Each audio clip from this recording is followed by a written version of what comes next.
Oh, baby, baby. Welcome back once again to some more pre-local action as Genesis X pulling up tomorrow to start off day one. I got myself Mars Bars alongside Big Daddy Nom Nom. How you doing, brother? Dude, it's doing great. I feel through the moon, and you could say through the Mars, too. Yes, sir. I'm feeling really good. I mean, we've seen 10 Genesis, and we're starting out the 10th one at the pre-local. We have so many names. I mean, you got players who are, like, best in their region. Like, for instance, Ludo, he's around 2 for, like, Karama or something. Dude. This tournament is stacked. We're seeing names everywhere. It's insane. PR players got to fight each other round one. That's just how amazingly stacked this tournament is. And only 160, but these sets are going to go by fast, but they're going to be intense, and that's what we're going to bring you here for these pools action. We were so close to 169. So close, and I'm like, Tios, you dropped the ball. You fumbled the bag so much, and you couldn't even pick it up. We got to call the TOs the 49ers. I gotta Dude, say it once. As a Niners fan, I have to just use so that joke. pessimistic, man. Why, I was bro? rooting for you too. I wanted that Super Bowl. And I like the Seahawks, like Bills and Seahawks as my teams. And I was like, dude, anything but Mahomes. I just didn't want to see Jackson Mahomes like do a TikTok dance. Do a TikTok dance on the. Again, a little bit old, but I'm just saying, like, I didn't need to see that. Luckily, it didn't happen. But you know, we had to see Taylor Swift. Dude, Taylor Swift has it all, man. That's how much he's transformed. I'm talking about Taylor Swift at a pre-local to Genesis 10. Awful. Somebody give Leo a Taylor Swift. Okay, what if Leia was dating Taylor Swift? That would be crazy. That's the buff right there. That's Mr. Genesis 2.0 right Mr. there. Genesis, you know, when Genesis picks up Taylor Swift. Yeah. It says, We did it! In the Yeah. background, you see the fireworks, and he's just like, I'm wow. feeling 22. No, 22 seed. Like, he's the 22 seed in the tournament. He's feeling 22. I could totally say, if you're a 22 seed of a tournament and you win it, I feel like you have to listen to that like in your AirPods all the absolutely. time. Yeah. Like it would give you a power up as a 22 seed. Dude, all I'm saying is I don't care what everybody be saying on Twitter. Y'all be, spending too much time getting on Taylor Swift when in reality she might be the buff y'all need in your life. Go find yourself a Taylor Swift. Valentine's Day already passed, but that's not going to stop you from finding that one, you know? It might be someone at this pre-local. Yeah, why aren't you here? Why aren't you here? You need to be here, man. Guildhouse, February 15th. It is the day we're starting off Genesis with some crazy, crazy matches. I mean, why would you not be here?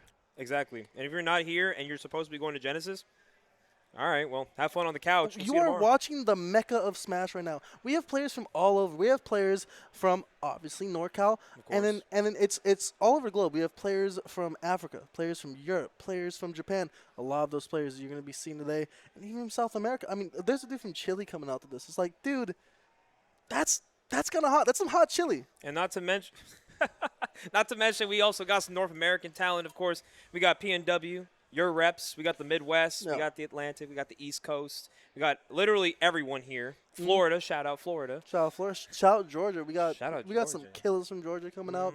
I know Wrath is at Genesis, but not in the building today. I love watching the Sonic. I mean, dude, I'd be tuning the coin box just to watch Spin Dash, dude. Love me some Spin Dash. Would you say those spin dashes are a disservice to your game?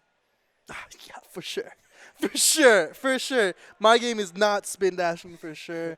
I mean, low-key, if I be rolling, it's just a one time, you know? Yeah, I'm not going to be rolling and that I might be quickly. rolling, like, on stage, like IRL, not even in-game. For I'll sure. spin dash my actual opponent and I'll just knock him off the setup. Oh, yeah, 100%. Like, we be doing, like somersaults and knocking him off the setup. I'm like, hey, T.O., he's knocked out. That's crazy. 2-0. That's a 2-0. You got to DQ him. He can't get up, so. You lost both his hands. That's each game. It's not battery, sir. It's not battery. See, literally his controller is charged, so how could it be battery? It's wireless, bro. It's a Mad Catz. Exactly. It's Mad Catz. Look, that's a game controller. He doesn't even have a battery off, so you can't tell me that. You can't be mad at me. No, absolutely not. But yeah, I appreciate everybody tuning in slowly but surely. We're going to be definitely getting our first set on action here. Of course, I know you guys did want to expect us to come on live sooner, but hey, you got to greatness does not happen overnight. It happens instantly. And you just woke up and you saw that notification go live and you're like, "Oh, finally." No, literally like you wake up and you hear "The Man" by Aloe Black and you're like, "I'm ready to go." That's what we're doing here, but it was like just a little bit delayed. Yeah. But as we are awaiting our first opponents on the stage, I do also want to say a shout out to Red Bull, of course, our sponsor for all of Guildhouse, and of course for Genesis as well, because Red Bull is the drink that gives you wings. It does give you wings, and sometimes I just don't want to fly away and just zoom through the skies. And I have to say, I'm off like 7 of these right now. My heart might explode. Yeah. Due to these wings in a good way. In a good way. There's so many good flavors too. Oh like, yeah. Like I'd be sipping it for the flavor sometimes, and like I low-key got a caffeine move. addiction just because I wanted to try all the flavors. Well, to be honest, would you rather be addicted to anything else? No. Like right now, I just want Red Bull. I'm addicted to like 2 things. And that's Red Bull and oxygen. Yeah. And I'd be breathing Red Bull sometimes more so than the oxygen. Yeah. Yeah. All I'm gonna say real quick for chat, I'm wearing a conference champions hat. I'm not trolling with a Super Bowl hat that I just picked off the Madagascar, bro. Dude, wicked to be wearing that right now, you by know the way. what? Wicked to be wearing that. Hey man, it's my favorite hat. I don't give a fuck. I True. know what it says. But, however, Guys, they won the conference championship, you know? we did it. We won. Well, you ain't seen that shit from the Bills. It's That's like for the damn sure. Patrick SpongeBob scene. We saved the city. We see, and it's just like the whole dirt. franchise is dying. Well, to be honest, okay, the We're Niners gonna in a be good okay. spot, Like, Oh, yeah, of course. But they're doing fine. Get my good side.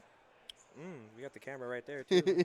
Shout out our cameraman. Shout out the media staff, honestly. Yeah, for They sure. do everything to make this event look amazing. There's so many like good staff. Like you're getting the best from everything. Like if you are on Genesis staff at all, or like you get the best players, the best production, the best of everything that comes with a tournament. And I should know, so I'm actually a TO in Eastern Washington, and I have to say, whenever I meet someone who's part of the staff of Genesis, I'm just like impressed by their professionalism and just their talent and skill. There's Fact. just so much going around, and I don't want to deride too much, but like. It's just impressive to even be here. And by the way, shout out to Jet the Jenga God. If you aren't following him on Jet the Twitter, Jenga follow him. God, man. He is the GOAT of NorCal. Jet the Jenga God, obviously the one who has honestly put a lot of this together, obviously with the help of our fellow TO staff here at the Guildhouse, that we have ran our weeklies constantly every single Wednesday night. I know there's some NorCal peeps in chat right now who have always paid attention to when the Twitch notification goes live. But now it's a little bit of a different story. We finally get to have our spotlight, our annual spotlight here in NorCal for Genesis. And it's a bright spotlight. The 10th one. It's a big one. It's the X one. It's the X one. GX, baby. Yeah, yeah. I have to say, switching the Roman numerals, ballsy. X gonna give it to you. Yeah, I wasn't even talking about that, but you're like, hey, DMX. This is DMX. Genesis X. So DM me for some X. Whoa. We'll just start barking like DMX,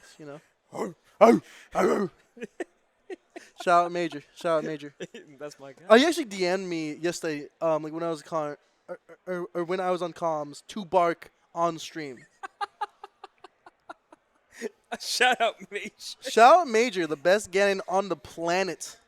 I don't know how he does it too. Dude. You know what's crazy? My favorite thing to hear from people is Major telling all of his region to don't go off stage to edgeguard me. Don't do it. He will reverse you. He's like, don't edgeguard me. Well, like that's what top players do. If you're a top player, you don't go out because like you will more likely get reversed than you will get the kill unless like you are really sure. Yeah. So like if you're playing a player that like Major, it doesn't matter what character it is, you go out there, you can just die. I mean, I commentated Cascadia Clash last year, the PNW Invitational, and he killed Tickle, who is a solo Pyra, at 0%. And Tickle, I think, is the one who I know Salt Lord told me about, taught him some things with the Pyra. Yeah. It's kind of helped him win some very annoying matchups that he's got to deal with. And I bet he has... Dude, this region is insane. We love NorCal. We love our character pool. I know, like, once a month, our top 8 graphics at this weekly go viral simply for the character. Dude, I see Steves and, like, me's everywhere. Why do Belmonts. you have several sword fighters and several gunners? We have a lot of we have me gunners, dude. We got lammers. Oh, but we're seeing Oh, is that T. T? Yeah, T should be on the right here, it seems like. Surely. Surely. I don't know who the other guy on the left is, but I don't know. He looks like a right now. pretty good Pac-Man. Maybe a good Kazuya. I don't know. Potentially a top player. Potentially. Some may argue that he's a top player. Some might, and I'm willing to argue that as well.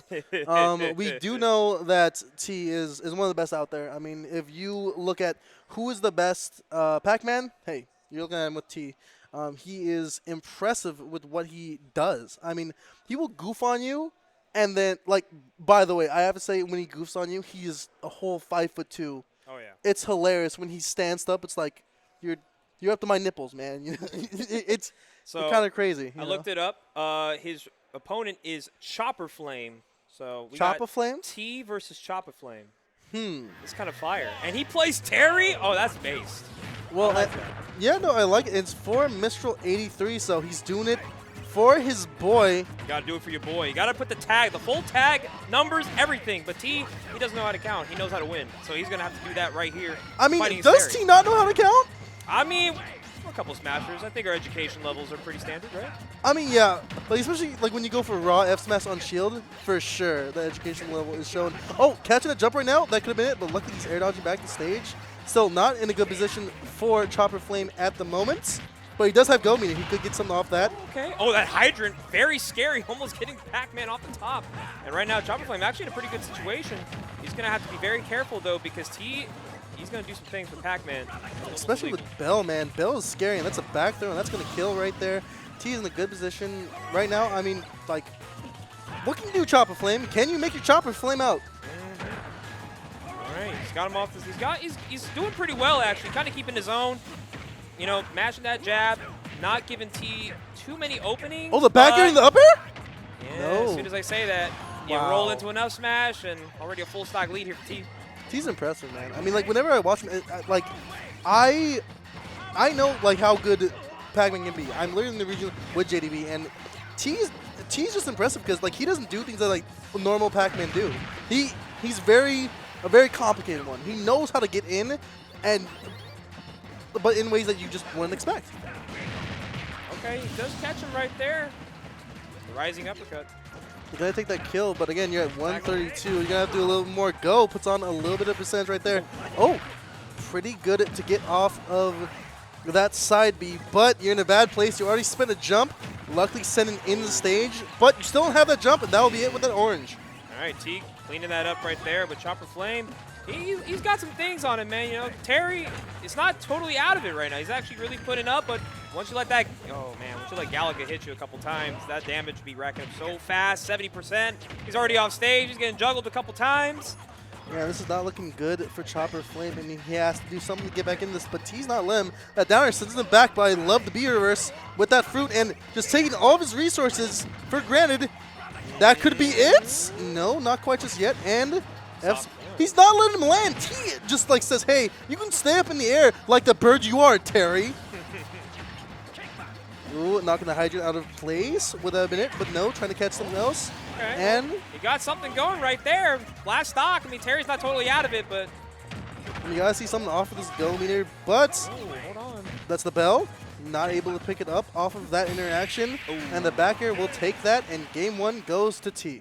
Very respectable game one, too. You know, Terry is kind of a scary character with Go Meter, so even when you have a lead on him, but when he's over 100%, you have to really treat that character with a little more respect, because a little bit of some pressing of buttons, and you might see yourself losing a stock. Yeah, Terry can be very scary, but I mean, T definitely knows how to play around, it seems like. I mean, it seems like every interaction that he did. Oh, no, we're seeing the fisticuffs come out. Okay, yeah. This turned into a little bit of a bar brawl, you know? A nod of agreement, too, coming from Chopper Flame. He's like, all right, FGC time. I like that. Let's see. The T Kazuya coming out here in pools. You know you had to see it at least one time. And he's going to put on a show here. You already know this Kazuya has done criminal things, top players. And Chopper Flame is now next on the list. Yeah, I mean, we got to see some, like we're just seeing a lot of fists flying. But, like, I don't know. Like, every single time one of these characters gets in, it just seems like they're just oh, that was a really good down B by T, sending Chopper Flame up in the air. Can you get a little bit more off his edge guard? Oh, nice spot dodge there, actually, too. Oh, he's going to be trying to get these specials here. That's one. Not going to kill quite just yet, but maybe he can get something off his edge guard, and that is a 1-2-3 into death, and he keeps his rage drive in check for a little bit. This is dangerous. You do not want to be too careful. Gates of Hell. And he's off stage, and he's already dead. Yep. I mean, we see, like, T just does that all the time, man. Like, Oh, wow. Okay. Calling out the jump right there with the F smash. And now, again, you are down 2 stocks. But, I mean, it's better than 3. It's better than 3, for sure. Right now, it's taking like 3 interactions for T to probably win this set. Gets a footstool, probably unintentional, but who knows? Yeah, there's no way he meant to do it. He must have been goofing on it if he just like really like wanted to do that. Oh, he really wanted a hard read there. Not going to quite find it. Go meter is on for Terry, but, you know, Dead. you let Kazuya get that Wind God Fist, and you're just out of there. So T, for our first set of the night, takes it 2-0. Chopper Flame, of course. Mad props. He put up a pretty good show with the Terry. I love it. We've been waiting all night in the first set. Done 5 minutes. Love it. I love best of 3s. Oh my god. You know, it's kind of a different vibe because I was just here for Genesis Black, and that whole bracket was best of 5. So even Pools was like, dang, this feels like a top 64 set already because, like, I've been here forever. But now we're going to finally get some quick pace games. These top players are not playing around. I mean, T is trying to get both his characters warm up because he's got a big one to worry about this weekend. Especially like when it's like, okay, like with Kazuya, you can just take games really quickly. I mean, you put him in the gates of hell, especially if you're like a character like Terry that doesn't really have enough resources to get back from that.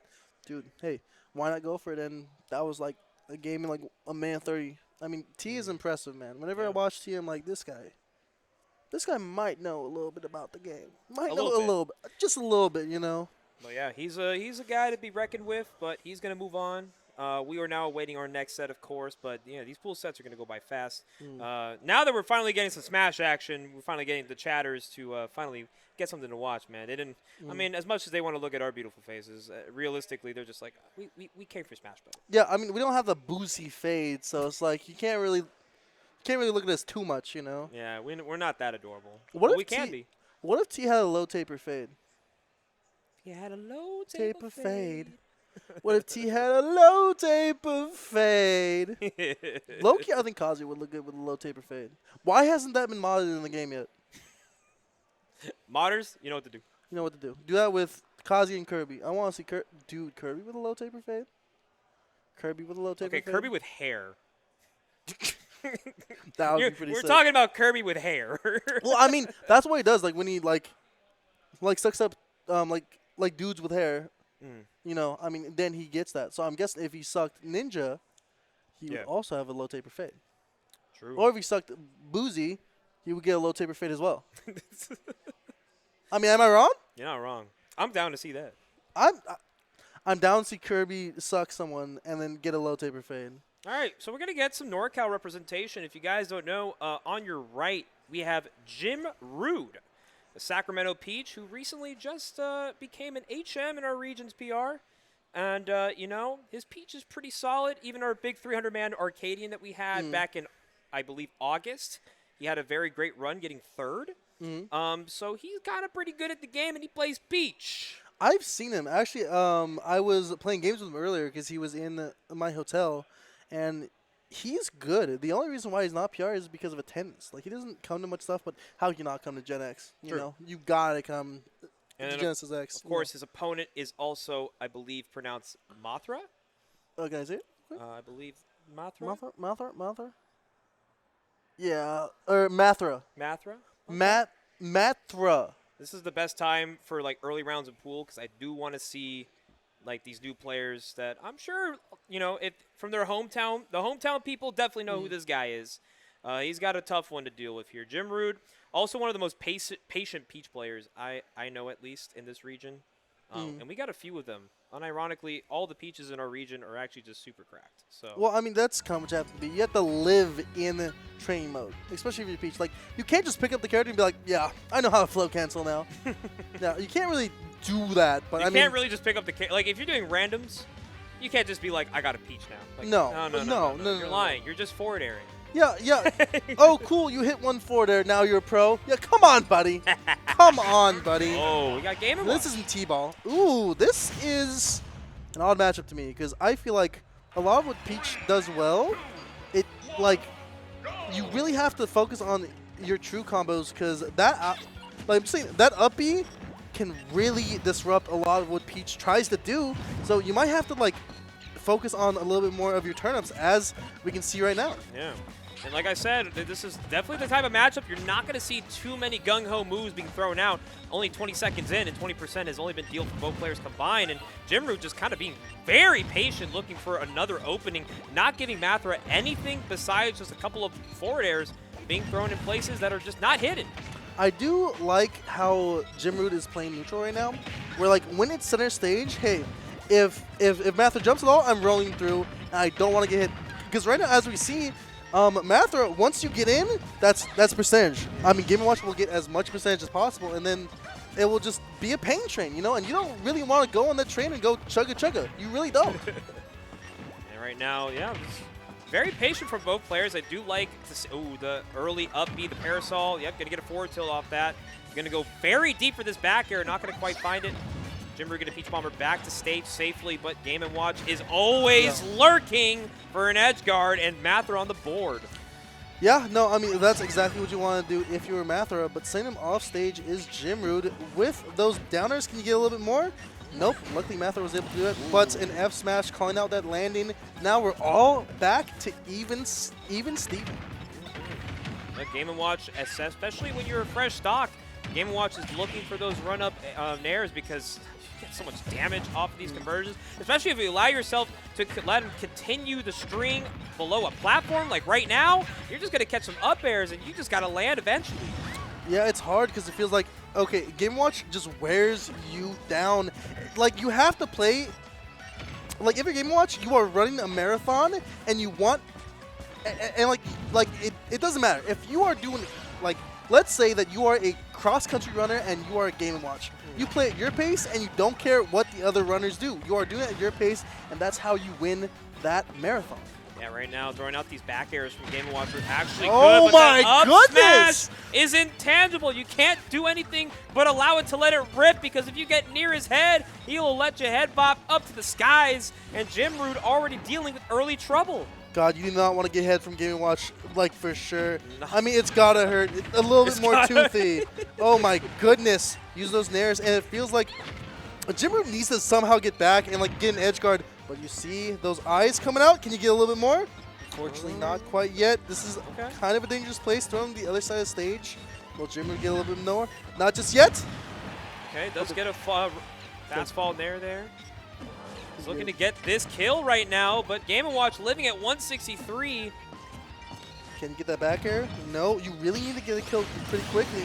Yeah. And the dash attack will do it. Send him straight up off the top. And we're all even Steven in stocks yet again. Yeah, watch out for that dash attack, even despite parrying the first move. That second one is just stronger. So you want to be worried more about the second one more than the first. And just like that, we're actually close in percentage. Jimru bringing this back. Yeah, I do like it. Oh, and the tech, no tech, doesn't get the follow-up. Was expecting maybe a run-up grab potentially, but you know, the missed tech may have kind of thrown Jimrood's game plan a little off. I mean, like this matchup feels very odd to me because like it just like a whole lot of nothing, and then damage upon damage upon damage. And this is the first time Jimrood has really had the reins to this horse. And we got the up air, and that, right before we saw game. I'm guessing that was it. we know what time it was. Jimrood taking game one. Yeah. We found what time it was, and yeah, it was not really Game & Watch's. Like, it felt like the more Mathra played, the more Jimrood had to download on like what to do in neutral against him. Yeah. Like there was a lot of times where it was like, and like we didn't see up B happen that often from Aether as I was like really predicting. What we really saw was just like him trying to do the nairs into him, but then we just saw Jimrood be like, hey, I don't care about your nairs, I'm gonna space out and punish your landing for that. Yeah. So. He's a tick and time bomb. That's what Jimrood's pretty much his playstyle is. You might feel like you're playing a slow and very paced game, but the moment he gets a turn of combo, like you saw, he only gave you just a piece, a crumb, a nibble. Quite literally spare change. If you give a peach a cookie, it asks for milk. If you give a peach milk, it asks for the whole damn house. My goodness. It just takes a lot. Like, I don't know, like Jimrood gets in and just takes as much as possible. Ooh, that's not a good air dodge. Ooh, okay. Luckily, it makes it back to stage safely, but yeah, starting off this game, very immediate damage, 49 off one chain right there. Both these players are going in. Yeah, it's a lot of just damage, like, just pressing their advanced state is, like, not bad. Like, we all know what Game & Watch can do, and it just keeps on pressing on damage, on damage, on damage. But Jimrood knows this, and doesn't really seem like Jimrood is really getting discouraged at this time when he's getting put through the Game & Watch loops, you know? Yeah. Okay, right now, but Mathra, once again, now reclaiming a little bit of center stage here. Oh. Waits out the Toad, but doesn't punish. But both players, yeah, they're kind of hesitating a little bit here. But, ooh, down air immediately coming out from Mathra. He is trying to sharp this kill right now. This back air might do it. Finds it. Not going to do it quite yet. Not able to throw out the back air. But throwing him off stage. Trying to get him with another one of those back airs off stage. But luckily having float and getting back. Oh. Wow. Wow. Somehow the mix-up on the recovery threw Mathra's game plan off course. And now Jimrood has a chance to reversal this stock. But he needs to get something right now. But it's down air. Yeah. The down air will do it right now, and we just need to see Jimrood. Oh!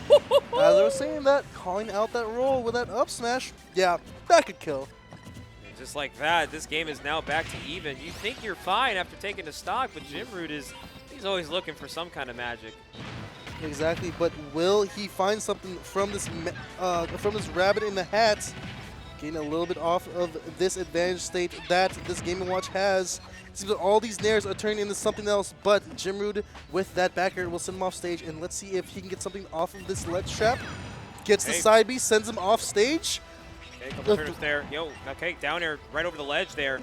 Not giving any chance for Mathra to come back to stage, but here we go again. The Peach Bomber just attacking. Jimrood is right now on the attack, playing offense. He has actually flipped his card vertical, and he's actually going all in. It gets the stock right off the edge guard. And the taunt, too! My goodness, Jimrood said, hey, you got on ledge once, and that's a stock, buddy. I know exactly what you're going to do. I'm in your head, boy! Back airs galore, and waits out the dash attack, and now Mathra's kind of having to play a little bit of a different game plan. What are you going to do now? Jimrood is all into the driver's seat right now. But as we can see right there, one neutral air is all it takes to get him into advantage states. It's a little bit more off of that meat, but he can't really chew up all that meat quite just yet. Oh, okay, the early No way, up he makes is back. still alive. Yes, Yep. yes, And gets the yes. forward air too. Looking to rack up a little bit more. Mathra trying to at least bring this close, maybe having a chance of some light here, as his winner's life is pretty much in peril if he's not able to take this second stock here. Oh, wow. Not getting a hitbox of that up B, which would have been really good to get, but now he sends him off stage. This is a really scary spot if you are Mathra. Can you get more? Oh, wow. Fortunately, he was able to air dodge through it and gets a grab right there. Will Jimrood take it right here with his ledge trap? Ledge trap is still being extended with all of these turn-ups. 139 is this Game & Watch, and luckily getting the tech right there. He's just throwing them vegetables, man. Yeah, you got to, Get man. your fiber. Like, geez, look like Michelle Obama throwing out all these vegetables at him, and that big booty throwing him back on Mr. Game & Watch, looking like that was it. Yeah, couldn't handle all that junk in the trunk. Very big hitbox too. No context required. That's a BBL, baby. Throwing it back on him, that would set me ablaze for sure. So we got a little taste of NorCal right there. Of course, the Jimrood taking it 2-0, but nonetheless, good stuff from Mathra. So far, we're kind of steadily going along this winner's bracket. Right now, we have two sets of pools going through at the moment, and they're both happening at the same time. So there's no set time for both. We just have them rolling right now. I think originally we did have planned like a 30-minute separation, but why not, We have enough setups. We were supposed to do 6 to 7:30, and right now it's already 7:30. Yeah, so we're probably going to be here for a little bit longer. Yeah. But, we love hanging out with you guys. I mean, I'm not really seeing you right now, but I know you're out there, They're seeing you, that's for sure. For sure. They're giving you at least like a heads up, like a nod or a. But it's usually the people that are shaking or they their might head. Have muted us. They might have muted us too. Yeah, for sure. Yeah, this stream hits when it's muted. Dude, for real, they're just like staring at, and they're just looking at me and like not hearing me talk. It's like that one girl in high school who like looked at me and said, "Sure," went to talk to me and said, "I'm gonna go over." And then I glowed up, and then she found out, and then she's like, "I still win." Still. Yeah, no, he's still talking way too much. He's still yapping. Still yap. What that mouth do? Yap, bro. I be talking like crazy. Yeah, that's exactly true. But yeah, nonetheless, Looking pretty solid. I mean, if we can get a camera view, especially of this venue right now. I mean, you guys can already see it right here behind us. Not only are we having Ultimate going on, but we also have, of course, Melee happening and Street Fighter 6. We have 3 brackets happening at the very same time. But of course, Ultimate being the bigger brother of the 3. This one's gonna take some time, but it's definitely looking pretty good. You know. Also, by the way, I do like to say, Jet was telling me about this earlier. This is an A+ tier tournament. This is a major. That's crazy. Yeah, it's a major level tournament. That's actually that's awesome. Yeah, like we were looking at the bracket earlier. We have really good players playing world beaters for round 2. Yeah, exactly. That's insane. Like there's 160 people here, but guess what? If you take a stock off them, dude, you're not bad. You are not bad players. So, you know, I'm kind of glad I didn't get in because like it was posted. 50 minutes later, donezo. No more left. The amount of time it took people to pre-reg for tonight specifically, because, of course, all of Pre-Genesis, we had 2 different days. We had Wednesday, of course, which is our regularly weekly Guildhouse. Yeah. But that one slowly filled up because everybody wanted to go to the pre-local on Thursday because, you know, obviously people fly in the day before. That's the one to go to. That's the one to go to. And, of course, that's the one that's going to be a little more stacked. And, of course, looking at who's in this bracket, obviously, if you want to get some good practice or at least get a chance to play a top player here at this bracket, today was the day, and they're doing a good job at it. Dude, today's a great day to lose money in money matches. It's a great day. If you go in with 100, you're going to be down 50. The friendlies that we were watching downstairs, they weren't just they weren't prepping for the pre-local. They're prepping for the randubs that they're going to do later. Absolutely. And they're going to see how much they can make and fit in their pockets before they go home. Fun fact, PNW actually made it commonplace. Randubs. I know about it. Yeah. I've been told like many times about that. I'm just like, dude, that's kind of sick. I hated randubs, and then like every single time a judge of the whole like walked in and said randubs, like okay, this is pretty cool. Now we have, I believe, Soda, who is NorCal. Mm-hmm. Okay, and then on the other side, real quickly, what we got here? Umeki. Yeah, Umeki. So this is interesting. We just saw Peach. Now we're getting Daisy, and different characters. Completely different characters. Oh, Chad. yeah. They're not exact clones. Well, you think they're echoes? No. Look at their dresses. I'm just saying. I mean, if you really think about it, like who has the better alts? Daisy. I think Daisy has the better alts. Dude, Daisy seems like a really fun person to talk to, like definitely. But then Peach is just like I feel like a little bit more snooty. Just a tiny bit, you know. She gives off snooty vibes. She does give off a little bit of snooty, you know. All right, but Soda, you know, has rotated between Roy, Joker, Toon Link. So I really don't know what he's going to throw out this first set. But if he wants to really take it like seriously, he's going to have to go Joker. So we might see Joker Daisy. It's very possible. I mean, it seems like he has a cast of characters that it could be any.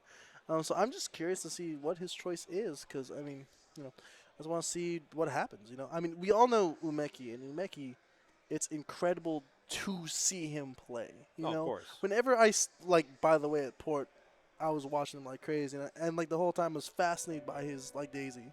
I think my favorite set watching Umeki play was definitely the Paisy Ditto against Budays. Oh yeah, top 8. Yeah. Oh my God, that set went crazy. That one too, but also the SkyJ one, dude. Umeki SkyJ also went to the thing. Like SkyJ could be playing a wall, and I think like if Pink dried and then SkyJ was mashing side B against it, I think it would be a good watch. Along those lines, yeah. Yeah. I think SkyJ is the protagonist of Smash Ult, and like he says it himself, and people say it about him for a reason. Yeah. Watching him play is crazy, but you know we still gotta see what's going on here. We got Soda, and they're still not playing yet. They really want us to just sit here and keep yapping, don't they? I think right now he's just kind of like really taking in the moment here. This is winners round 3, so I think we've now kind of. That's crazy. Yeah. Winners round 3. So like this is basically Umeki's round 2. Yeah. This is Umeki's round 2. Yes. Yeah, and it's Soda's as well. Like these are. And you know what's crazier than that is that the next set after this is a top 32 qualifier. Really. And so the other side of this set's bracket is Ike and Pecco.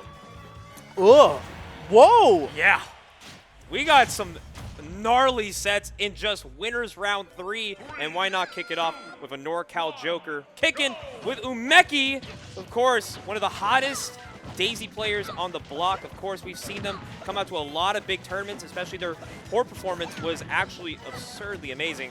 And now here they are back for Genesis, looking to make another dream run. Yeah, but as you can see right now, it seems like this dream run might be a nightmare as Alsoda is doing a really good job of just racking up damage. But as I'm saying this, he has center stage. Can he get a little bit off this? The down gun not getting much, but and right back that, we're back into neutral. Yeah. Okay, really good stuff here. Alsoda kind of just, doing a pretty good job getting his hits in, kind of allowing himself to kind of get a feel of this game's like speed, because Umeki's Daisy moves fast. All right, this is a little bit of a different pace after the gym root set. Now we're going to get something a little more on the aggro side, really pushing buttons. Getting that parry, can he get a little bit more? The jab 1-1, and not going to do quite just yet. Now you're in a bad place. You do have Arsene, but not the best way to get back. And great recovery. Not going to get that stock quite just yet, but that fair will send straight up to the opposite stage. But now he has the tether recovery. He's going to get back, and he does. And now we're going back in the neutral game, baby. Yeah, right now Alsoda just moving back and forth right now. Having to play a little bit here, but that Nair is finally going to catch him. And Umeki on the board to kick things off here in the set. I feel like Alsoda really needs to get something off with the sledge trap, but no, able to air dodge through it is Umeki, but able to, like, it feels like any time that Alsoda is, like, in better positioning, nice. He doesn't really capitalize the most of it, while, like, Umeki is just, like, it doesn't matter, if he gets in once, it's going to be a lot of damage racked up. Ooh, okay, nice there. Looking for maybe a tech chase opportunity, but Umeki's not going to get much. However, recovering. Ooh, wow, great use of the ledge jump. Yeah, the wall jump. Helping out a little bit right there. Get a dash attack, and that will even up the stocks, but 57%, that's a little bit extra credit. It's a little bit chip on your dip. A little bit chip on your dip. He's doing everything he can right now not to let himself get too far ahead, or else, Umeki can definitely make you hurt for it. Ooh, trying to get something, but the down gun, one of his best moves for a reason. He'll get something off of this ledge trap. No, the fair sending him off, and we're playing neutral game again. The Nair sending him off stage, not gonna get anything off of that counter, but a good position you are. Alsoda gets up. Oh my God, he needs to get something here. Wow, just really playing around in this. Yeah, he's doing a good job, man. That's what I'm saying. But Umeki does take that stock off stage here, and now looking a little scary here. Now with turnip in hand, Umeki is looking to really rack up some damage, but nice C grab there from Alsoda. Kind of now, still getting a flow state of things, not allowing too many bad options. He's actually taking advantage, getting up these run-up grabs, playing a little bit of a short game. Our big brother Arsene's coming out real soon, but he needs to stock now. He does not want Arsene to be the reason to take a second stock. He wants it to be the closer. He wants it to put it away. But Umeki's got him in the stage, got a couple of downers floating on top of him. Not going to quite get much off of that after that. Ooh, Stitch Face is looking really scary right there. He could have gotten a bunch of damage, but luckily Shield was able to hold firm. But can we see a little bit off that? Ooh, trying to get a downer into something, maybe an up smash, but unfortunately for Alsoda not getting that. But he was able to get the back air to even up the stocks once again. All right, solid stuff. All right, but down here, last stock situation, we got a little bit of some down gun action. Soda not really getting much of a follow-up there. Umeki kind of evading away from it, looking for a down tilt, maybe even a shield poke. But he does have turnip on the ledge. That's a scary place if you're Alsoda. Getting a little bit off that side B, can he get more? But the turnip coming back into play for Umeki. Ooh, nice, good conversions. Man, not trying to get. Oh, he really wanted a really hard call out, but Arsene is actually back really fast. Wow, there's a really good recovery by Alsoda, but Umeki was able to jump through that. The back air, sent him in the bad space. Oh, wow! He got a little ahead of himself, was looking for maybe an option select in his favor. Umeki back on stage. Nice footstool. That was amazing, actually. Was looking for maybe more than that. Oh, you're getting a little too antsy with those counters, but you're living. You're alive. We're gonna see a little bit more. Stalling action. The gun's doing a little bit more. Trying to go for the grab. But the back air was sent him off stage. That is Joker with rage. Can you get a little bit more? He needs to find his back air. He doesn't really have much besides himself. He does not have the persona to save him right now. He has himself.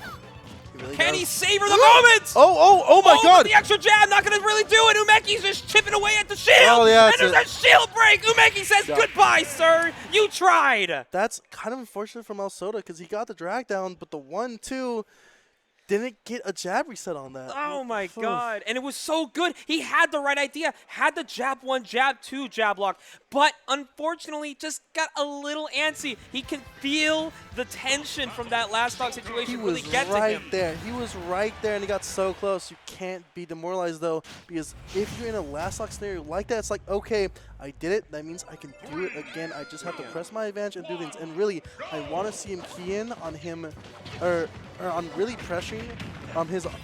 Like, he's not getting much off the ledge traps because, like, it feels like Umeki every single time that anything happens where he's on ledge, I'm just seeing a lot of jump in the air dodge, and he's just not getting punished for it. So maybe I'll sort of can like capitalize off that, but we need to see him recognize that moment on the ledge.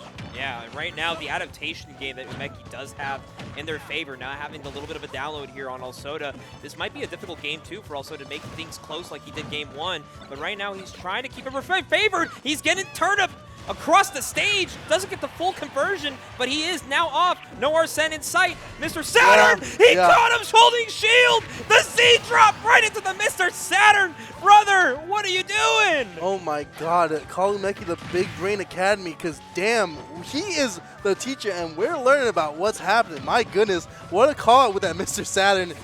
That's why Umeki is the top player right there. That was incredible. Ugh. Okay, he has Mr. Saturn in his place, but Umeki not going to allow that shield break to happen in their favor, too. Yeah, trying to recover as Joker with Arsene is arguably a lot harder than if you were just base Joker, because it's just linear. And it allows, you know, edge guards for Daisy Peach to be a little more easier to kind of read where you're going. Wow, Umeki is keeping on his pressure. It just feels like Alsoda can't do anything. That Nair's going to take it, and just like that, he's up 2 stocks to 1, and it's just domination from his Japanese. The turn of combo. Easy. He's going to get, just barely missing the first one. Wow, the back air sending him off stage. Can he get a little bit more? And that back air is going to reverse the situation, but can he capitalize as he does with that up B? Put him right in the place to get back air. Yeah, and like I said, Umeki's adaptation on Alsoda specifically is now coming into full fruition as Umeki is looking at the eyes of a 2-stock. But Alex still holding his ground, not letting anything for free. But when you're off stage, it's a little scary. Luckily for Alsoda, getting that parry so he can reset the situation. But can he get more off his gun? No, not quite just yet. I'm getting the plat, trying to get a little bit more, but the gun's coming into play. Okay, now he's cooking a little bit. He's cooking in the kitchen, but is that too much spice? Oh, send him a stage. No tech from Umeki. Getting an up air. And a back air to get him straight off to the ledge, and another ledge trap scenario. But Umeki is there to nair him out of the way.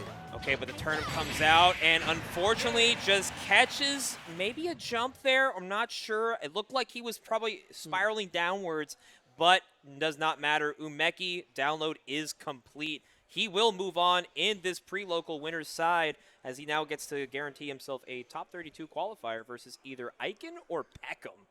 Which is so insane to say those 2 names fight round 3 of your tournament. By the way, I do have to say, Aiken Peckham, Min versus Ken? Ryu. God, that matchup seems awful, dude. How do you get in? Well, I mean, you have to take it. Like, the one thing is that, like, I feel like if Peckham keeps Aiken out, totally doable. Yeah. But Aiken, when he does get in, it's scary as hell, man. It's scary. You do not want to open that door. And Minmin's one of those characters that just shut the door and say, "Hey, you're not getting past this wall. This is the Great Wall. You're not climbing over. Okay? I don't care how many horses you bring. You're not getting over." But not getting much off that, dude. But we are seeing them next. No, we're not gonna get them next. At least as you got me excited for that, and I get but nothing. It's on the other side of their bracket run, bro. Fine. I'm sorry. But we are going to be getting something probably even better. So, you know this guy named Shirayuki, right? Oh, my goodness. Dude, that inkling is phenomenal. Do you guys, so you guys know Shirayuki. We got him out here through the Compendium. Shout out to everybody who donated.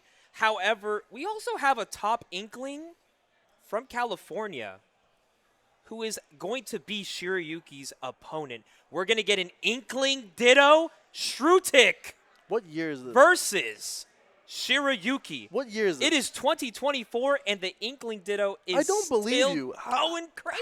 How does this happen anymore? I don't think this has ever happened. I think Shrutik is looking forward to this. I remember I was talking with them earlier today.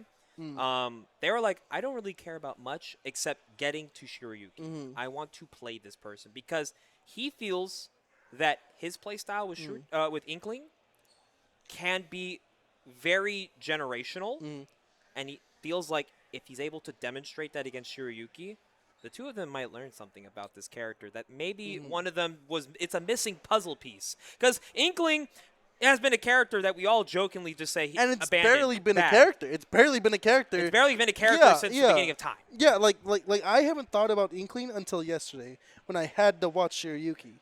And I was like, okay, so it's still a thing. Cool. Like, if you go to, like, any local, there's not going to be many Inklings there. But now we're seeing two very good, like top-level Inklings play each other. It's going to be a very interesting situation to even, like, And of course, I think conceptualize. Shiryuki also came through to yesterday's pre-local and did very Exactly. phenomenal. I think they got third. Did you see that set with Shu? Oh, my goodness. Like, Shu, that last, it was like ladder. He had him, and then he up-beat, didn't kill, and he just died for it.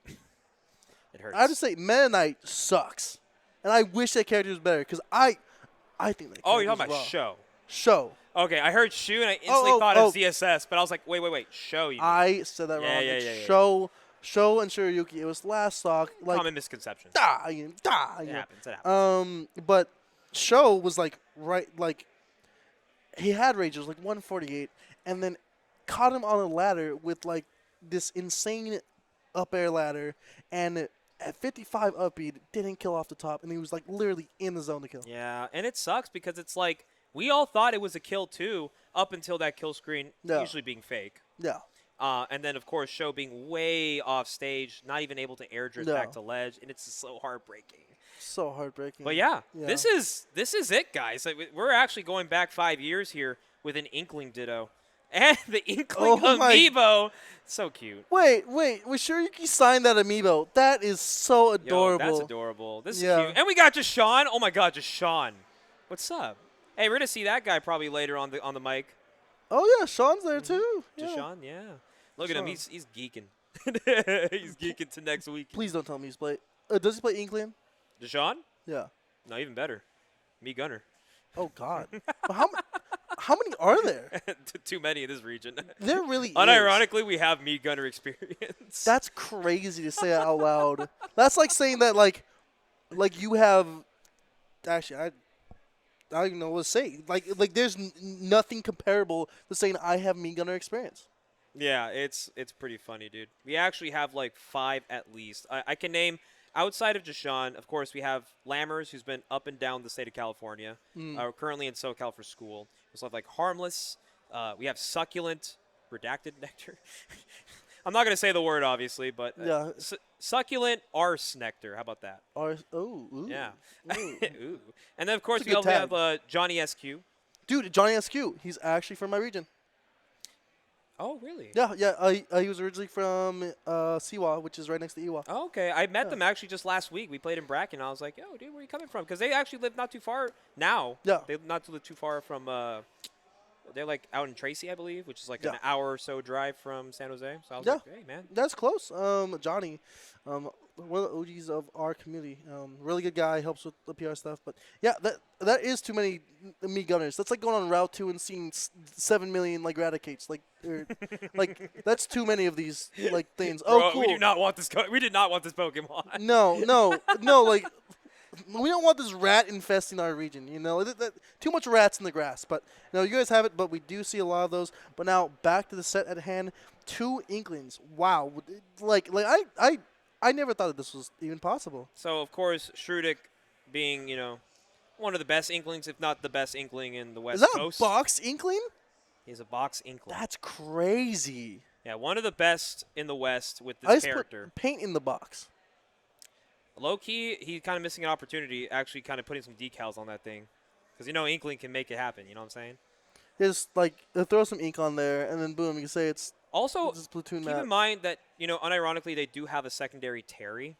But I I don't. Yeah, we're but gonna see Inkling. But they do not want to miss this opportunity. They're like, listen, I'm about to play the best Inkling. I want to see if I can best them. And it's on stream. This is It's crazy. on stream. It's cute. Like in I- a little, in a nice little sense. It's adorable. Look at these adorable. little guys. Oh, Let's look give at them a him. little nuggie, you know. Oh, look at these Inkling mains still surviving in this meta. Yeah, no, crazy to like even see like them not switch off. Like every single other Inkling, except for like Colorado 8 has switched to something Colorado's better. so Yeah, good. yeah, like on the bigger and newer things. But these guys like I want to be, I don't like change, so I'm staying Inkling. Yeah. So here we go, Shiryuki rocking the purple hair, and of course Shuton rocking default. And everybody in the background, you can see a little bit of a crowd we got going. Some of the California's players rooting for their boy Shuton as we are now going down to game 1 here on PS2. And already Shuton kicking things off with a 33%. I love that. Kicking things off with those up airs. Yeah. that was Loki a bar, Mars, Loki a bar. Got to, but now it's a little different of a game plan here because I'm sure Shuton has probably some decent Ditto experience, but at this level, this might be a whole different ball game. But like I said, look out for some of the things that both these players might be doing differently, and maybe if like one player or the other started like maybe attaching some of this game plan to their own, they might actually become more than just a good Inkling. They might become a better player. That was really good by Shuton with that jump up into overledge with the back air. Really, like this feels like it's just back air the game now. It's not back air the character, it's back air the game. Because if your back air wins, that means you get to press the advantage more so. So, like in neutral, we're going to be seeing a lot of bears. That's for dang sure. Oh, yeah. All right now, yeah, just kind of hopping around, not giving each other anything easy. But, Booyah percent, I don't know, with max rage here for Shuton, it might work out. But right now, he's off stage, goes super deep, and gets that back air. Shiryuki takes first blood. Absolutely great use of uppy from Shiryuki because, get the uppy, hey, that's straight in the back air. Just smart play by Shiryuki. Nice spot dodge, but unfortunately not going to dodge that rapid jab there with the splatter gun. Can he get a little bit more off of that? Seeing him off stage with that back air, Shuton looks like in a good position. That was a great use. Wow, what a string by Shiryuki, and he keeps pressing it. The down smash throwing him off stage.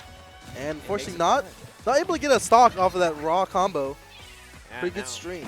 Shuton looking to try and get this opening right now, not getting much. Does get up smash.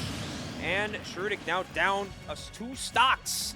Shiryuki looking very strong here to kick things off with this Inkling Ditto, but hey, there's always a chance for a Ditto to become closer than you think because all it takes is taking that first stock. Well, if you think of a character that's a comeback, that can come back, your first choice isn't Inkling. No. So, this feels like the better player will show more so than anything else.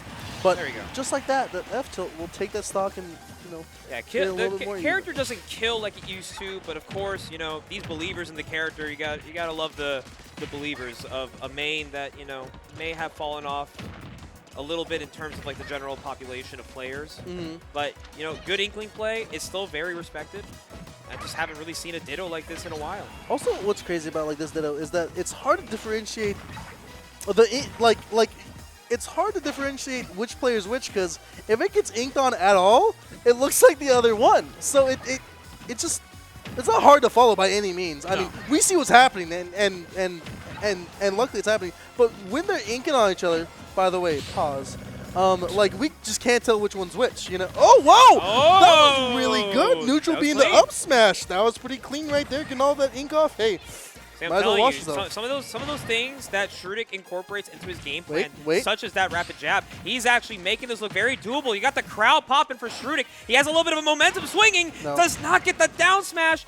Waits for the, okay. I like how he waits for the air dodge, kind of wave landing on the platform, maybe trying to get a regrab or another up air. Shuton trying to balance himself back at the stage. It's so scary, but it's very possible. It is very possible. Getting that sec, throwing him on the stage in the back air, do a little bit more damage. But the back air sending Shuton off stage. Well, Shiryuki get a little bit more in the back air. Not going to kill quite just yet. Yeah, Shiryuki was looking for a fastball down the middle, but doesn't matter though. That backer finally strong enough to kill at 181. Shiryuki takes game 1. And just like that, I mean, we're seeing top Inkling. Well, he got a huge advantage, and it got way closer than he probably thought. Like it got very close. Like we almost saw a reverse 3-stock right there. Those are almost It reversed. was very close. And kudos to Shutik. Shrutik, yes. Shrutik. Yeah. And I'm kind of interested in how this next game plays out because it feels like They're learning some things about each other, huh? exactly It's like they're feeling each other out. Yeah. Shiryuki did a showcase. Shrutik did their showcase. Shiryuki takes the game. All right, let's see if maybe the balances kind of change up here for game 2. Yeah. Yeah. I mean, I'm hoping. Where are they playing right now? They're definitely playing right now. I think they're playing right now. Yeah, I Yeah. see gameplay. So game 2, we're running it back on PS2 here. We're seeing what you're seeing, by the way. Yeah, right now. I mean, yeah, we're trying to production. We need a transition, please. We have a game going on. There we go. And we okay. First stock taken by Shiryuki. Okay, first stock was taken already from Shiryuki. Very quickly. We don't know how. We don't know how. It just happened. Like in a blink of an eye. Shiryuki just takes the lead. My goodness, it's like Inkling was the Flash. All right, but anyways, back into this game here. That first stock, for what it's worth, it was taken probably in a pretty good. 35 seconds. Yeah. Yeah. So. Maybe it was a potential booyah, but who knows, man? Everything's a mystery up to this point. Yeah, we just work here. You know, we don't know what's happening. I'm sorry, you got to take it up to HR. Yeah. But Shiryuki is still kind of gaming, still doing a very good job, just maintaining this lead, the movement from back and forth here, kind of giving Shrutik kind of some unpredictability here. Oh, wow. Calling out the shield, throwing him off stage. Can Shrutik take a stock right here? It's looking very possible, but the roller does not connect. And now we're back to feeling each other out and seeing what we can get, but off-stage scenario. In that roller, can he do it? And yes, the up smash will take that stock. Tied up in stocks yet once again. All right, keeping it close now, but, you know, Shrutik is learning some things. And as you can see, if you guys, you know, for the Inkling players that are in this chat, you might learn a thing or two watching these two play if you just run the VOD back a little bit. Unfortunately, we couldn't get that first stock in this game, but we're getting everything else. So I'm sure it's much of a showcase that we can definitely show off. But run up smash. Just going to do it for Shiryuki, and already final stock here for Shrutik's winner's life. Yeah, I mean, he has to, like, just pick up the pace, man. We need to see you get some combos, some strings, or something, because it feels like every single time I'm like that, like every time the Shiryuki gets in, oh, not a good snare, do you want to be in? That's a jump, but luckily up being back to stage was very good by him. And it seems like every single time the Shiryuki wants to get back to stage, always turn to the up B, and it seems like Shiryuki is finding that out. Yeah, right now, you know, just kind of throwing out a lot of back airs galore right now, just not giving Shrutik any kind of moment to even make this game seem even feasible at the moment, as a full stock and some is what Shiryuki's working with, and maybe one grab might just do it for the set here. He's looking for it. He's definitely fishing for a grab. He definitely wants this booyah. He's just throwing it out. I've seen a lot of grabs, but Shrutik is just trying to move around it. And right now it's going to be a booyah percentage, not going to kill quite just yet. I know that the booyah percentage is a little bit lower in the Ditto. I know it has to be a certain percentage, like it's like 105 or something of the other. Oh, but just catches the jump. And just like that, the Inkling Ditto does come to a close. And of course, Shiryuki taking the set 2-0. Wonderful stuff, though, from both players. And of course, a little bit of a different play style, a little bit of a different, you know, taste, an appetizer. Well, it's the biggest local I've ever seen. Holy moly. This place is swarming with players from My all sorts of games, too. This is not just a Smash local. This is literally, we got Street Fighter gamers. I think we even have some Guilty Gear setups for friendlies. There's no Guilty Gear bracket today. That was yesterday. But, of course, everyone getting prepped for the big day. Big weekend, too. I mean, just everything is happening. Like, this is the major. And it's a major. Friday. It's Thursday night. Yeah. And they're running a major just for today. Like, it's insane that the staff is even doing this, and like they're so capable and so talented. My goodness, just absolutely incredible stuff from the staff. All right, but anyways, you know, we're gonna be getting our next set hopefully on stream soon. I don't see anybody walking up, but look at how many people there is. I would give $100 to someone who can tell me exactly how many people we have in the room right now. Like, 3. Go ahead, you have 30 seconds to guess. 3. It's gotta be 3 people, right? It's gotta be 3. Yeah, because I see AK. And I see Tarek and that guy. Oh, 3 people. So speaking of Tarek, we actually have Tarek versus one of the Gonza twins. I want to say this is Sal Gonza. Oh, hi. Hi, so Hi, Sal. I think it's Sal Gonza. I could be wrong. Gonza. That could. Oh, it is Salgonza. Woo. Okay. Well, So this is going to be Greninja Game and Watch. okay. So typical top tier versus Greninja Extraordinaire. Yeah. So of course we all have seen Tarek game pretty hard, and his Greninja, obviously we've seen a little bit of Inspirational Greninja. Like his play is insane because even Greninja as a character sometimes it doesn't work. Like that's unfortunate. Like up smash doesn't work, but like I've seen him so many times when his moves don't work, he has a follow up for it, and it's a very great Greninja. It's just spot on. I can't wait to see this magic take place against this Gonzo. I do, yeah. So, of course, the other Gonza twin, Amo Gonza, is a Mega Man. So, it's two different worlds of players, but they're both very respectable competitors. And this time, we're going to be getting the Game & Watch version of 6 is bad. Wow, crazy tag right there. Hey, I saw my tag. I saw Mars. You know, yeah, that one was my tag. So. Calm down. Sorry. It's scary, man. There's too many jump scares happening at once.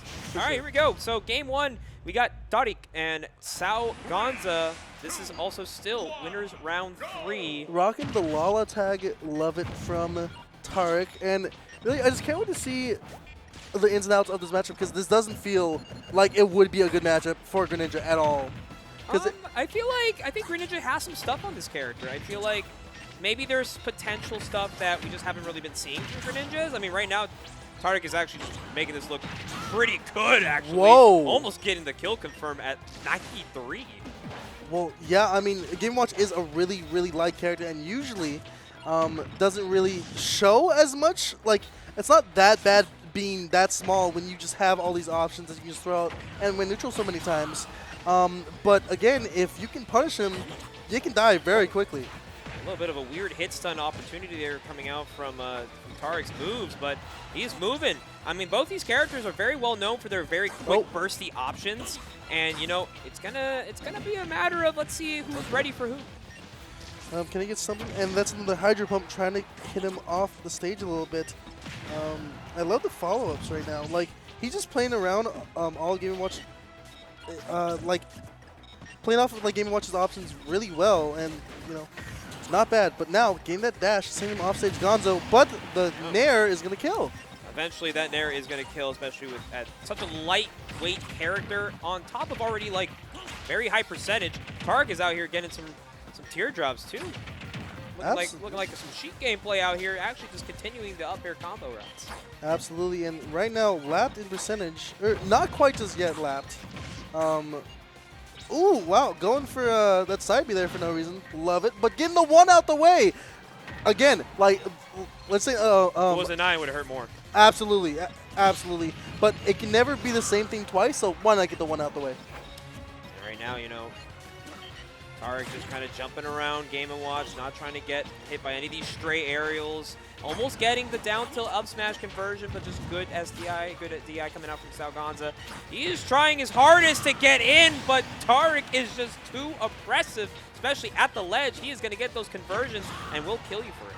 This frog is slippery, man. It just seems like it's just... Salgonza is just having a bad time of really getting in right now. I mean, only being 128, 3 minutes in, that's just tough. I mean, you can't get in, and this is looking pretty bad for Salgonza. I mean, getting a quick 52% and just keeping his advantage pressed right now. What a pivot grab. Could that do it right now?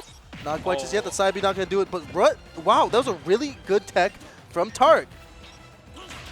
Got the up tilt. That's and it. He counters the immediate down air and 3-stock. Incredible work from Tariq calling out that down air, and that was a... Low-key, it wasn't quick, but it was just domination the whole game from Tariq. Yeah, it was just very good awareness, too, knowing that the only direction Salgonza really had for Game & Watch was trying to trade with a down air, but the quick reactions to counter, and of course, being able to adjust where Greninja is going to strike you from, definitely an automatic KO. And 3-stock is game 1. Let's see if Sal learned a thing or two from fighting this guy. Maybe he can take stock.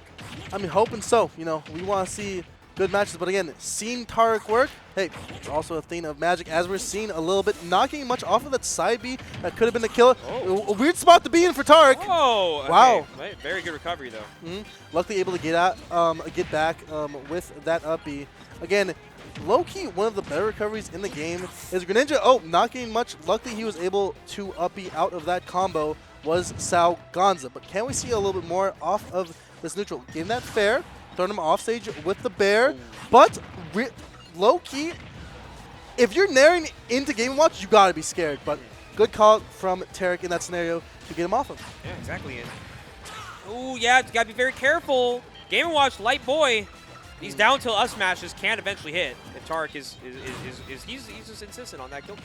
Absolutely, but can we see more? Getting a little bit off of that up B. Not a good place. Don't want to get hit with the meats. Oh, where's the F tilt? Ooh, just barely, probably not wanting the jab there. No F tilt, trying to get that up smash, but the down tilt into the fair will take that stock, and Tarek looking to be a little bit more still in the lead, but it's looking a little bit more shaky from the German Greninja side. Yeah, of course. Sao Gonza actually playing it up pretty well this game too here. You know, the lead is not too sizable, not too kind of overwhelming to overcome at the same time, but you kind of just don't want to let Tarek get in his comfort zone, because right now he is just looking for something he could put on his Twitter. Well, that's probably not it with that fair taking that stock. So cut the tape. That's all I know. Yeah, you gotta cut it out of a little bit out of the clip compilation, but we're seeing a little bit of just a little bit of a comeback from Sao Gonza. It seems like these nairs that come into play, dash attack, send him off stage. Can he get a little bit more? Trying to get a drag down off of that nair, but the up tilt's not going to do it. Really good jab from Tarek, sending him off stage. The Hydro Pump, is that going to do much? Not quite yet, but good get up attack from Sao Gonza. Yeah, just kind of maybe trying to change up the timing of that up smash rip, because he didn't know if maybe the shield would get let go. But Tarek, very patient, very willing to wait out the whole animation to get out of there for free. But this game is very close. Oh, but that bacon almost being very detrimental, but the back air not going to do it either.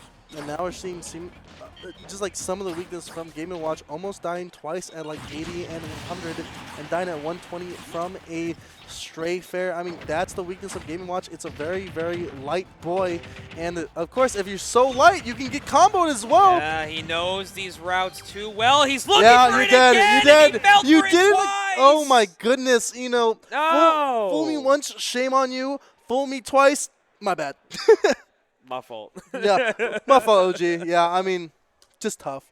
I mean, we saw Tarek just dominate that match pretty well. Yeah. I mean, only losing one stock. I mean, absolute domination from the German Greninja magician. He's doing a very good job, and he's going to keep it pushing here in winners. I do like to say thank you guys so much for tuning in. This pre-local action is only just the beginning, as we are still, and I mean still, in pools. Can you believe these sets are pools, man? I'm seeing some of these very notable names, and we're not even in top 32. Oh, my God, yeah. Like, it's just so much. For sure. Thank you, Jet. So we only have a couple more sets, but again, every single one of these sets have been fire. Like, so many top players and so many consistently good PR players. Hi, Jet. How's it going? Jet's right there. Really showing what that mouth can do. Oh, man. He's a Jenga god, but I don't know about anything else. Commentate. Get your mind out of the gutter. You're right. Yeah. My fault. Yeah. Assuming stuff. But we've seen some really good. Wow. I mean, dude, Tarek. Domination. Only losing one stock. Yeah, and it's really funny because, like, so, yeah, the matchup is obviously Game & Watch wins a lot of matchups. Arguably, has very few to really worry about at top level. However, Greninja, it's not really a matchup thing. At that point, it's a player diff. Yeah. Because Tarek is one of the best in the world. Sao Gonza's one of the best in our region. No. So, diff. It's little pond, big pond. You know, you get to jump yourself into maybe a little more competition, and it's hard to jump that dam. It's really hard to make that jump, but it's not out of the way. I've seen Sao Gonza actually at Port Priority take SkyJ to Game 5. Wow. But of course, Game & Watch and Sinnoh, okay, like dude, if you. But it's still like a neutral B at ledge is pretty good against us. That's a big cat. It wants to chew on that meat a little bit too long. You just get hit with a chair. Yeah. So, you know, it's kind of tough to really say, you know. Yeah. There. But, again, we're back into it. Let's see what's happening next upstage. We see someone up there, but I believe that's Heddle. Hello, Which the Bowser. yeah, No. very good Bowser player who actually Best in the world. Best Bowser did in the very world. well. Got a Yaura win last night, which is insane. That matchup's hard. That matchup's got to be hard. It can't be fun. What? Yeah. Like all those projectiles. I mean, how does Bowser even get through? That's a big boy. And Heddle will have a chance to fight our local Shulk, Sandfall. I love watching Sandfall. Sandfall is a very intuitive one. I've seen his clips on Twitter, but again, it's gonna be hard to twip. It's gonna be a little bit harder to clip this guy. Hedo, the Bowser from Japan, one of the best to do it overall in the world, and the premier Bowser. Yeah, this is actually the premier Bowser. We have a lot of great Bowsers. We got Crest in the background right there, supporting Sandfall, of course. Loving couple, of course. And, of course, I see Gustav Jump Scare, also another Shulk player, looking to see how this matchup plays out. Shulk Bowser, yeah, on paper, God, save me if I'm Bowser. But, dude, this Smash Art, dude, because Bowser just lives so long. But again, Shulk's a different animal. I mean, like, if you, like, it's the Swiss Army knife of sword, of swordies. Yeah.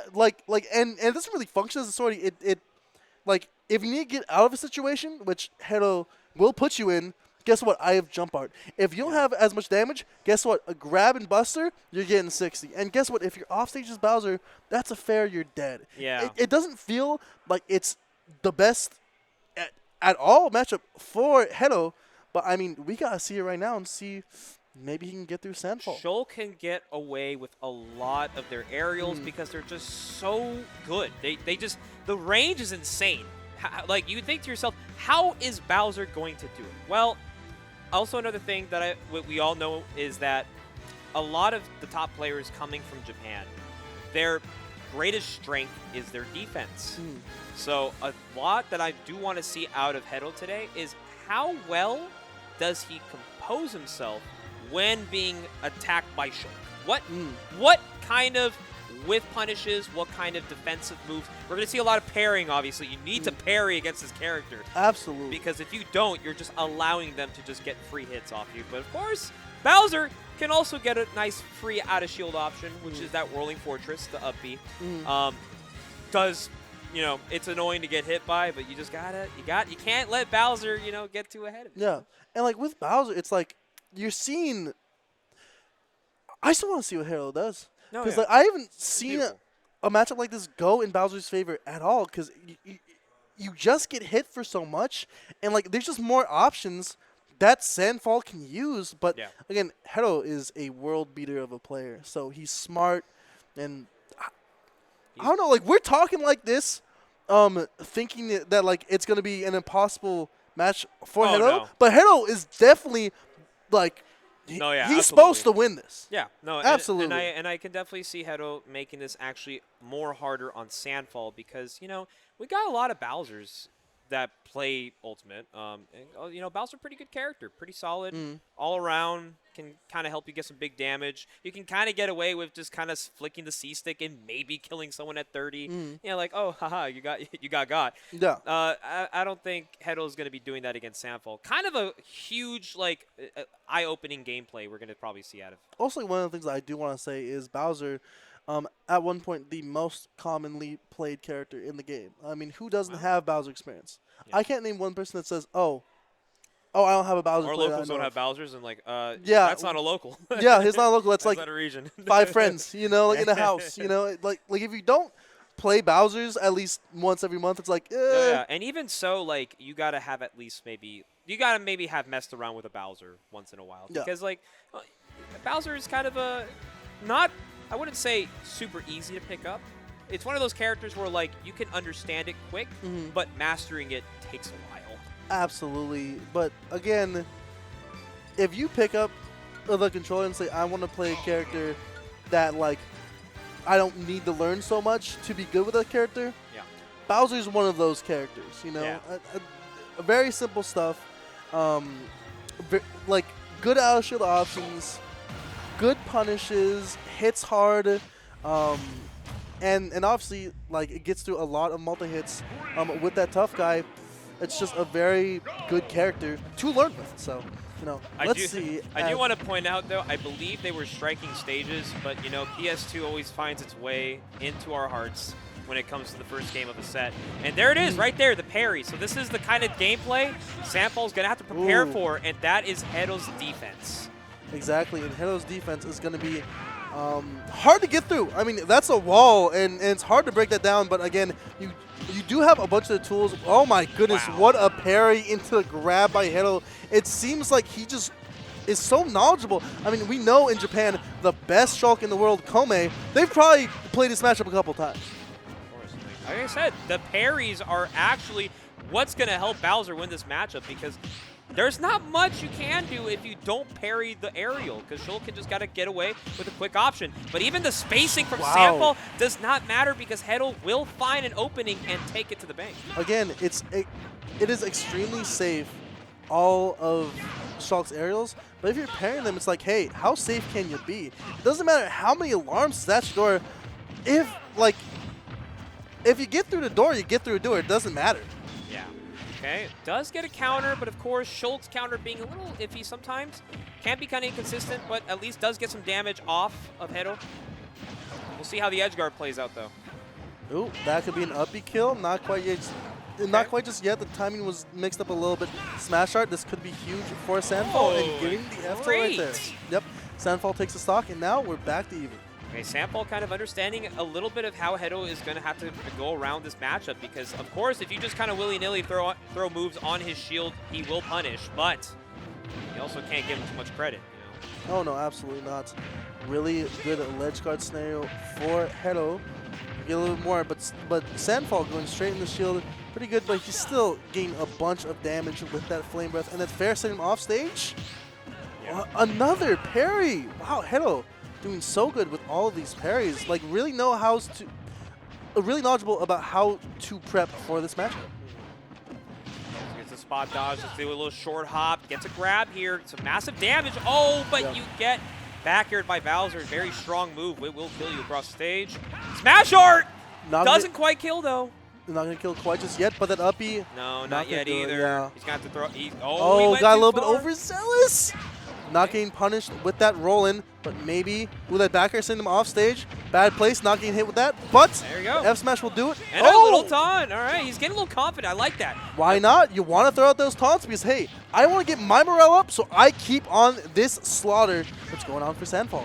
Samfall doing a good job too, but he gets parried on the first up B hitbox. Gets caught by Flame Breath. How is he going to recover?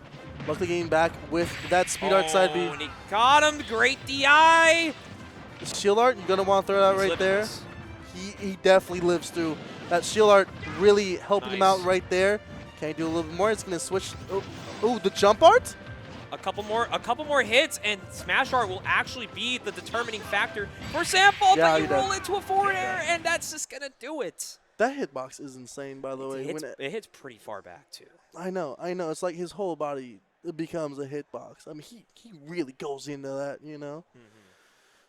But game one goes to Hedo. And like I said, you know, Samfall doing a very good job. I see the slight adaptations coming out from how he approaches Hedo, because, like I said, the parry game is literally everything when you're fighting big ranged aerials, and he's doing a very good job catching each and every one of those, at least when they matter. But, of course, Samfall finding the openings, having to conserve that smash art, having to be a little smart about how he plays the offense in this matchup, because Hedo is ready for everything. Well, he has to be. I mean, Bowser has so many kill moves, and really, that's the name of the game. If you can get in and you're at a high enough advantage, shield art can't save you all the time. I mean, if you get hit by a random back air at 150, I mean, you might go to the boom. Yeah. Possibly. It might be liftoff for you. Okay, good recognition there from Samfall, actually dropping down a quick aerial, but also buffering the spot dodge, knowing that Hedo was probably looking for maybe some sort of a grab. And the up B coming back to interrupt Hedo's up B. Shield art, pretty good pull from there. You're not going to get quite that much damage from that Flame Breath. And the Nair, luckily air dodging through that back air, throws him back up in the air. Does not get... Oh, wow. That backslash will kind of trade a little bit there with the up smash. And not not able to do much. That was a really good up smash, like, to be honest. But now we're going back to Buster. That's going to be a lot of damage, but luckily Hello was able to DI that. And there, getting a little bit more damage. Can he press a little bit more? Ooh, that's a scary spot if you're Sandfall. It's so scary, yeah. It gets a lot of damage off these pummels, and now... Okay, good recovery there from Sandfall. Yeah. Oh, but he catches the immediate jump off the ledge and gets the first stock. Smash Art, not going to get through the shield quite just yet. And the up is going to do a little more, but going straight in the speed art to get out of that spinning fortress. Going to get a little more from this ledge trap scenario. Ooh, fair, not going to do much. Nice roll. Spot dodging the whole entirety of forward smash. And Hedo is actually keeping this first stock quite longly. However, Smash Art is out. So all it takes is one small whiff of the sword. What a parry. Parrying that Smash Art. You got some cojones on you. Oh, like every... Man, that Flame Breath just eats up the shield so much. And that's not going to kill quite just yet. That F is not going to do much, but the jump art, fair. That's going to take it. Very good stuff. Sample cleaning up that stock here. Very minimal damage. Shulk can definitely make it back here. Just got to be very, very mindful that Bowser will try to look for a KO. And he gave it point. As Buster, he has to do a little bit more to get more damage to even up the percentage. Ooh, but that F tilt will send him straight off stage, and another Flame Breath racking on more damage. Shield Art coming out a little bit too late. Oh, look for it. Look for a side beat there. It still gets it anyways. Middle of the stage, does not matter. Cash is in the stock. And now Sandfall looking at potentially losers if he doesn't find a way to get around Hedo. Buster Art doing a little bit more damage, but Hedo is able to get through it by getting to the plat and getting back to center stage. But Sandfall able to see it now. Back in the Smash Art. Not going to kill quite just yet, as F throw is not really much of a kill throw, even if you're in Smash Art. Can you get a little bit more off this? Back air, not going to do much, but throwing him off stage, keeping him in a bad spot, and then fair will do it. Really good mix-up with your throws there in that scenario. Nice, and with the shield art was able to stay within Bowser's range, and the Buster art is doing massive damage for Sandfall. 53% off the Buster. Not 64. Bad. Not Gets bad. More. 95. Is Hero going to be able to get away from this? Not really. I mean, 110 off of that. Now he's in Smash Art. Not good place. Oh! The up smash and straight neutral. And he's off stage. Does get the second hit of upbeat. Comes off. Hedo wants this stock more than anything, but Sandfall misses the forward smash. Gets side beat. He's off stage. What's going to be the option here? Oh, you got to get back to stage right here. Oh, and he gets forward tilted. That's going to do it. The set is over, and Hedo makes the comeback. Wow. Like, picture perfect stuff from Hedo. It was very close. Like, Sandfall had that lead, but again, the prestige of the best Bowser in the world, Hedo, comes up from the top. And just like that, it's a quick 2-0 from Hedo. Incredible stuff. Like, that was pretty good. It was getting a little bit hot in here. No, you know? dude, I'm telling you, I was expecting this to be very it's very daunting for Bowser to put up with Shulk.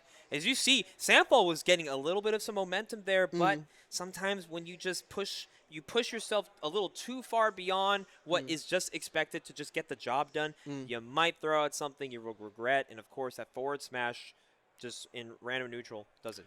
Okay. However, that's going to do it for our block here at the pre-local here at GX. I do appreciate Big Daddy Nom Nom pulling up to this weekend. I did have a blast commentating with you, and I hope you guys had a blast watching these first few sets. Don't go anywhere. We're going to go cut into a commercial break, and we're going to be getting some new set of commentators that is surely going to keep the party going. There's so many great talent out here, and guess what? The voices will prevail. We have so much more packed. This was just the beginning. This is only the beginning, This is the beginning of this weekend. You're seeing so much. We can't wait to see what else happens in this amazing and crazy weekend. Follow us on our socials at Mars Bars. Or if you could pronounce my last name, props to you. Valenzuela? That was pretty solid. I'll give that an 8 out of 10. Not bad. And at CalFrance too. Please follow us on our socials. Of course. We be tweeting and we be saying stuff. We just be saying stuff. We do be yapping. We do be yapping a little bit. Yeah, but that should be our block. Thank you so much for tuning in, and you're about to see so much more. Thank you. Don't go anywhere. No cut? Okay.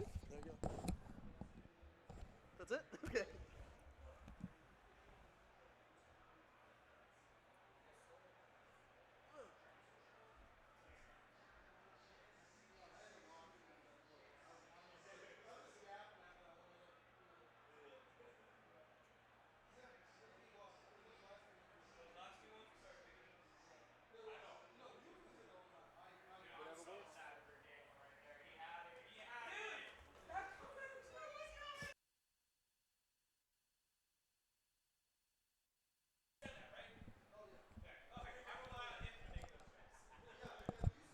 Hello, hello. Welcome back, everybody. Hello. That was a hot set that just happened. I didn't catch the tail end of that. What happened? Because that was going back and forth for a bit, it looked like. It was looking like a comeback on the end of Sandfall versus Hero. And it was doing really well. Like, he wasn't really going for anything. Hero got the very first 2 frame that he got like all set pretty much with a forward tilt, and ended up killing it out from Sandfall, who is making a pretty good run. But it looks like now we've got Pure Salt versus Bloom for Eva, Bayo versus Donkey Kong. Tell me you've seen this matchup. I've only. I don't think I've seen this matchup in I don't know since Smash 4 maybe. Yeah, I mean there's not many DKs out there who are doing it, but Pure Salt is one of the people here. But it seems like he's getting hit with about what you would expect. Like the matchup, I think sort of has to go in a world where all right, Bayo is getting like these massive hits and able to convert it off really heavily. Yeah, you just combine Bayo's ability to combo any character with the big body of Donkey Kong, who's already used to being comboed by pretty much anyone. It's probably not going to be good losing neutral. And right there, and you can sort of see right there, he was going for a down air, just got neutral win with the up B from Pure Salt. He's not afraid to go for these options first. Oh, wow, the last hit of fair. Isn't afraid to punish him either. Optimal. Oh, trying to do fair trains, not getting it. Okay, we were slipping back to neutral, but the rollaway is getting punished by the ABK, and now Pure Salt's back off stage. Oh, good up B, honestly. Forces a punish, but I mean, at least he's getting at center, but oh no. He's just been trying to get any sort of room this whole game, and Bloom's not giving it to him. Oh man, that was like 2 interactions to lose the stock there. Tries to go for a Hail Mary forward air.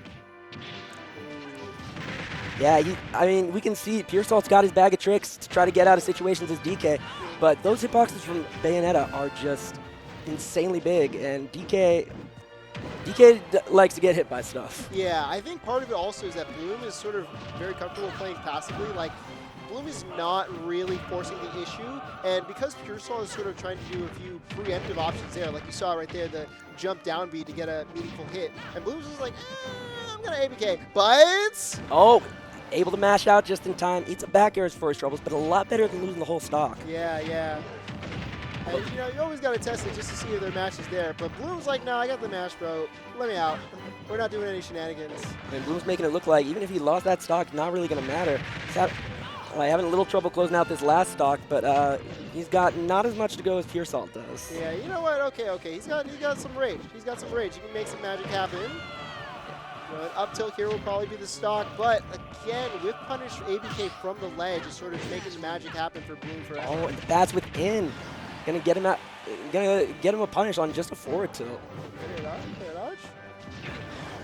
Okay. Yeah, he's just gonna keep on the edge guard. Oh my god, perfect spacing. Yeah, you can tell sort of Bloom's how to hit in mind that he wanted, but he has no issues just sort of rinsing and repeating the situation.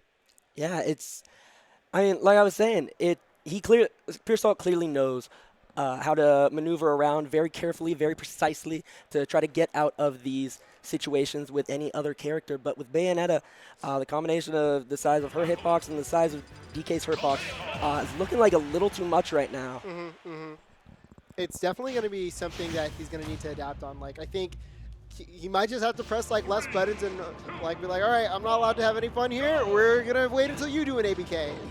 Exactly. It's dashes attacks right in. It's probably gonna be only 26. Yeah, 26. Hey, we're taking it. Okay, okay. I mean, if you're only getting out of Bayo combo with 26 as any character, that's good. Yeah, that's like 2 Kazuya electrics whiffed there.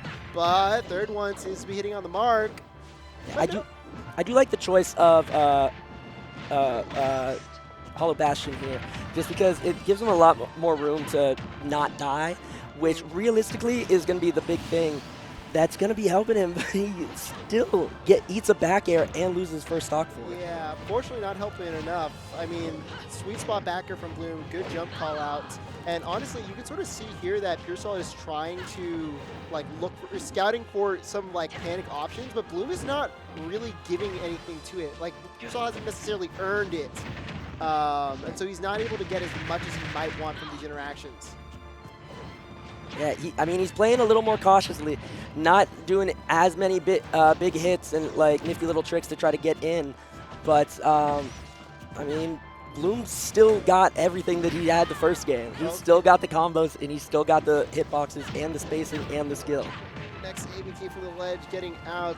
Pure Salt positioning to try and get a 2-frame. Oh my god. Oh, good attempted mix up there. I mean, I think the last situation, Bloom punished it with a hit, and so Pure Salt tries to play for doing the super armor there, but again, Bloom is just comfortable to wait and react and just take the situation. Oh wow. Barely not killing there. Bloom's been showing that he's really good at mashing, but so Pure Salt maybe went a little too early. Okay, we're punishing the ABKs from ledge. Do that again. I dare you. I double dog dare you. All right, but Bloom's not letting it happen. But Pure Salt's also saying like, no. There we go. None of that. That's finally going to be the stock. Stock's on the board. We've got first blood for Pure Salt. Yeah, and DK definitely can take some early stocks, but it's going to be a matter of whether Bloom's going to be too slippery to let him. Okay, aerial spinny Kong, breaking the combo. Oh, good dashing grab from Bloom. Oh, is this going to be a duck combo? Okay, Oh no, just barely pushing him to the right instead of towards the blast zone. Yeah, that was kind of insane. I'm definitely expecting the game to be over already. Yeah, I mean, for what it's worth, Pure Salt is getting hit by a lot of these things. I don't necessarily think it's the advantage state because Pure Salt is playing. Oh, but a beautiful back air. I think Pure Salt is doing as good a job as you can getting out of these combos. It's just more so that Bloom, I think, is still just winning all the neutral interactions there. So even though he's like finding his ways out and not dying instantly off of one Bayo combo, which is like what I think I would expect, Bloom is still able to sort of follow up and take the reset and still get an advantage there. Yeah, it's just so much dominance from Bloom there. Pure Salt's NorCal native. Watching Guildhouse, you've definitely seen him before, and he's like watching him in any set. You see that like he knows his way around DK and he knows how to do things to put him in an advantage. When DK not being the absolute best character has some weaknesses for sure, and he's able to compensate for those. Yeah. But sometimes when you put a player like Bloom up against him, there's only so much you can do. You're reminded that there is, in fact, a tier list in this game. Yeah, not only a tier list, but a world outside of NorCal, outside of your own region. There's a whole world. That's why we're here. That's why we're here at Genesis. Bring everyone together to see who's the best. Yeah. I mean, I think that's one of the things I'm most interested here. Like having all these opportunities for different matchups between players here is so great. Like, I mean, even just thinking about the talent pool here, I feel like as soon as you get into your round 2, like you're basically already seeing like the top 128 portion of what you might expect at Genesis tomorrow. So this is honestly just like a great experience. I'm super psyched to see all these sets happening. Yeah, and honestly, that can be the case for pre-local any regional super major or anything of that caliber. Local beforehand, you have you have way fewer players, but you have larger chunks of good players that come out beforehand and are really out there to grind. Ooh, okay. And who have we got here? I don't believe I recognize these faces. Yeah, that's the one downside when the outer region players before. I'm like, I know these people. I can just look at them. But as soon as like it goes like a little bit out there, I was like, Yeah. So let's see. Get you some character select screen maybe. Yeah, let me see if it's shown. Okay, let's see what the bracket is saying. I mean, bracket's got to be pretty far along by now. I think the second wave of pools already already about over. Oh, this might be Yaura versus Orion.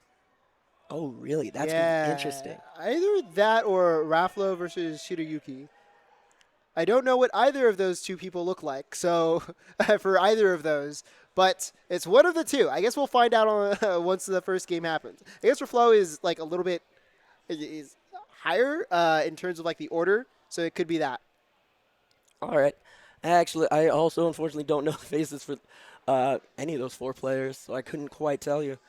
But, I mean, like we were just saying, either way, that's Europe versus Japan. Yeah. That's everyone's coming out all over the world just to show not just what you have, but what your region has. All right. Hopefully we'll get the first thing coming up soon. I mean, in any case, like the matchups here that we're seeing are going to be great. Like any of those would be absolutely amazing. Oh gosh, I mean, okay, what did I think? So I'm trying to see if I can see it from here, looking back. Oh no, they're still doing the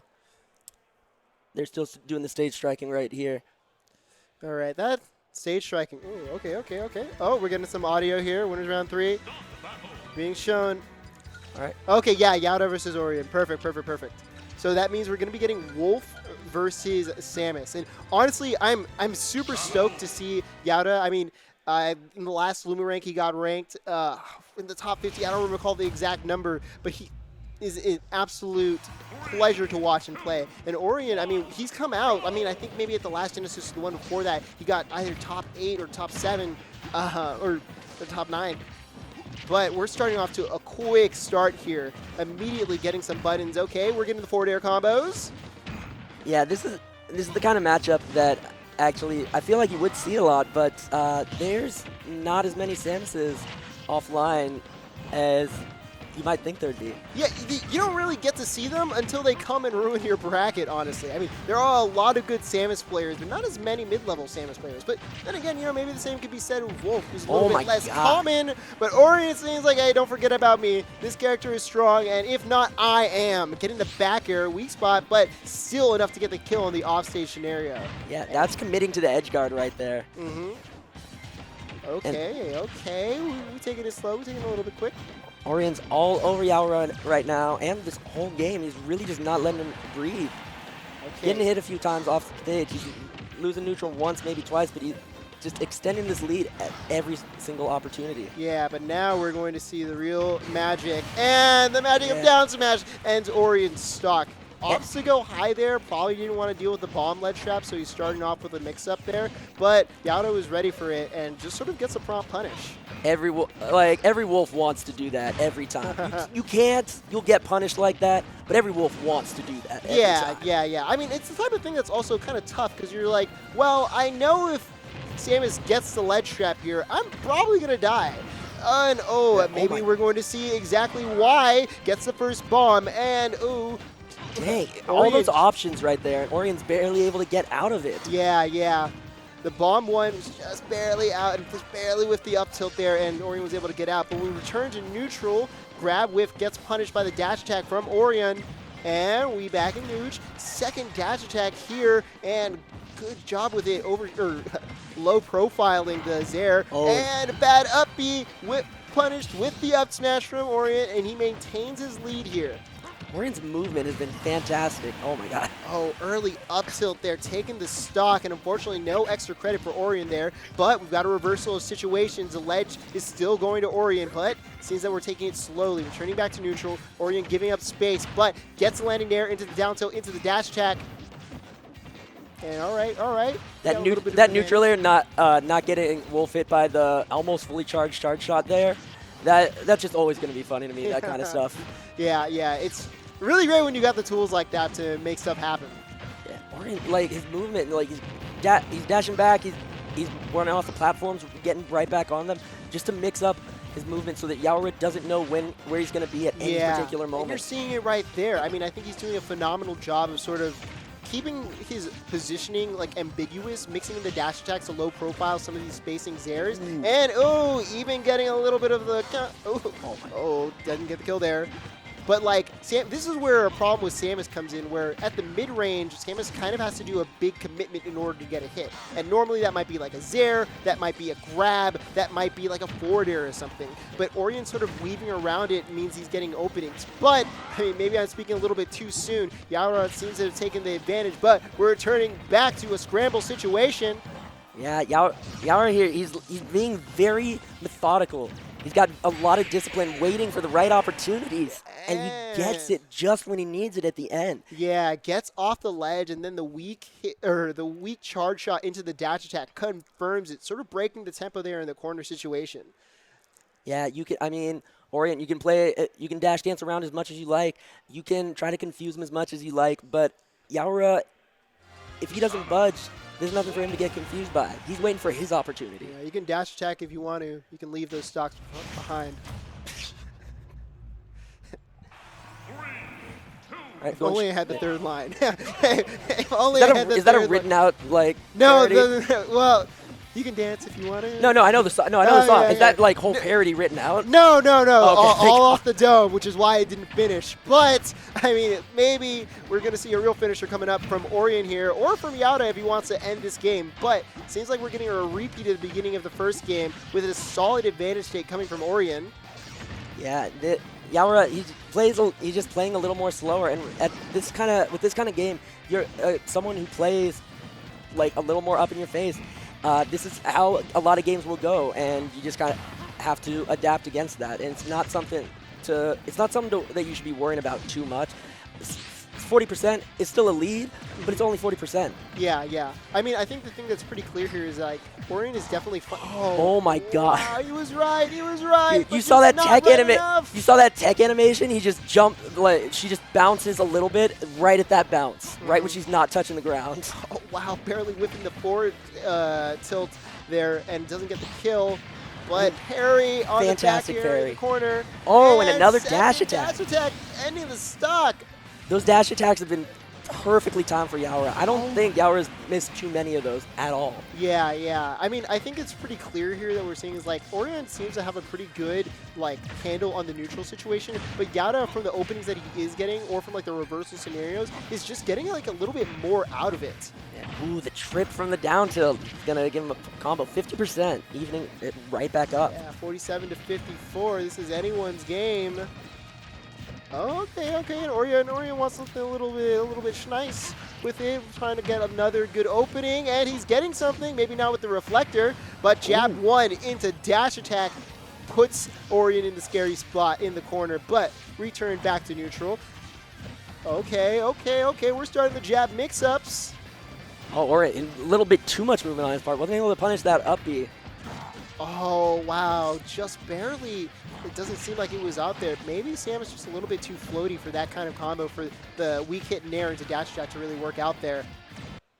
Yeah, as heavy as Samus is, like, if you're not used to playing against that kind of character that's floaty in that way, like, a lot of your combos just don't work the same. You have to do completely different combos depending on the character as well. Sometimes you get completely new combos, like forward tilt into forward tilt. Oh my God. So tense right now. This is going to be very...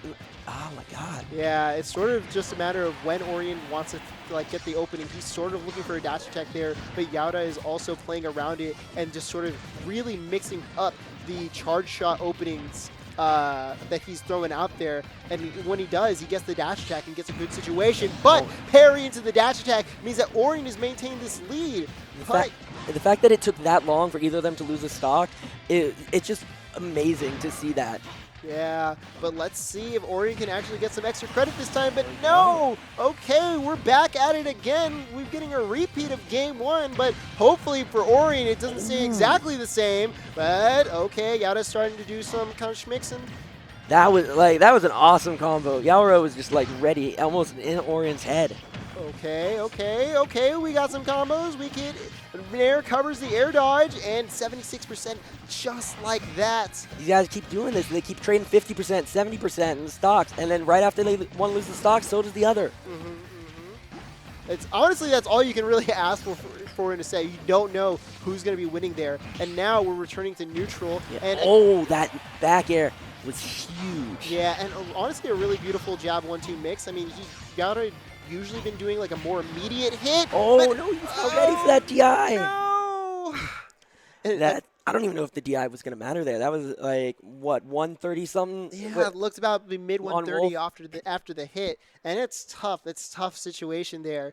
I mean, Orion had been getting most of those dash shots when he had really committed to them working out, but even then, the charge shot just sort of beats out all aggressive grounded options, because you see even there, like, if it's just charged even like a little bit, it clanks, and then Yaura's going to be like, well, I'm just going to dash attack. I might as well have hit it. Yeah, Yaura was just...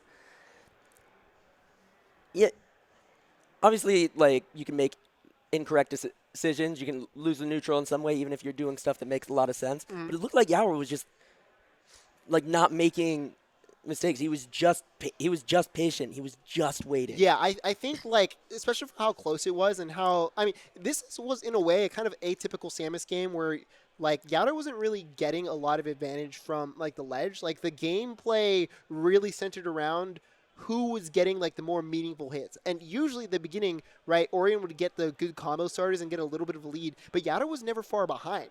And when it came to the very end of the game, he ended up getting the hits that matter with a parry, with the charge shot, into the dash attack, and cleaning out the stocks. Like, oh my god, I wonder how many of those stocks he got just with the dash attack. I know for sure 2 of 6. I think probably 3 or 4 though. Yeah. Like, at least it felt like that. He was ready with those at every single moment, and that's what's really, honestly, it was what's fun about playing Samus, because everyone expects you to be camping because you're Samus, and don't get me wrong, solid way to play the game. Samus does quite a good job setting up a tent, but having something like that dash attack right there is such an essential burst option, because if Samus didn't have that, people would not be scared going up against her just going straight in as much. Yeah, for sure. And it's sort of something that also sort of ties her kit together, because, I mean, her juggling isn't, like, the greatest. I mean, the up air juggles are nice, but usually what ends up being the situation is that you might get some hits there, and you need to get something to cover the ground. And charge shot, if you haven't charged it, isn't that fast, so it's a really high commitment to keep up a full charge shot if you actually want to get a kill. But dash attack is fast, it's big, it's strong, and for a character that so easily gets chip damage like Samus, it's exactly what she needs. But okay, it seems like now we've got Reflo versus Shiryuki, I believe. That would be my guess. I still don't know. Yes, yeah. This is okay. This is Reflo. I didn't realize I recognized Reflo until I looked at Reflo. One of those things. Oh yeah, I get that all the time. And you're like, have you met this person? I'm like, I've never heard that name in my entire life. No, and you see their face, like, oh, it's old. What's his face? I see met this that guy kid. every week. Yeah, I lived with him for like 5 years. All right, and oh my gosh, these people might have actually played yesterday at the at the Guildhouse. Oh really? I'm not sure. Oh gosh. That's interesting because. Oh wait, no, I think you're. No. Well, okay. I'm thinking of something else. In any case, this is going to be an interesting set. If they didn't play, they were really dang close to it. And now we're starting off. And honestly, I mean, this matchup is such a throwback. Like, Palu, I mean, okay, Palu hasn't really been going anywhere, but like Inkling in 2024, not a commonly seen character. I would say Inkling, like, for where she is on the tier list, that Inkling's probably one of the least played characters in that area. And oh That's my gosh, dead. Shiryuki is showing, why they earned the top 100 spot there with some beautiful neutral. Basically, like 2 or 3 interactions to a good roller read ended up into an up smash kill. And now... Oh, what? You can't be just throwing that out mid-game. And you know what? Because Shiryuki got hit for it, we'll say it was a mistake. But if it did work out, that's when we say, yeah, it's intentional. That's just my mix-up. Yeah, and oh my god, Shiryuki's ready for exactly what Reflo's going to be doing. Yeah. Oh, good down air there. That was probably going to be the only option to really get a punish there from the dash attack, or from the get-up attack. But Shiryuki again getting the hit, but nice Reflo learning from his mistakes, but unfortunately still died to the up throw up air. A good mash was not enough to save him.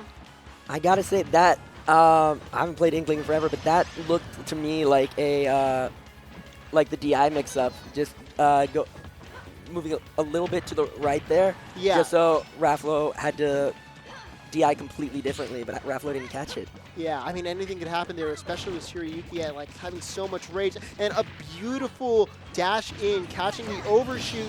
But speaking of overshooting, maybe Shiryuki kind of... Yeah, you cannot forget about that explosive flame. Very useful in exactly those situations, actually. Yeah. Just if you catch someone slipping when trying to edge guard. Yeah, and it makes sense, too. I mean, Inkling, one of the good things going for her is that her ledge trapping really benefits from the setup play of the splat bomb, and Reflo is sort of trying to beat that out with the explosive flame, but wow, that's still connected. Yeah, that was crazy because that was a range. What that hit like? I want to say 80ish, 85 to 90% on the first Oh time. no, he was like low 100 and plus like having ink on him. No, the first time that killed. The second stock. Oh, okay. And that was like 120 afterwards there with ink on him. So that's like a pretty big range. That's at least, I mean, there's rage involved in the first one and ink involved in the second one, which makes the numbers ridiculous to try to figure out on your own if you don't know them already. But that's still like a very notable range. Yeah, and it sort of looks like Shiryuki is just sort of, I mean, playing to Inkling's strengths, the ground game that Shiryuki here is playing is just working really well. Like a lot of the jump-ins from Raflo to sort of space and neutral is just not working out. And so when Paolu's sort of playing all this empty play, Shiryuki's like, well, I kind of fuse to the ground here, and I'm going to find an option, but panic option is sort of caught by Raflo. Oh, wow. Down air out of shield. Interesting. It worked. So, I mean, he's getting all this percent on him right now. This is probably one of the first meaningful hits, but unfortunately not able to get a big conversion there. Whiffs the up air, forward air.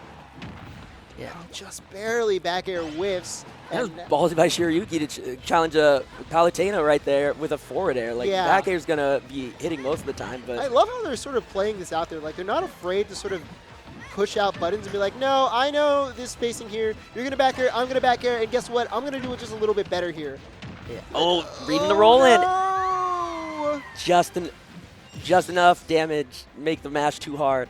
Okay, Roller seals the first stock again for this game, and now we're going to deal with the most difficult part of playing versus Inkling. Playing versus an Inkling who has a lead, but you know what, it didn't last too long. Air dodge into the stage, gets hit with a back air, but Shiryuki's wasting no time, immediately gets a jab and an ink on Raflo. Any hit here would be big money for Shiryuki. Raflo, it looks like he's waiting on a perfect opportunity. He knows he's been going in just a little bit too quick and getting punished for it. He's definitely keeping it more even this game. Trying to extend this neutral win here. Yeah. Raflo's doing a good job here. He's sort of, like, this is probably the first, like, successful string that he's sort of maintained for a long time. Taking, I mean, Shiryuki basically from, like, 20 to 84 from the ledge trap scenario, which is super good. Yeah, I think Raflo's starting to realize that's exactly what you want to be doing, jumping right there. Yeah, you can't get buried by Roller if you're jumping. And Inkling, especially if you're at 58%, Inkling's not getting too much off of catching you jump, unless Inkling knows exactly where you are and is prepared at that exact moment. Yeah, it looks like the modus operandi for Shiryuki over here. Oh no, double jump taken. Is there going to be a punish? No. But it sort of looks like the modus operandi for Shiryuki here is sort of just trying to outspace the back air game from Raflo. But it hasn't been working out. Ledge trapping is working good. Double jump from Shiryuki, force, and caught the landing with the dash attack because you got no more options. Good DI to make sure that there's no combo coming from Shiryuki though. But unfortunately, these buttons aren't working out well enough. Did Raflo fast fall that? Yeah. Oh man, that still didn't kill right there. Shiryuki will not enter that blast zone. Okay, but this might be the up tilt. I think Shiryuki's going to enter the blast zone now. Yeah. Raflo, honestly, really good stuff. Just a really consistent advantage state. And the good thing about it is that 67%, there's not really a way for Raflo to immediately die here. So this is a pretty likely scenario for extra credit. But assuming I will, I mean, Shiryuki tries for a little cheeky roller there, but Raflo playing well and not getting hit by it. But now it kind of looks like we might be in a dangerous spot. 104%, maybe up throw up air range is starting to get activated. And you saw Shiryuki aiming for the grab. Second grab in a row that Shiryuki is going for. You can tell that Shiryuki has something that they want. And is it coming here? Oh, no. Barely able with to the combo, but we're trying again, and that's going to be death. Unfortunately, Raflo still getting hit by the grab. Unfortunate scenario for him. But now, I mean, this is still not too bad. You found something that was working. You were playing a better back air game here. But jab gets punished, or punishes the aggression from Raflo. Second jab's getting damage, and you're inked up 36.5. You don't want to get hit again. Yeah, Shiryuki running out of ink right there. Honestly, one of the few notable flaws of Inkling, but you don't see it come up with these good players that much. They always have just enough. Yeah, all right, and we're turning back to the neutral. We're playing the back air game. Oh, but good sort of stuff out in air there. Oh, is that? No. Too far, a little too far away there, rolled a little too far. But it's still, I was about to say, a little bit even. This might be it, though. And it is. No, it's not. No, we good. No, England. Oh, that up air, not enough to kill. All right, okay, 125%, and honestly, at this range. Oh my God, just openly doing it. Yeah. Yeah, you do not see that out of anyone unless they are super confident, unless they know exactly what's happening. Yeah, and honestly, it couldn't have come at a better time. 125%, and with the rage that Shiryuki had, probably would have made like an up throw up air unlikely. And at that point, the only kill option Inkling really would have had would have been an up smash. And you know what? Or a roller, but Shiryuki finds it. Beautiful play coming out there from those two, though. Yeah, I gotta say, it was really interesting to see how Raflo decided to adapt that game because, like, the first game, it was definitely more Shiryuki favor. But Raflo was doing a good job keeping it even and just kind of remembering, it's like, yeah, Inkling, like, she's scary and, like, you don't want to get hit by that back air. But if you kind of just, especially with something like Palu back air, you don't really have to always respect Inkling that much. You gotta watch out for the roller. At 100%. Yep. You got to watch out for the grabs when you're at that percent later. Yeah.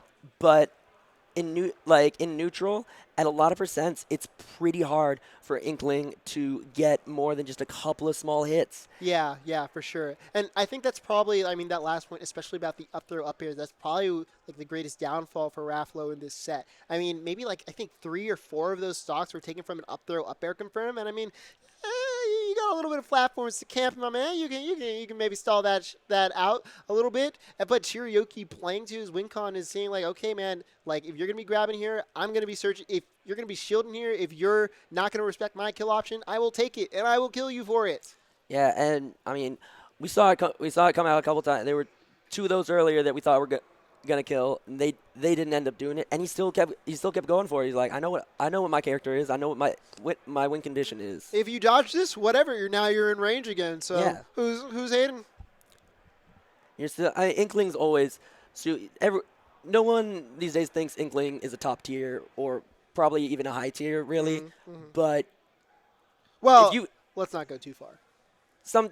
there's The debate. contention does start yeah. at the mid-tier, high-tier debate. But yeah, I will give you that, yeah. But people, like, whether you think Inkling's mid-tier or high-tier, probably not the character you're the most worried about until you run into them in bracket.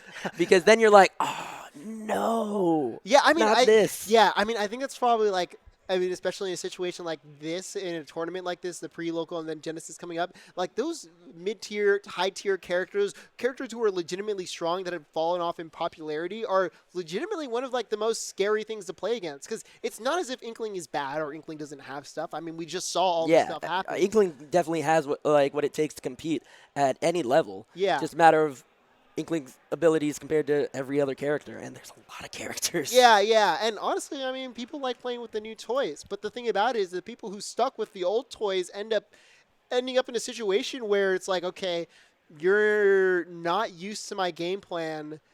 You might have been used to it 2 or 3 years ago, but it still works out, and if you're not going to respect that, you're still going to lose. And I think that's sort of like the benefits, like especially in a game of Ultimate, like where there is, I mean, maybe 20 top tiers and then high tier might be a top 50 or top 40. Like there's so many characters who people just don't get the good opportunity to play versus. But not to say that was happening here. I mean, I can't say for sure how often, that Rafalo might have played versus Space, a really well-known Inkling player in Europe. But, I mean, probably had to play the matchup like once or twice. More fresh than most.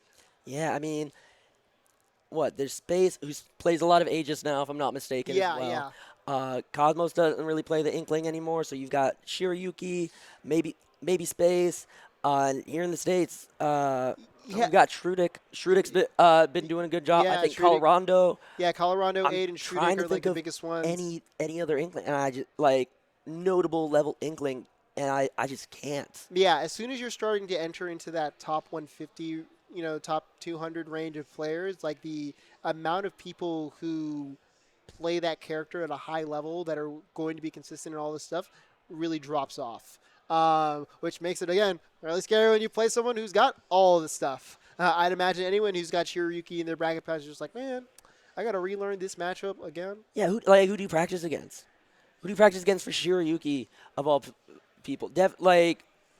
I would say best player of their character. Yeah, I mean, for sure, for sure. I mean, I will say, I mean, the bright side about Inkling is that Inkling is not as complex of a character versus like some others. So, I mean, you can just look up the up throw, up air ranges. You can, I don't know, practice your mashing to get out of roller. And those situations are pretty apparent, so it's not as tough as, I don't know, if someone's playing versus like an Ices, who really strong character who will touch of death you and you don't know what's happening. Yeah, you gotta. I mean, you gotta learn a lot more against Ices because they're gonna be throwing out twice as many options at you as most other characters. Because that's how that works. They're double teaming. Yeah, it's almost unfair.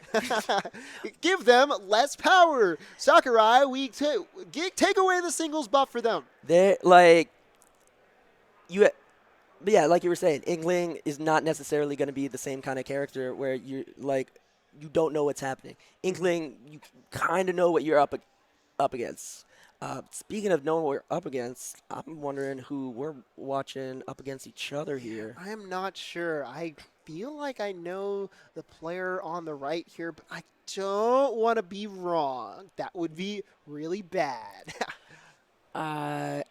I can't read what their tags are from all the way over here. Yeah, I mean, it's definitely a pool 2 match, so let me just sort of open up my screen to see what we got playing here.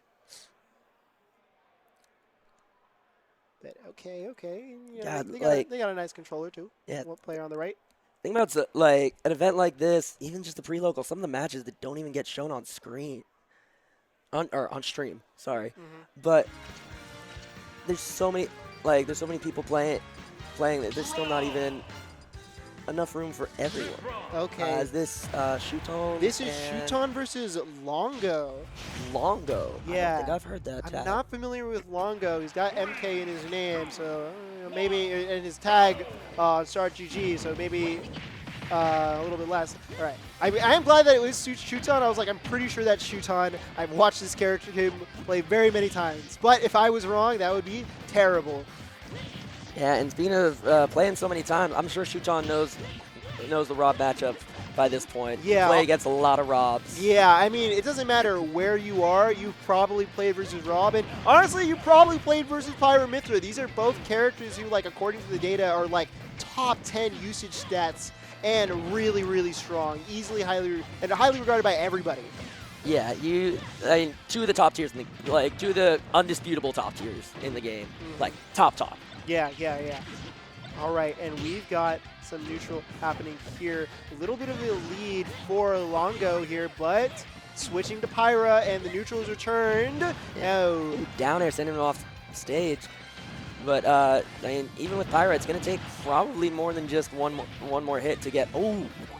Unless Longo does something like that, put him in disadvantage. I love the attempted up B from Shuton there. If Shuton was able to sort of get that up B on Longo, who's trying to ride against the ledge, it might have set up for a down air situation or even a footstool, which would have been death. But gets it down to, but the percent range is too high, but good tracing by Shuton versus Longo, and hits him with a forward air. Longo thinking like, you're not going to hit it. I can maybe get on stage there, but I love that little standoff as both players fall. You're like, who's going to pull the trigger? You going to air dodge? You going to do that back air? Let's see. You think you're safe here, bro? I'll press it. I'm not scared. Yeah, I mean, Shuton really probably doesn't have that much reason to be scared. Even at 134. Okay, wait, he might have a reason to be scared. Good tomahawk, and down throw up air gets the stock. I was about to say he's playing very evasive, but Rob still has some pretty big hitboxes. Yeah, he's fast. He got the AI. Okay, gets the dash attack forward air. Could have set up for a scary situation, but unfortunately doesn't get anything more from that. Good job by Shuton, sort of playing around Longo's hitboxes and taking the opportunities to sort of get behind him to find the openings, but he's now sort of in Mithra mode. Get off the stage. Let me hit you. It's time to get ledge trapped. And beautiful foresights. Yeah, Longo seems to be playing like very kind of like trying to make sure he's got every thought out, like fully thought out. Yeah. He wants to make sure he knows exactly where he's going to be and exactly where Shuton's going to be. Yeah. But unfortunately, he's going to be eating some up airs, and he's not quite thinking fast enough for Shuton. Yeah, and it looks like the situations where it's happening, like Shuton is just reacting like a little bit quicker. I mean, the second to last forward air before that last interaction, like Shuton would hit Longo from behind with the forward air, and the hitbox of Nair just wasn't out there yet, which is how he's able to get the situation working favorably for him. And it's kind of crazy because situations like that where you just know the interaction better than your opponent gives you so much mileage. Oh, What? wow. That just that had to be at the outside range of where that scoop comes. Yeah. I mean, it doesn't matter how well you know it. You do something unsafe, you might just die. And Rob likes to do that. Yeah, Rob likes to kind of kill you off one single unsafe thing that you didn't think was as unsafe as it was. Okay. All right, no punish from Shuton after starting the jump. Getting a lot of patience getting back on stage from Longo. Okay, we're returning back. Oh! Longo, he was playing a lot of the slow game, trying to not make any big commitments there, and he does right at the end and ends up losing the game for it. I mean, that's a tragic instance too. I mean, by the numbers, down air is not safe and should be punished by forward air. But it looks like, just sort of based off the positioning, Shuton down aired and then immediately buffered the up smash afterwards. So he maintained the low profile status the entire time until he came up with a hitbox and was able to kill Longo with that. Good read from Shuton there. Sort of just end the game nice and quickly. We're going straight back to PS2 though. And Longo, immediately retreats to start getting the gyro charged up, and immediately gets put on the edge by Shuton. Staying in disadvantage like this, you're Rob. You gotta be getting hit quite a few times by this character. Yeah, and there's no jump either from Longo at that period of time, which sort of doubled up the damage. Oh, his parry at the double jump looked like it might have been an attempted footstool. Shuton got it. It would have been dangerous. And you're seeing it again there. Down tilt into immediate low profile option, so a down air to down tilt stops Rob in his tracks from actually getting a meaningful punish on, Aegis's most rewarding option. And oh gosh, keeping up the pressure. Rob likes setting up his projectiles to sort of make him feel safer at the ledge, but Shuton ready for it and kills him with a pirate forward air. And now Shuton's at the legendary percents. Longo's really liking these. Oh no, Longo! He's really liking these blasts. He's like, all right, whatever, I was just saying he really likes these gyros on the ledge, but he likes it a little too much, it looks like. Yeah, good auto cancel into the immediate turnaround down tilt from Longo. He's reversing the situation. Oh, and that was a nice conversion. Yeah, looked like maybe suspicious TI from Shuton, but it's exactly what Longo needed, but maybe it's not enough. And 56%, no time taken by Shuton to get it. And now Longo is sort of in a scary spot. High side B there, potentially could have poked. Also threatens a jump. Oh gosh. Shuton wanted something a little funny there. Yeah, Shuton is sort of he's taking his time to do some more aggressive options here. And it kind of works out. He's got a massive percent lead. Oh, attempted down tilt. We're just pressing it. All right, and more Longo throw. being patient on the ledge, not quite dying, but game's looking over. It's looking very over. Yeah. Honestly, just clean work from Shuton. And honestly, Shuton has always had a really good record versus Robs. I think he's beaten Zomba most of the times that they have actually played. And, a lot of Rob players consider this to be a pretty difficult matchup, too. And Shuton's sort of showing why that's the case. He's taking his time. He's punishing Rob from getting the meaningful setup off stage that Rob players might like to do. And when he gets hit, it's just sort of really hard to get away. Yeah, with the speed of Mythra, her moves don't do a ton of damage individually, but you just need to get back once before she gets 3 edge guards on you repeatedly, and you're at 100% now trying to recover by Pyra. Yeah, it's like a squad of locusts or mosquitoes sort of chipping away at you really quickly. Sometimes a bunch immediately come into a swarm, which gets the combo starter. And I don't know, once you're well sucked up and in a weakened position, suddenly, I don't know, an alpha predator comes in and is like, seems like I can finish this off quite nicely. It really does seem a lot like the like the food chain. You got the a lot of weaker hits coming in, trying to weaken down the enemy, and you got then you have the big guy in the back just waiting to strike for the kill. Yeah, Pyro's just out there, just like, all right, guys. Yeah. You do all the hard work. I'll swing hard. Don't worry. You guys eat the grass. Process that stuff up for me, bring it up to me, and then, I'll do a nice little flambe, and serve it in a more pristine manner. And you know what? Sometimes if I'm too busy with waiting, a little bit of down air, we'll take that raw, and we'll eat it a little bit earlier than needed. Yeah, sometimes, pirates sometimes get a little impatient. I don't want to wait till 100% for this kill. I'm going to do it at 40. I think I want it now. You should be dead now. That's what happens with some of these top tier characters. You just press the right button and they die, and that's it. There's not much you can do about it sometimes. Yeah, and I wonder who's going to be coming up next. I think the next set might be, Twan versus Enki maybe? Is that Twan? It looks like Twan over.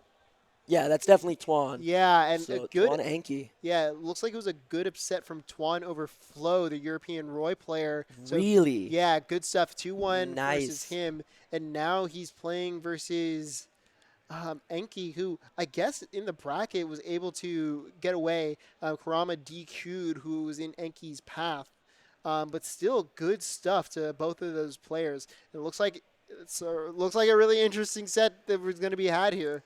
I mean, Enki, from what I know, is Pikachu. Mm-hmm. Does Enki play some Pichu as well? I think it's mostly just Pikachu. It's not entirely Pikachu. I think Enki is a Pikachu player. I'm not sure. Like, the name sounds familiar, but I haven't seen it in a while. I think Enki is the same person that I played like 2 or 3 years ago at like a pre-Genesis event. So if I'm correct, then that would be Pikachu. Yeah. And then there's Twan. Twan's got a couple characters on his roster, mainly Min, PT, but every so often you see a little something else, maybe a little Meta Knight, maybe a little Wolf. He's got many cards. And I mean, he's now playing versus the second European player in a row in his bracket. And it looks like we're starting it off. We're having a well and true Pokemon battle, just not on Pokemon Stadium. Yeah, they could go to PS2 for this. Oh man, but okay. We got a little bit of newt sort of starting out, or maybe it's a button check. Nope, no. Yeah. He broke the spacing. Yeah, broke spacing. Like, okay, now we have to just play the game. Yeah. Okay, but first blood taken by Enki, and a good scenario for him.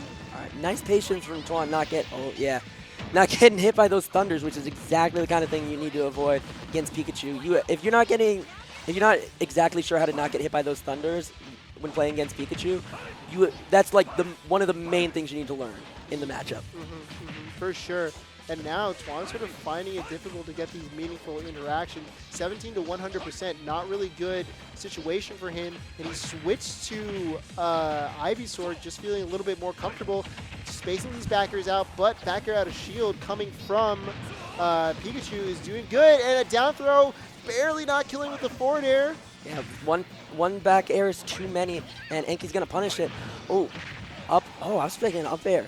Yeah, down through fair is good stuff.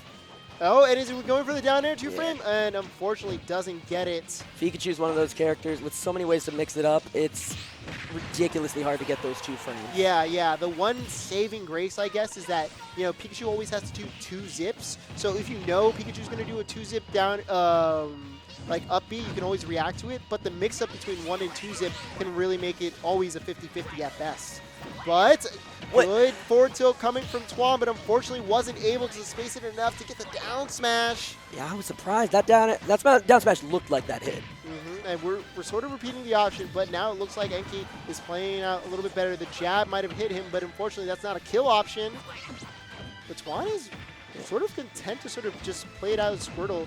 I mean, a back throw at this point might definitely be an option. Sent off stage, a scary position. Probably not going to be a death, but the damage, the extra credit is really racking up. Yeah, Twan's going to need to be a little careful at this point because if you can get to the next stock before losing your second, then Squirtle's taken quite a few hits. Is this dead? No. I honestly thought up smash might kill. Oh. Or up throw. No. Pikachu up throw, that move's probably not going to be killing until like 150, 170 with rage, or 150 with rage, but dash attack will take it. And now this is a scary spot, but Twan is saying, you know what? All right, we're switching to a different type matchup chart, and guess what? Charizard's evolved. He hits stronger, finishes the stock there, and now we're returning to the game that we've seen for most of this game, Pikachu versus Squirtle, and it looks like Twan is sort of just comfortable playing like this grounded game, but bad back air from Enki gets punished, and even though with a whiff on the combo, Twan was able to get it, but unfortunately whiffs again. Good wait, but not finding the hits. Dash attack, up air, okay. It looks right now like Twan's choice of playing a little bit slower is benefiting him a lot. And he's also sticking with the squirrel instead of at this point. Usually, I feel like he would go for the Ivysaur. Yeah. But he just knows it's like, hey, this is working out so much better for me. This matchup's so much easier. And that's what's nice about Pokemon Trade. You get to choose your matchup. Yeah, and you can sort of see how Twan is like you can pick where you're strong at, and you can sort of see the thing that Twan thinks is strong here is this grounded game. Like even a couple of times where Enki is whiffing out on these rising aerials, and oh my god, he wow. get up onto it. You weren't expecting that. The jab 1-2-3 stopping Enki from getting a meaningful hit there. Okay. Oh, Fourth throw. Yeah, okay. 145. He doesn't even mind that. Okay, yeah, just like We're that. just pressing it. I think Twan hadn't gotten hit since Enki was about maybe 20%. Yeah, it's pretty clear that Twan has found something out here. He's definitely seeing a lot more value in the grounded game, but switching to a little bit more aerials and pressing buttons a little bit faster means that he's going to get the better of the scramble situation there. Beautiful spacing following the drift from Enki. And gets the grab, but tries to get again, but a roll is the option chosen by Enki. And back air scenario, scary stuff, potential edge guard, but no, too low percent. Yeah, Enki's just patience. Pure patience knows like, oh, he's trying to mix me up. I've seen this before, 100 times. But Enki's still doing a good job of maintaining the advantage state. But now, no, we're scrapping no clean hits ever being taken here. Almost sets up for a real punish there, but doesn't get off to go for a hit. It's kind of situation where you're like, man, do I want to go Charizard? But, I mean, Ivysaur's just going to have a better matchup against Pikachu generally. Yeah, Charizard's going to be a little bit easier to get hits with, or get, like, kills with. But speaking of getting kills, Scary. Oh, no. Dash attack, or dash grab, just not enough range. Oh, just barely. Pikachu's not at a high enough percent for a real kill to be happening there. But, okay, 134%. This is kind of scary stuff. I mean, a dash attack near the ledge might be it, but a forward air is definitely not going to be, would be nice, or easily taken by Enki as well. And regrab, but still scary stuff. Oh, wow. He jumped into that, and that's going to be the game. That looked like he was trying to do a tomahawk right there. Yeah, and yeah. Twan was just grabbing He anyways. yoinked him right out of there. It's like, what are you doing over here? That surely had to be... like, that looked like that was just inside the range of that killing, too. Yeah. I mean, I think that was really good stuff from Twan. I mean, he played to his condition or what he needed to do. He's like, okay, if you want to get me off this ledge, you better grab me because I'm staying here. And Enki maybe thinking that he might be able to get a mix-up there with, like, a falling nair or, like, a tomahawk grab because he thought his pressure was enough. Like, slow falls sort of into Twan, but the grab range from Ivysaur is big. And unfortunately, what was once a commanding lead ended up into a stock or game lost by Enki. But he starts off strong, immediately getting back air into up air fair. Oh, wow. Oh, I thought Twan was going to do the thing where he just, like, drifts a little too far out in SDs. Thank God he did not. But, yeah, Enki's finally figured something back out about the Squirtle, adapting back just barely not in time for the game, but for the first game win. But, I mean, solid start right now. Yeah, 110 unanswered. We're seeing a good repeat from Enki of sort of a dominating neutral here, and he's getting the good damage. The question here is, how is he going to be getting the kill? I mean, one of Pikachu's biggest strengths is the edge guarding, but we haven't really seen too much of that coming out from Enki. But falling nair, one hit, down smash. One tiny hit in air is all it takes. Punishes sort of aggressive option coming from Twan, but that was flying out, saying, all right, get out of here, get away from me. But, oh, lightning loop immediately whiffed. I wonder what that was there, because he had like at least one or two opportunities to safely go to back to Squirtle, but he just wanted to stick with the Charizard for a little bit and get a few big hits on the Pikachu. Yeah, it might have been just because he wanted to capitalize on the pressure that he could have gotten while he still had iframes, and I mean, it kind of worked out here. I mean, Enki wasn't really touched much, but now 95% and 74%. But Enki's landing with buttons and punishing over aggression from Twan. Twan trying to rise up to meet him, but a lot of these are getting met with down airs from Enki. Oh, wait. Yeah, second time you're seeing the weight there, weight in air coming from Enki. You can tell it's definitely an option he wants. I mean, and, you know, it makes sense too. Strong one, can kill. Yeah. Twan's looking for his own up air, forward air, up B. Not gonna be able to get it though. Dash attack kills from Pikachu. Didn't look like it was the best DI, but also the rage and percent from Chuan not working in his favor. Twan definitely tried to buffer that. That came out way too late. And Twan, unfortunately, isn't really finding a repeat of his success from last game. I mean, he was able to get it by, you know, staying really grounded with Squirtle and just sort of win these openings. But, you know, Charizard takes out the high up B with a back air, and maybe we get a return here. Greedy down smash maybe, or was a misinput? Oh, scary, but doesn't send into tumble or into free fall, so Enki's kind of fine. Oh, yeah, it's Squirtle. Wow, that was the first one we saw this game, and Enki punished it perfectly. Yeah. I mean, Twan was scared after whipping it, so shield. No. Not quite dead. You're living. Pikachu ain't entirely DLC, you know. That's a base game character. You're not dying at 70. Base game. See? Base game. Base game character. They kill at 80. If that was DLC. That was DLC, that was dead at 50. Yeah, it would have been dead so long ago. But switching to Charizard, and maybe we're going to see a repeat back air. That would be what Twan kind of wants to see if he was able to get a kill there. But Enki's playing conservatively, not, you know, quick attacking too much, and setting up these T-Gills before trying to go in instead of pressure, and, you know, narrowing out, you know, trying to just stay away from the unsafe situations. Yeah, the grab down throw. Twan's trying to play as careful as he can, but there's only so much you can do when you're playing against Pikachu and you're just big body. Yeah. I mean, it's a tough thing, too, because Pikachu is probably one of the characters, you know, that's definitely in that top tier echelon of maintaining the lead. But, you know, a bad dash attack, well, that can hit anyone. Yeah, I mean, 152 on Charizard is not where you want to be, especially when you're Pikachu and a light character and in bracket. Okay, and you saw there, Enki opted for the forward. That was a little bit greedy right there. Yeah, you can definitely see it. I mean, Twan thought he had enough time to sort of punish a quick attack there with some fire, but wasn't able to get it. All right, so we're going to game 3 now. Twan's got the counter pick, so are we going to be seeing a different stage, or are they both going to be just comfortable going back to a small battlefield? Yeah, I mean, I guess it's just a matter of, you know, what works. It seems like Twan wasn't able to find success with the same game plan that he was doing in the middle of game 1 to claw things back.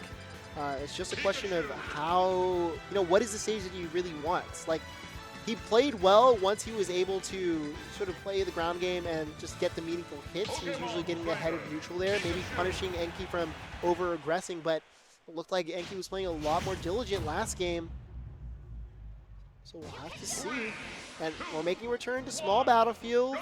They hate Pokemon. Oh, well, actually, no. Pikachu players usually would ban Pokemon Stadium too anyway, so probably why. Is it why is that? Is it the camera stuff? No, it's mainly just because you can't, like, go under the stage to get to the other side. Oh, yeah, that's right. So, I mean, you don't really get as much benefit from that, and it's a really good tool for Pikachu to sort of... Oh, my God. Yeah. Barely grabbing that ledge. Not one frame too soon. Yeah. And Twan is now back at his home, the ledge. Oh, back air, falling back air on shield, but no punish. Oh, that was a nice combo there. Not able to secure a kill off of it or anything more, but just a little two-piece that you would not expect it. Yeah, and it looks Twan is giving up. But if at first you may not succeed, try again, and Enki finally finding the Aether Thunder. Oh, hoping Twan finally that forward air is going to be working out. Twan seemed a little bit annoyed by that, and yeah, when you've been avoiding those all game, you just get hit by one. It feels bad. Yeah, it's just like, man, you was still active there. I waited and everything, but Twan finding some neutral wins. Okay, are we going to get it down air? But single zip, that's hard to react to. Yeah, see, I mean, it's just not the correct play usually to bank on Pikachu going early, because then you usually are in a position to get punished for it. It's tough, not reactable. Okay, down air, but even though there's a parry from Enki, no real punish, so good stuff. Okay, but unfortunately not plus enough to get down air into up air, I guess.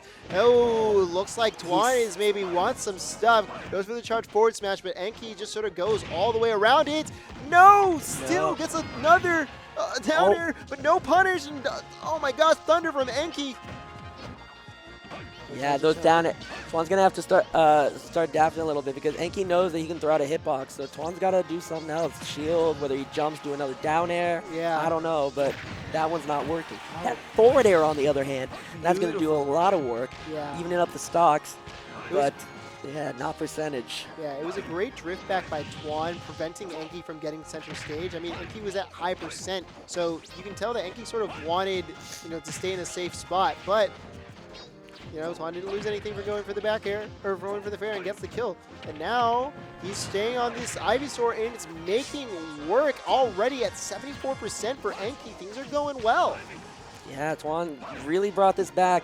Not all the way yet, but Enki is gonna be looking for exactly that kind of kill. Yeah, unfortunately, knockdown Nair into the up smash gets the stock. Oh! Ooh, that does it!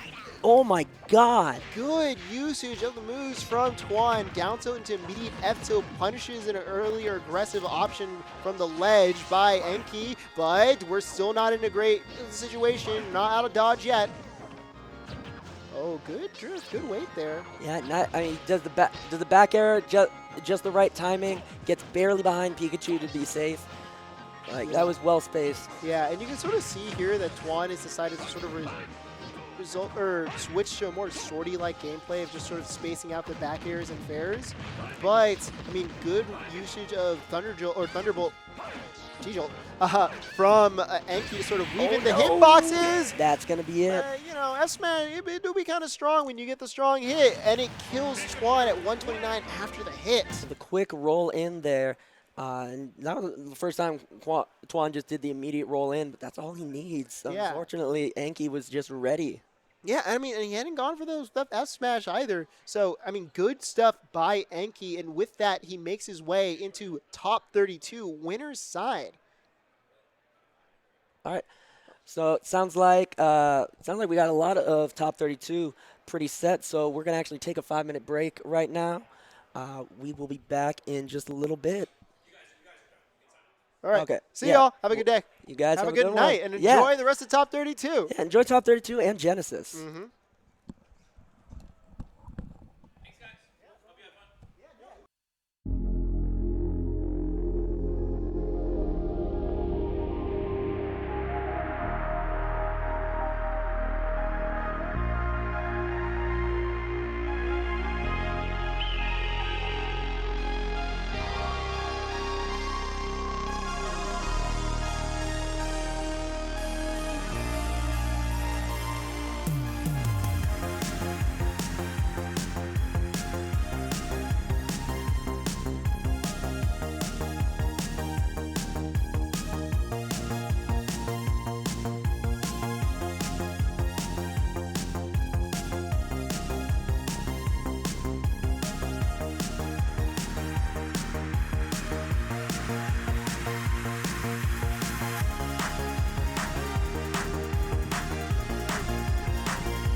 What is good? What is popping? How's y'all night going? Welcome to Pre-Genesis here at the Guildhouse, man. I'm here with your boy, Jay Sean, man. How we doing tonight, man? Doing fantastic. How are you doing? Hey, man, I'm alive, I'm breathing, and I'm having a baller-ass time over here at Guildhouse.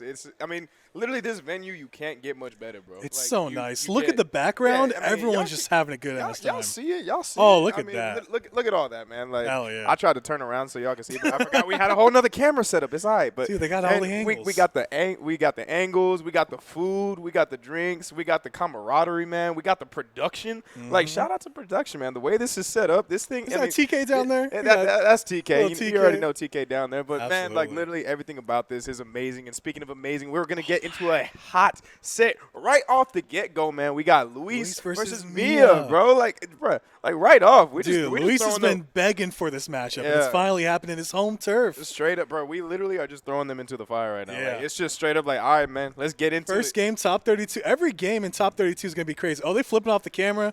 Man. Hey, they man. think they're cool. Hey, man, you got to let some people just do their thing sometimes. But, hey. He's slick with it, too. He, like, sliding into the frame. He's like, ooh, ooh. Nah, but, I mean, shoot. Like you mentioned, right, Luis has been waiting for a matchup like this to happen. I mean, obviously, Luis has been kind of working on, battling Game & Watch. There's, of course, a few Game & Watch reps in California, but I do know Luis has been trying to work on fighting Steve as well. And, of course, Miya does have the capability of going either Game & Watch or Steve. So Absolutely. I feel like that counterpick game is actually going to be very crucial here in this set. And whether or not Luis is going to be prepared for it is another story. I don't know what his grind set's been like or whether or not he's been Luis has been kicking ass these last couple weeks. He's been in grind mode. I feel like we have two really good Game & Watches in the region. We have Sal Gonzo, who's here, and also Luisito, who hasn't been playing for a while. But if anyone mimics the Miya playstyle, it's Luisito, and hopefully he has that warm-up off rip. Yeah, man. Hey, off rip, but we're not even at PS2. That's the crazy part about this matchup out the get-go. We don't got PS2 No on the PS2. screen. We're right You are into, not my friend. Yeah, you are this not my friend. This is not friendlies. This is Hollow Bastion, man. They're already duking it out. And that middle platform is actually going to provide a lot of opportunity for Palutini to kind of drift away from Game & Watch. He's trying to shark underneath it with that nair, right? And as Palutini, you kind of want to drift towards the ledge and just kind of keep your wits about you. Luis loves being on that platform. Got a little juggle situation there. Wasn't able to capitalize too much, but up smash. God damn, Luis. Hey, man. He's right the off king. the get, He's the king. He is king, bro. He is king. Cashing in that check. Oh, my. Louis money, as they used What do you to think the call dollar it. sign is for? Exactly. On. The dollar sign is for something, man. Cashing in that check, cashing in that money. And now has to kind of get a bit of some percentage lead here. Wants to capitalize on this stock as much as possible. Oh, wow. Counter's going to go ahead and whip, but Miya not able to capitalize on it just yet. Yeah, right now, Luis just kind of keeping up that lead. Miya doesn't want to play from behind. They love being not the aggressor. So a little dash attack for their troubles right now. Miya just trying to get in, close out a little back air, down smash, F tilt. Game & Watch got it all. Yeah, I mean, Game & Watch does have it all, but sometimes Game & Watch does struggle to take the stock. I mean, once you kind of know what Game & Watch, I mean, right then and there, Luis didn't know what was coming, and it was a down air from the heavens, and is going to send that goddess right back to the heavens. But, of course, Luis trying to bring it right back, going to go ahead and play the spacing game. No. Miya going to go ahead and encroach with the nair. Not a lot of damage stacked on Yeah. there, though, Jay Sean. 17 is like the best thing possible for Luis in that situation. Got the grab off that, knocking the raw back here, but you are on the ledge against Luis. How long are you going to stay there for? I like the tomahawk dash back grab. Ooh! What a weight, too, man. Luis is playing hot, man. Luis has been stunning his tapes. I swear, man. It's just like a power-up every single time he's in home God. turf, man. He's just like, we just see a different Luis every single time. Yeah. And I believe, is this still best of 3? This is I do believe this is best of 3 right now. I mean, of course, I don't want to say it's all best of 3, but I do know there is a lot of players in this bracket, so they're trying to get it done in an efficient amount of time. But Miya trying to go ahead and respond here, but Luis another dash attack or another dash grab. Crazy. Yeah, that is an option right there. Oh my God, bro, Luis is feeling himself right now. Luis loves making you burn your resources and feeling like you got nothing else to do, and you're just gonna open embrace with those wings or that up smash. Beautiful stuff coming out. Oh, Luis in disadvantage right now. Teleporting away. Beautiful. Avoid that Game & Watch situation. You do not want to be there. Yeah. Definitely want to avoid the fish as much as possible. But, I mean, even right now, the momentum is just in Luis's favor. He kind of has to play to it as best as possible. Yeah. And right now, okay, Miya going to go ahead and send him off stage. Right here, this is where usually you'll see the stock. The high teleport is nuts. Yeah, you'll literally see it. Just like that. Like, literally, just catch me if you can. You're not going to catch me. I'm the gingerbread man. Like, literally, that entire time, Luis was just knowing what kind of approach options Game & Watch has, right? Like, as soon as you get that momentum about you, you have to realize, okay, what are the kill options here? You know, what does Game & Watch want? Game & Watch wants a raw smash attack. Game & Watch wants that telegraph back air near the ledge. Game & Watch wants to, you know, throw a couple of fish out and, you know, hope to go ahead and fish you some Palutena and get that forward tilt maybe to secure the stock. But right then and there, Louis just knew every single option. Yeah, like, he knows that, like, when you're going to land, you're not going to have the end lag. That's not the issue. He's a savant when it comes to his movement. His aggression is just moving around and forcing you to play his game. Right. But the Steve coming out, or the zombie, yeah, not bad. it is the zombie. It is the zombie. Don't get him mistaken. True. I mean, that's kind of what we were talking about, right? Like, of course, Miya does have that Steve in the pocket and does have it accessible at any point in time. Wow. And whether or not Luis is going to be able to just kind of capitalize and still battle Steve as well as he just battled the Game & Watch is yet to be seen. But already off to a 60% lead, and Miya kind of trying to go ahead and create some space and get a little bit of the momentum of his own getting. I'm still surprised that the Palu forward air just took down the two block wall in one hit. That's crazy. That move is got the surprisingly tools, strong, yeah. man. Down throw bear, waited out. Oh, wow. Yeah, I do like the weight right there. Wow. Oh, my God. Just fully charged. The Trump, too, not going to go ahead and work out. Miya going to go ahead and capitalize with a nice little up tilt back air. Love that. Little drag down nair. Up tilt killing. Yeah, there was a little bit of some suspicious DI on Mia's part. I just don't think he was ready for the nair drag down into the up tilt. Oh, that beautiful nair. Oh, get the extension off that town platform. Another back air? No, but right there. What are you trying to punish? Wait a minute, bro. Like, I don't know who he's trying to punish, but right then and there, I saw some doom being spelled out for Miya right there. Like, I don't know what Luis decided to do here, but everything is just playing absolutely perfectly for him to go ahead and take this set here. I mean, literally, this is kind of like you need to finish it, right? This is going to prove whether or not Luis does have that clutch factor. Because if you can finish Miya right now in this best-of-3 situation, you do not want Miya coming back to adapt on you, right? Absolutely. I feel like Luis is just playing. Oh, the blocks. Messing up with Luis's recovery right there, but I feel like Luis just has to play at Mia's speed, and he's comfortable doing that with these back airs always in your face, never letting you mine, never letting you get your resources, but resources do not matter when you take 49 off of a single up tilt conversion. That's what you want to avoid the whole time. Ooh, rapid jab, and get the hitbox extension with that crafting table right there. Yeah, I was going to point that out, but yeah, good call right there. Oh, and now it's just that back air. Yep. Now it's beginning to play a little closer to Mia's tempo right now. So again, it's whether or not Luis can kind of close the gap and not allow the momentum to go into his favor. Gets the back air off of the side B, tries to get the up air. The up air does not convert. Nice jab thrown out by Miya. I'm surprised he didn't hit the crafting table over there. Yeah. He's just like the wall separated. I mean, hit it with the F tilt and then go back to business. Yeah, I just think he wants to seal the stock right here and now. But, you know, you do have to kind of keep in mind, you know, destroy that crafting table as quick as you can because you have diamond and gold on deck right now. A single iron. All right, now we got 2 irons. So he can do an anvil and a minecart. Got to watch out for that. But, great back air. Are we closing this out? Yeah, we are. Yep. The dash attack going to go ahead and secure that second stock for Luis. Oh, pushing him away, not able to use his diamond. Yeah, that was actually really smart. I mean, he still did get the diamond, but it was did he have another diamond ready to go? Oh, yeah, he did. Wow. He did, I believe he mined 2 diamonds. Has to get out of this real quick. Oh, my God. Great drift coming off from Luis. The forward smash did rip, but Palutena. Oh, wait a minute! No! Wait a minute! Not like that! Luis with beating Miya! Oh, bruh. A crazy upset. Bro. Off the town platform, just smacking his head. Off the top. Say it ain't so. Off the top. Say it ain't I'm so. telling you, it's that home turf advantage. It's the home field advantage, bro. It's got to be. It's got to be. Like, I mean, bro, like, I'm pretty sure Miya is, what, 2nd seed in all of Genesis bracket? Yeah. Like, going with forward? Sonic #1, I believe? Sonic? I believe it's, is it a Cola? I Is could it? be, I could be wrong, but I know that they're literally within the top 3, right? Yeah. So Miya being within the top 3 of this Genesis bracket. I mean, pre-Genesis, Luis is like, hey, I'm going to show y'all what's to come. He's like, I win these Guildhouses every week. What are you talking about? You can't take that from me. Yeah, what do y'all think You can win Genesis. You can't win the pre-Genesis. Hey, man. All right, good stuff, Luis. Yeah, defending the home turf as best as possible. That was crazy. I mean, sick. literally, like, just even those small interactions, right? Like, we talk about, you know, like using the teleport. Luis was using that teleport remarkably well, just avoiding the, you know, the fish, whether it was Game & Watch or even trying to avoid the block gimp from Steve. Like, Luis was just playing out of his mind. Yeah. And even though Miya had some sort of response, you know, ready for each situation, the momentum just kept going and going and going. Like, literally, as soon as the ball got rolling, you couldn't stop that avalanche, right? Miya had to finally play at his own speed that he throws at his opponent, and little heat check came out with that up B, bonked his head, unfortunate, but Luis does take those 2-0.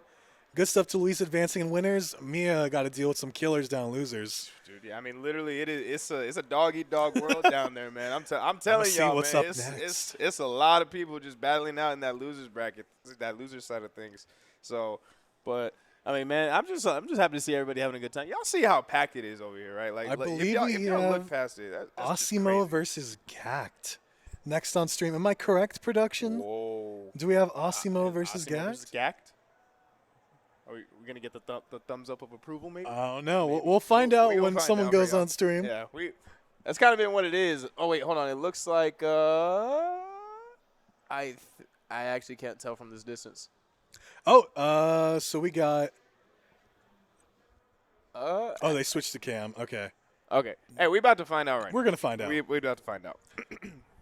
But I mean, still, like crazy set to end or crazy way to end that off with. I mean, we never really see Steve SD too many times. Yeah. So, to see that, especially when they got resources left, it's like you didn't have to do that. Yeah. You can minecart. Yeah, maybe a little bit too many buttons pressed, but hey, regardless, Luis is gonna go ahead and take that. And we're gonna get on to this next match here. I think this is still best of 3 territory, of course. But I think maybe until top 8. Yeah, I'm trying to figure out what place we are in bracket at the moment, though. Is this winners? This is top 32 winners. I believe it's. Oh man, I don't even know. Are we even at winners quarterfinals? Winners round 1. Next round, Luis advanced to winners quarterfinals. Okay, gotcha. Yeah. Yeah, so it's not even that far in the bracket, man, and we're already seeing the craziness happen. Dude, we got so many great sets coming up, winners and in losers. Yeah, man. We got the boys cheering everybody on in the background, too. But, yeah, man. Hey, chat, how y'all doing back there? Like, how y'all doing? How's your night going? Hope you're having a wonderful Thursday. I know the work week's not done yet. Oh, it's Ken. Yeah, we got Ken versus I am not too familiar. Let me double check. Ken versus Niatono. Niatono. Yeah, I am unfortunately not as familiar with Niatono as I should be. But, I mean, Sonic and Diddy, it's a matchup that we recently just saw at Let's Make Big Moves, right? So, Tweak actually managed to clutch it out versus Sonics over in that grand final set. So, whether or not we can kind of see Niatono do the same thing versus Ken here is going to be curious because I think Diddy has a pretty good matchup versus Sonic. Yeah. But it's literally, it's still the same situation on can Diddy use the banana in a proper way and, just find those like small little small little holes in Sonic's defense to go ahead and build up that damage.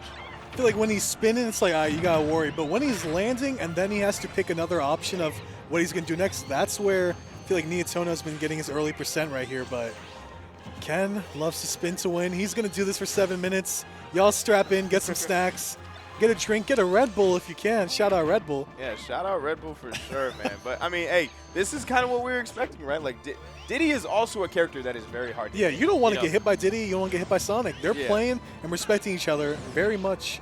So it'll be nice to see how it goes once that first stock is taken. Yeah, a lot of respect to be had from both players here, but also, playing whoever gets caught in. I actually really like that. Little dash dance up tilt. Yeah, You're I like that reverse up nutty. tilt. Try to go maybe. Okay, barrels. yeah, the barrel's gonna go ahead and get snuffed out by that Ken up or by the Sonic up B utilized by Ken, and that's gonna be one crucial thing here, right? It's kind of difficult to edge guard Sonic, but it's very easy to edge guard Diddy, and whether or not Ken can capitalize on those edge guarding potentials is can kind of build up into that momentum, but. Of course, Niatono having that banana and is going to go ahead and try to get that banana into maybe an up smash, into a forward smash. But Ken, that's such a good rising up air. Are you kidding me? Yeah. Ken just looks untouchable, except he just got touched right there. But besides that, Yeah, I mean, he got touched by the Diddy tail.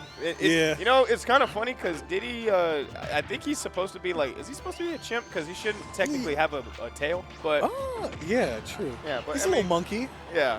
You know, I'm all. Oh my Oh! God! He ain't monkeying Bro. around right there. Yo. Oh my God! Great F smash. Hey, he might be a monkey, but that was a deer in the headlights there. You just see the forward smash, and for some reason, it's the hypnotizing, man. It's the Sonic forward smash.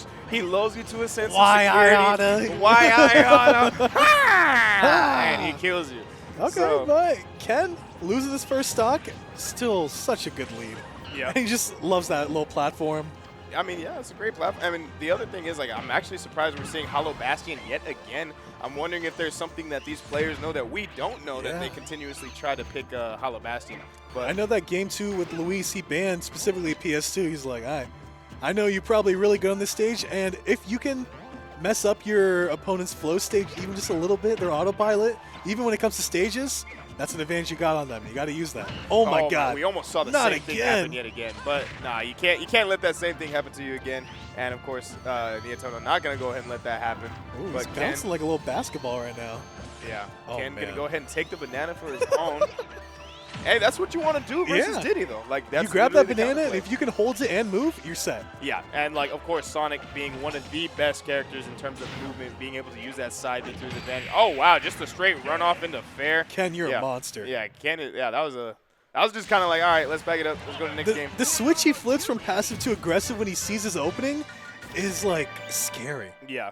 Yeah, it was funny because, like, well, I wouldn't say necessarily funny, but we did see Ken kind of allow Diddy to recover some of those times, and even kind of mixed it up with, like, all right, let me use an up B here. All right, oh, I can kind of see how you're switching it up. You're Yeah. using your up B to kind of curve to the stage a little bit more. Now I see you're using your side B more. All I have to do is throw out this fair. And he gets all that knowledge off of just doing what he's already doing. He doesn't have to change his play style. He just slowly gets you off stage. All right, I'm going to just stand here. What are you going to do? I'm going to charge F smash. Don't get hit. Don't get hit, and right then and there, it did seem like Nietono got hit a little too much, and the first game goes to Ken. But what is the answer here? The answer is going to be small battlefield, and I want to say I think it's just to give a little bit more openness in terms of Diddy's movement, right? Like, oh, but here again, we're just seeing Ken go ahead and call out those side B attempts to ledge from Nietono. Okay, a little interesting situation right there. Getting the Nair, not following up. Nietono. There we go. Yeah, A little Diddy string finally. Yep. All right, good amount of damage here, but, I mean, Ken literally just equaled it out and dispersed it yet again. So here Nietono going to go ahead and grab the banana yet again. Getting aggressive with the side B, not going to work out as he wanted to. Sonic is ridiculous. Sonic is a really good character. Absolutely. And also the fact that he can, like, out of this spin, just grab the banana. It's like, I'm going to just throw this at you. It's ridiculous. Yeah. But It's Ken's crazy. putting on a show. Yeah, it's crazy how underrated he was, and now that we're seeing these Sonic reps become a little bit more affluent, you know, we're seeing people like, oh yeah, Sonic is actually really good. Yeah. Of course, Sonic's is good, but we Exactly. already know They that, just like, see Sonic. what Sonic does. They're like, wait, I can put my spin on this. Yeah. Oh my Literally, I God. can put my spin on it. Heyo. If you catch the drift, you know what I'm saying? Hey, he caught the drift right there with that back air. He did. Ken going up at another stock here. But I like the parry attempt, but a little bit of a misinput on Nietono's part. Ooh. Goes ahead and calls out the jump with the forward tilt. Okay, gonna go ahead and throw the banana down instead. Yeah, this banana play is just trying to snipe these recoveries and doesn't seem like Ken is phased. He understands the game plan that Nietono has, and he's playing around it perfectly. I actually like that though. He's trying to go ahead and cover that roll distance Ooh. with the banana here. Now Ken is No kind of jump. forced. Yeah, Ken kind of forced to pick an aggressive option there. Up throw, up air, no back air. We're just waiting out that landing option. Yeah. You don't have to be greedy when you have this lead. Really, you do not have to. You can literally just kind of bait this out and wait for Nietono to get a little greedy and overextend just one time. And that one overextension, well, you don't really have an overextension when you have a frame. I think an up smash out of shield is like frame 8 or 10 or something. Oh, that is nasty. So it is extremely fast, and that's one thing that that Nietono was actually doing really well. Like, okay, I'm gonna go ahead and let you play around my shield a little bit, but I'm gonna space it at just the right distance to go ahead and catch you with this up smash. to Slips seal on the stock. banana, tries to grab that banana. I don't know. I feel like people hate on Sonic and Ken and how he plays. But this is fantastic to see just how like methodical he is with seeing your game plan, how your advantage state, your disadvantage, Right. your recoveries. And he's like, all right, I'm there. I mean, hey, that's I'm the your thing. worst nightmare right now. Yeah, I mean, that's literally the thing. Like, of course, some people might not like the way something is played, but at the top level here, You don't gotta like it. You You don't just gotta gotta like respect it. it. You just gotta win. Yeah. Right? Hey, you don't gotta like it, but if you Don't hate the player. hate the game. Exactly. That's what they say, baby. Oh, dropping that banana. Not That gonna is get gonna too be much, soft. but still dies. Yep. Yeah, as soon as you see Bummer. that side B hit, man, it's almost like a guaranteed forward smash. Yeah. Forward air coming out. But Little Miyamoto down gonna throw go there. Okay. down throw nair action. Not gonna fall for the Ooh. banana at ledge though. That banana toss almost. That would have got me. Would have gotten everyone else in the venue except Ken. All right, but okay, the up tilt into Oh up my- air into nair. Going for a huge ha! Trying to attempt catch right a there. jump. You're crazy, Ken. Yeah. Oh, big pun. Oh, not a big punish just yet, but the nair into the back air. If we see a little bit more edge, oh, this could be huge. The down smash actually coming out instead. Actually, a good Oh, idea. didn't have a jump and he sniped. He like Z dropped him with the banana. Yeah. Great awareness. Ken immediately just using that lead just like that. Unfortunate. I mean, still, it's 65% here on Nietono. Up smash getting interrupted. Unfortunate. Yeah, that is a little bit of privilege on Sonic's part, but hey, wow, calls out the neutral get up, but barely a few frames off. Nietono, Oh. yep, down throw, up air to fair, another. Wait a nair into the minute. back air. Oh, wait a minute. Tried to catch him with the hitbox of the barrels uppy, would've with been the barrel crazy. hitbox. I tried some monkey flip into that that side B, not getting. He has banana in hand. Sonics? Not Oh, that's Sonics, death. Ken. Yep. That is unfortunate. Great stuff to Ken. Yeah. 2-0. Yeah, I mean, we literally saw a few good makes coming out from Nietono there, but again, it's just Ken Yeah. playing so ridiculously well, knowing how to cover these various options, and you know, as soon as you see that side B come out, it's like, all right, that might be game over, right? like, all right. Game over on the stock. First, you got to understand, is it down B or is it side B? What's going to happen over here? That's the kicker. Yeah. That's the kicker. You Is gotta it down understand the B or is it side animations. B? You got Is to. it- yeah. I'm trying to figure out, like, what is it? Like, do you know? if there's, Side like, a B, it's like you hold it and it charges, and then down B you like rapidly mash it to like I go. see.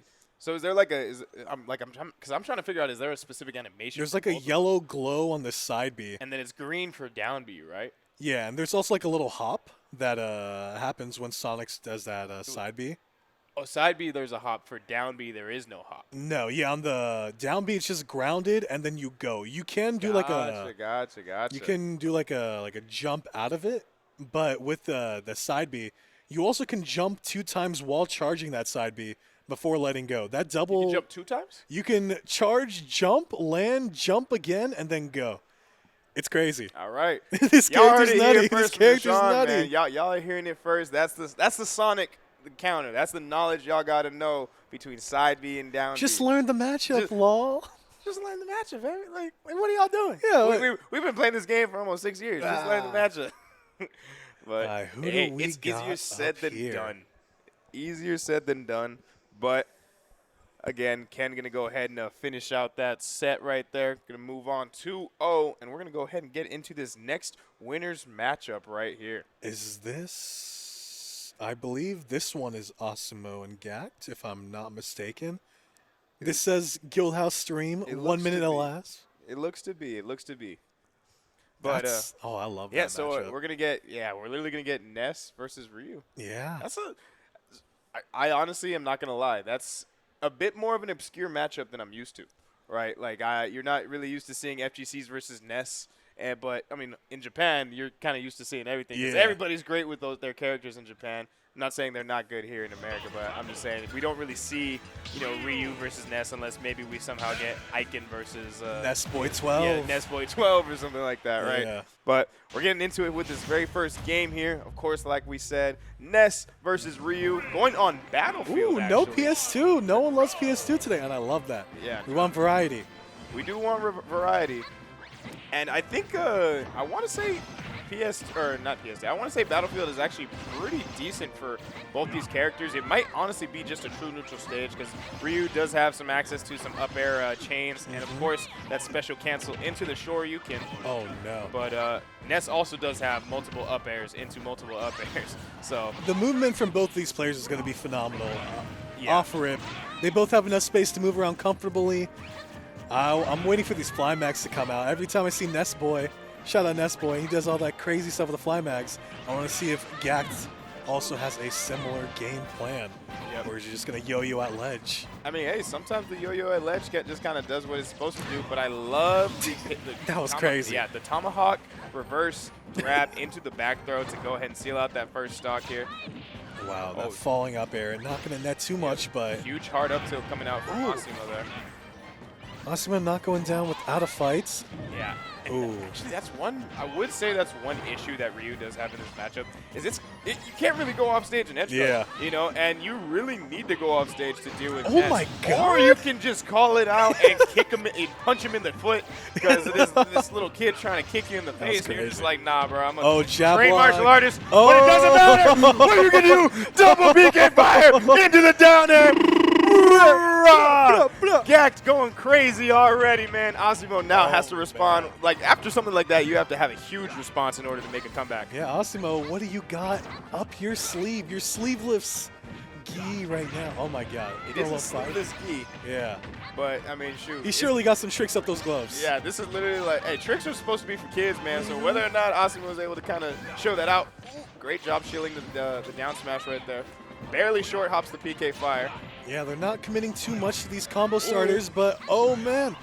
Raw F smash if that hit. Yeah.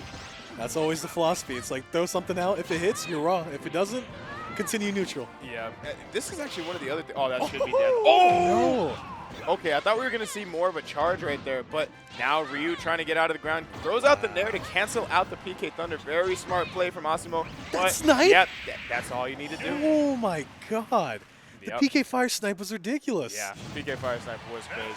And, I mean, used it out of his first jump, too. Yeah. You know, like, all right, even if you do avoid this, I know you're going to have to throw out a down B, right? You're going to Absolutely. you're going to have to focus attack out of this. And, I mean, it's Ness. You Good have thing to it's a avoid it. multi-hit. Yeah, good thing you have two multi-hits that are both really good, being fair and up there. So, great option coverage from Gackt right there. And what an explosive first game, man. Yeah. That was crazy. Especially that second stock. Oh my. That second stock was something of like No top legends. top platform. Took the top off. Yeah, Okay. took the top off a little bit, you know, trying to get that low taper fade. Yeah. Oh man. But- a little jab, jab, jab. Do a little forward air action. Gackt does not want to land on that ground because if he lands in front of Asimo, that's just asking for hurt. Yeah, I mean, Oh, literally, my God. you know, the coverage that, I mean, FGC, the thing is, Ness can cover the air really well. Yeah. And the FGCs cover the ground really well. So it's like, who's going to be able to capitalize first in that neutral space? Oh, And, no, yo-yo. Yep. It's just very hard. And what do you do when he's on the ledge? Yeah, It's you like- literally can't do anything. You're Yeah. forced into, oh, wow, I actually like that aggressive option right there. Just Yeah. a double down tilt. Asimo loves a good reversal, but edge guarding, ledge trapping, like, what are you going to do? Yeah, You just you're- got to respect Ness. You're dead. Actually, I Maybe? think he saved a jump. Good. Oh my God. Falling forward air.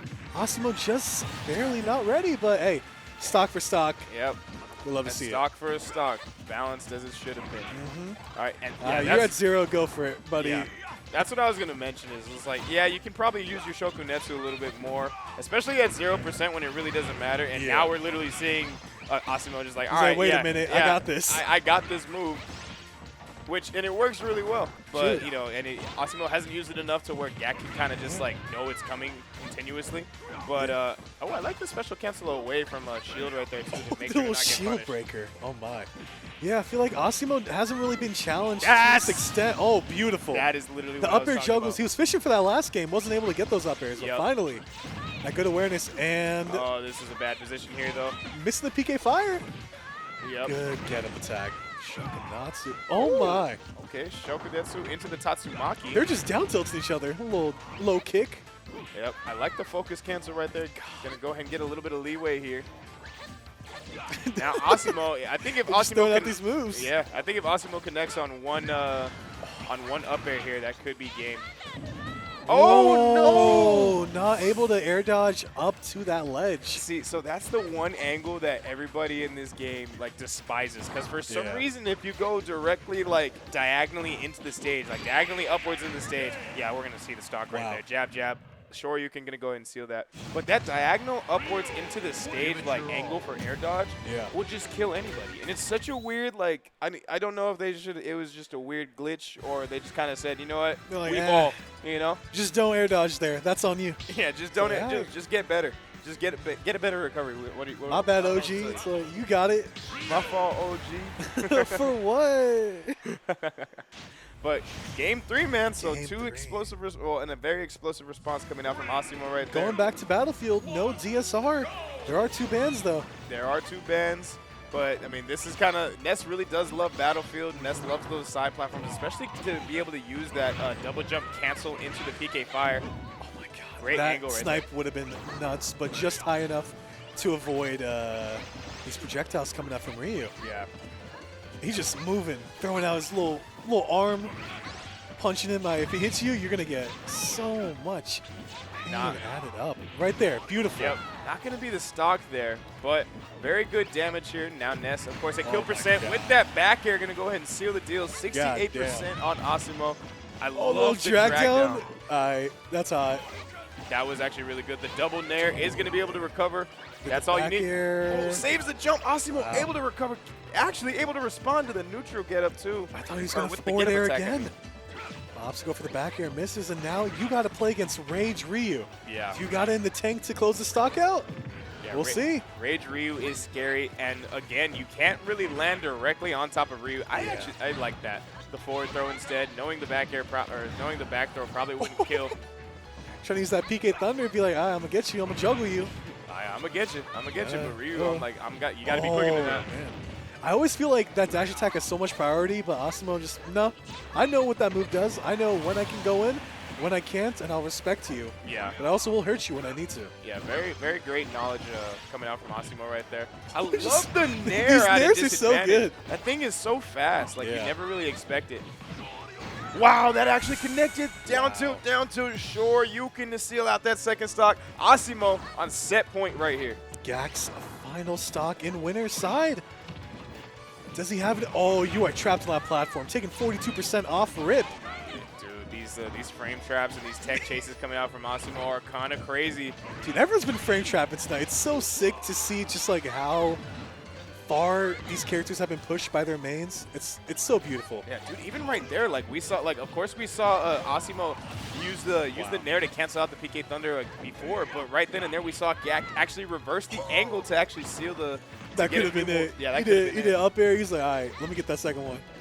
Okay, I like the tomahawk down tilt attempt. But the nairs. His pressure. He's just standing there. Dude, the nairs are so good coming out from Asimo. Down to into Tatsumaki. Gonna go ahead and get One it. more, Precious 2 more. 4% back here. It don't matter. The Trump not hitting just yet. Oh, Dude, this is scary. It only takes one small hit confirmed from a light attack for Asimo to take the set here. Yeah, but same with Gackt. They get one little PK fire. It's spelling damage, and it could spell game. Oh, uh-oh. Huge They're damage. both doing the same move. Huge damage. This is Asimo, scary get back here. on that stage, boy. There you go. This Great is scary. stuff. Great job jumping out of shield right there. Gackt having. This is nerve-wracking. This is extremely nerve-wracking, dude. Neither of them wants to give this up. They've come so far. Dude, I love the just double reverse side B attempts coming out from Gackt right there, just to mix up the How movement. does he avoid this? Asimo getting the parry my God. into the jab, up air special cancel. Shoryuken, your range is one fist too short. You absolute child. Asimo You're so gonna go raw. ahead and progress They're on to the both- next stage of bracket. They're so raw. Dude, what do they're you both do? raw. Like that They're last both- minute and a half was crazy. They're both raw, bro. They're both. That was incredible.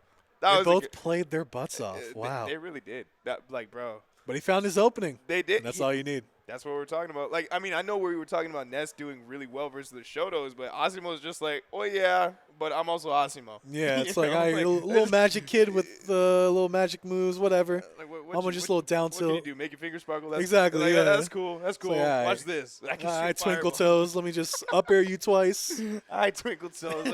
Like, go ahead and put your foot out one more time. Yeah, it's like, all right. I'm gonna smack it. Get it out of here, man. All right, let's see What an who we amazing got set, coming man. up next. Dang, we got a decent amount of sets lined up on stream. There's either Luis versus Neo, Shiryuki versus Yaura, or Ken versus Zachary. God. Hey, man. And then also we got Shuton versus Osimo. Dude, there is so many like high caliber, heavy hitting matches coming up. Hey, chat, what do y'all want to see next? That's what I'm Chat. curious because I couldn't make a decision. I don't even know what I want to see out. If I had to pick out of all those matches, I don't think I could pick a singular one. Man. They're all really good matches. I want to see a little bit more Shiryuki and Yeah. his Inkling. So solid. Dude, He was playing against Shrudik earlier. Right. And the Inkling Ditto. You don't get to see that every day. Dude, I mean, Inkling in general, like in today's meta, like Yeah. Inkling? Like Inkling, really? That's Like, crazy. You never see Inkling in today's meta, bro. Like, or even if you do, you just see a struggling, humble Inkling player trying to make it out of pools. I can't give up my main. I love Splatoon. I love Splatoon. I will never give up. I'm in my main character arc. Yeah, they're the main character, egoist, all that jazz. It's like, I need to. What do they call the up throw to up air? What's it called? Like booyah. Booyah. I almost Yeah. said the boogie woogie. the boogie woogie.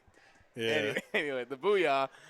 Trying to fish for that booyah. most of Boogie the time. woogie's the frame trap when you miss the booyah. It's like, I'm gonna just rapid jab You you. just got to rapid jab or throw out a Yeah. couple fairs, maybe some Got bears. that little ink gun. Yeah, that's the boogie woogie is the second option. But let's see what we got going on.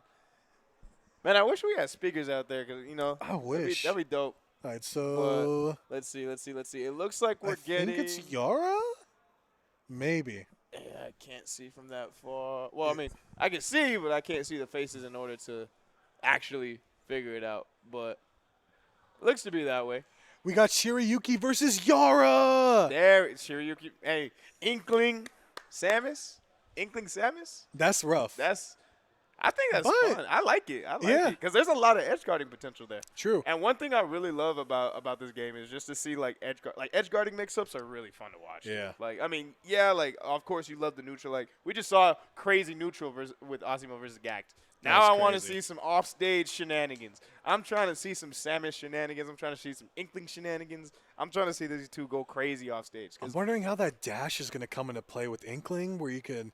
I wonder you can't low profile the charge shot, but those missiles. Bruh. Now watch out for that. I low key, I think Inkling might actually go underneath Samus's grab. Wow. Oh. Yeah. Oh. So- I didn't even consider that. Yeah, so if Yaura gets caught, maybe try. I mean, not a lot of Samuses do it, but I mean, if there's any chance that there's like a random neutral grab, right? Yeah. And like Shiryuki's just underneath that thing, bruh, that's just a forward smash waiting to happen. It's like, I'm gonna call that right now. I kind of want. I expect to see that interaction maybe one time because That'd be that's one of those jank interactions you never expect. So that's kind of what I want to see. Not in favor of either character or Absolutely. player, but I just want to see whether or not It's just going to be a great set. Yeah, I'm so excited. I just want to see whether or not it's going to happen, Yeah. or whether it can happen. Yeah, 2 players at the top of the level for their characters and seeing them duke it out in NorCal. We love to see it. Especially in NorCal, man. Gotta love it. Yeah. Shout out NorCal. Shout out this amazing. Shout out All right, Guildhouse. so Yara's already won neutral by charging that half charge shot.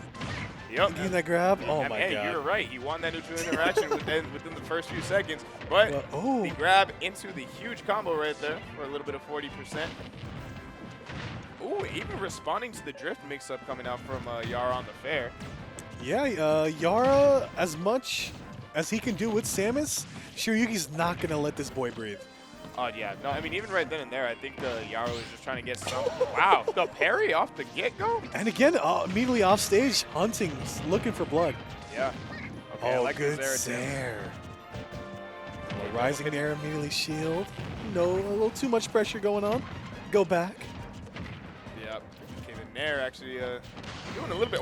What? What? Up smash gets you on the platform. All right, I learned something new. I mean, yeah, but I mean, That I didn't seemed a even little know, early. like, because that was the last hit of it. Yeah. That was literally the last hit, which you usually have to see be connected into the first hit to truly kill. But, I mean, hey, Shiryuki going to go ahead and move on forward with that stock. Yaura. I'll take it. If you're Yeah. going to give it to me like that, sure. Try to Hey, get that you know what jab they dash say? We attack. take those. Absolutely. Oh, my. Shiryuki eating a little charge shot, but has a little splat bomb of his own. Can he eat those charge shots? I forgot about that. Yeah, that's actually going to be huge in terms of, like, battling out the projectile. Instead of, like, you know, of course, using your shield to tank it and losing that shield in the process, like, Shiryuki's actually being able to use the Ink Bomb to just go ahead and negate the charge shot from Samus. So very smart placement off from Shiryuki. And now Yaura, again on the back end of this game here, has to kind of build up some sort of opportunity, but gets called out. You cannot spot dodge that. That looked like a sour spot. That did not look like sweet spot S smash, but still able to take that stock. Oh, try to get that missile. Maybe reading a little nair from the skies. Yeah. Oh, no. Great air dodge read right there. You're getting ledge trap, little bomb drop up tilt. No. Oh, wow. Point blank shot. Not the full charge, though. These setups are crazy. Yeah, no, the setups coming out from Yaura are really well done. Tries to go ahead and get the fair, but funny enough, a lot of the fair attempts coming out from Yaura have just not been, you know, sealing the stock like that. Oh, wow, but the messed up DI coming out from Shiryuki. Yeah, Yaura's been overshooting with these forwarders, but still has that charge shot, still has a dash attack ready to go in case he whiffs. Yeah. This character's nuts. Yeah, and honestly, that wasn't even like, I don't even want to say that's bad DI on Shiryuki's part. That up B kill was just, because you can mix up the drift on that up B and like really confuse your opponent. So right then and there, we're kind of seeing it play out for Yaura a little bit more. Yeah, Yaura loves, oh my wait God, a minute. down air, back air. What an absolute crazy conversion right there. Also, I'm surprised after the charge shot that Yaura wasn't ready, because I assumed that he knew that the aggressive back air was coming out, but now Shiryuki in the driver's seat got Yaura on ledge. How do you like them apples? Wow. That's how he likes them apples. Yeah, that sounded like some apple. That was a spicy apple. Like, that's the apple that's the Snow White apple that you wasn't supposed to eat because you ate it, but now you passed away in the process of doing so. But I mean, what a comeback from Yaura. That was great. Like, I mean, we saw Shiryuki kind of just taking control of that game, but literally it came down to one overextension. And funny enough, that overextension was Shiryuki trying to cover with the down smash on that ledge. And Yaura going to go ahead and finish off that first game with the plat drop. Yeah, I was about to say he fell through and back here. And I'm like, dude, most people actually mess up that input. Yeah. Like, because getting That's the tough. getting the fall through into the back air in just the nick of time. And hitting it exactly when you need it. Yeah. Great awareness. Great player. Game 2. Yep. Oh my God, back here, rapid jab. Yeah, that's what we were talking about. If we see a missed grab, that's gonna come into that's gonna spell doom for Yaura. If the charge shot cancel up air, reading those jumps. Yaura, you are crazy. But Shiryuki, what are you gonna do after the nair? Yeah, I think Yaura, or forgive me, I think Shiryuki was trying to wait for a jump out of off of the ledge right there, but not gonna get it. Forward air. These charge shot cancels are a little crazy, but finally using that gun, keeping Yaura on the ledge. Wow, that bomb drop immediately lands on the stage. Samus' movement is crazy, especially when he bounces on those bombs. Yeah, Samus does have a lot of movement. She's got a lot of just stuff in her kit. Yeah, she's nuts. Bouncing. Oh, look with at the how uppie far though. You can go away. Yeah. I thought we were gonna get an uppie hitbox situation, but down air, back air. Yep. Love that. And he has that charge shot. I love the dash back that Yaura is doing as well, just to go ahead and check. Oh, gut check. That dash attack it hits so hard, and you always expect it to kill, but sometimes it doesn't. But right then and there, it didn't.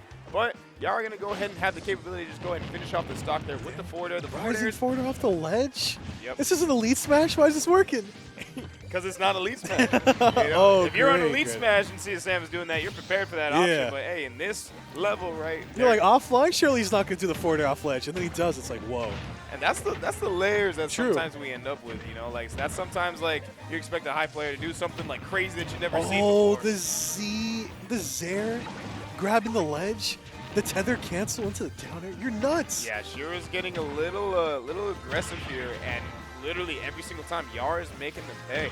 Oh, Inkling dare? There. Right there, Shiryuki just gonna go ahead and get the reversal on Yaura. You're doing too much, Yaura. You're moving, putting on a little show. Shiryuki just said bonk. Yep. Hit you in the head. Oh my. Oh. You're trying to get the bomb fair. I respect it. Yeah, no, that was a really good attempt, but Shira's just completely ready for it. These back airs on shield, it's like you can't grab me, you can't do anything. It's like -3. Oh, barely, you can't do that. Yeah, barely nicking the bottom of Inkling's hitbox right there to seal that stock. Oh, Splat Bomb not doing too much right there. Fair through the they love landing through the platform and throwing out the aerial. Yeah. It's tough. I mean, it's a mix-up because you don't expect, like we talked about, you don't really expect most people to get that flat drop or to even just, whoa, The up smash. turnaround up smash? He knew the jump was coming. Yeah. Wow. Yeah, you can't land on him aggressively. That up B again. Why are you coming near me? Yeah. Keep landing on Samus, and Samus will up B out of shield. That thing is frame 4, if I'm not mistaken, so it is an amazing out of shield option. You cannot get carried away too much. Sounds good. But, I mean, hey, right now, again, Shiryuki on tournament stock here has to manage to take the stock. Oh, yeah. Just Yeah, I think Yaura knew right then and there, like, all right, this is just going to, let's go ahead and go to game 3. go next. I don't have my resources, whatever. Yeah, once you're that far away, like, literally it just becomes like a reactable situation. So, Yeah. but It's like, here we can my are. opponent flub here? Can my opponent disconnect their controller, give up the stock, and I win?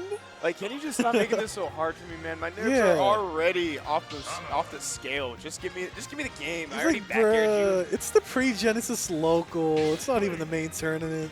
you. Like, relax, bro. It's If anything, these are just pre-gens. hand warmers for both of them. They're just showing exactly how weirdly they can move and how you got to respect those charge shot cancel, weight bounces. I mean, yeah, you are right. This is just tomorrow's hand warmers, but I mean, that's literally why this final set here, or this final match is so dang crucial. This is literally for the marbles, or not for all the marbles, but you don't want to end up in losers brackets with all the There's so amazing- many bad people down there. Exactly.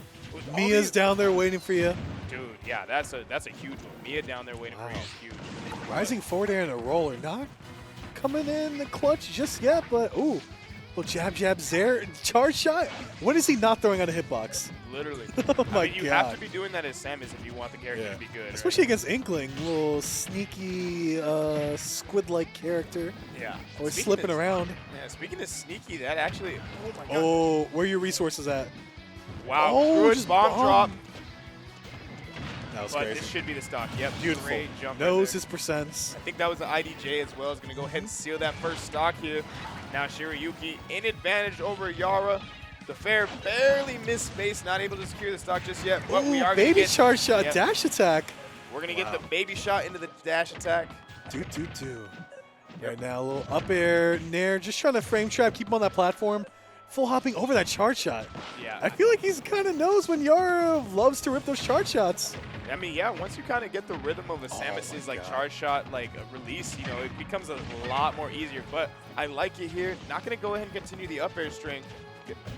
Favors actually going for more space here. The that jab was into so forward air. nice.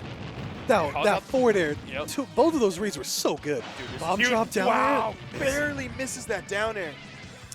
That was game changing, but doesn't have a charge shot, but has an up B. Shiryuki, what are you gonna do? Seems like every time you go in, you just get walled out. I mean, yeah. I mean, it's kind of funny because in the first game, we did see Shiryuki, you know, closing that gap a lot more. But right then and there, see, we saw that forward tilt on the platform coming out from Shiryuki. So it's a lot of just unfortunate whiffs and maybe small misinputs that could spell doom for Shiryuki here if the momentum gets going in Yaura's favor and we do not see the stock get taken. But imagine if he rollers him. Ah. I mean, there was an imagination right there, but right now we're living in reality where Shiryuki is on set stock of his Ooh. winners, quarters, life here. I'm surprised that back air whiff. That is unfortunate. Shiryuki gotta lock in, as the kids say. F smashing that charge shot. Oh, you cannot roll in. You are eating so The much. combos are ridiculous. He took him from the right to the left. Dude, the momentum is literally crazy. The momentum is favoring nothing but Yaura in Oh my this moment. God. Calls You out the cannot leg neutral shit get up. Dude, literally, this is Oh all my God. for Yaura. Yaura gonna go ahead and close out the game, closing out the set, Wow. moving on into winners semifinals, and we are gonna see some amazing action next coming up. But hey, I hate to break it to y'all. We hope you We enjoyed are our out. set with us.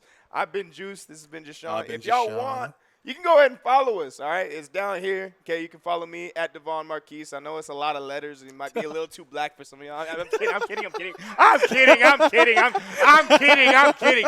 Hey, it's Black History Month. I gotta say something crazy, all right? I gotta say something crazy. But hey, if y'all want to follow the boy Jay Sean, you can follow him at FKAJADDY. That's Daddy with the J, all right? Be Yes, sure to know sir. that. All right. All right. Well, it's Take been care. a pleasure, y'all. We got some fantastic people coming on comms and even more fantastic sets. Stay tuned. Amen. Catch y'all later. Have a good one. Hell yeah.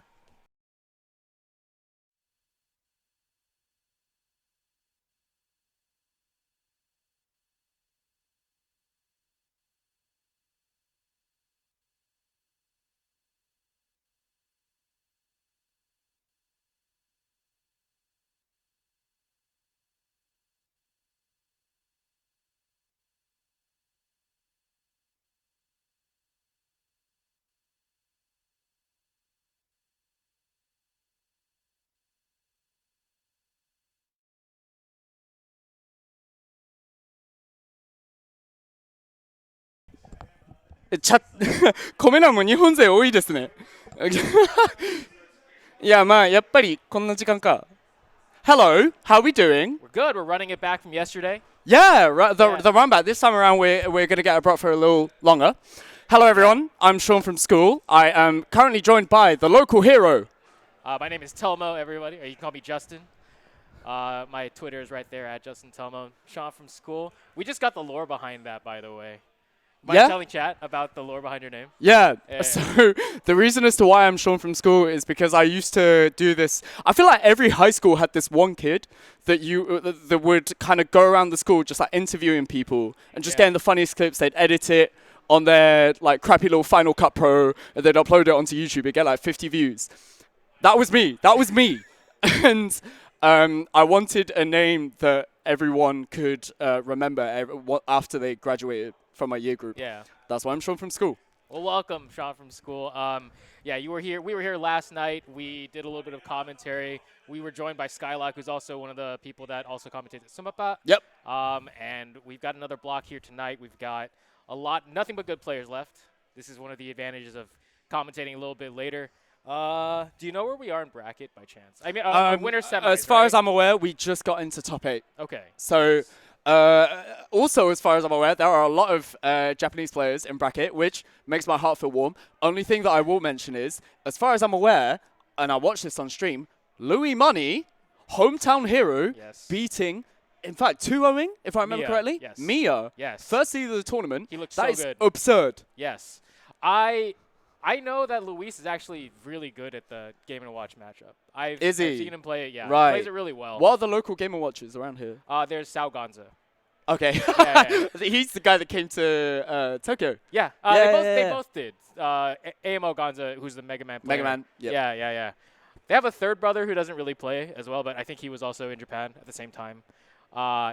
Yeah, so the final boss of Guildhouse, Louis Money, is slated for top 8, and I'm excited to see that. I didn't get to see... it's Neo. Okay. No, Louis Money. All right. Sorry to interrupt you, No, but I this is- believe we're about to get right into this. This is absolutely worth interrupting you for. This is definitely not Shirayuki Yaura, as far as I'm aware. This is Neo versus Mr. Louis Money, the man that we were just talking about, upsetting Miya to get here. And Neo, actually the man that won the pre-local yesterday. Yeah. Over Ashimo?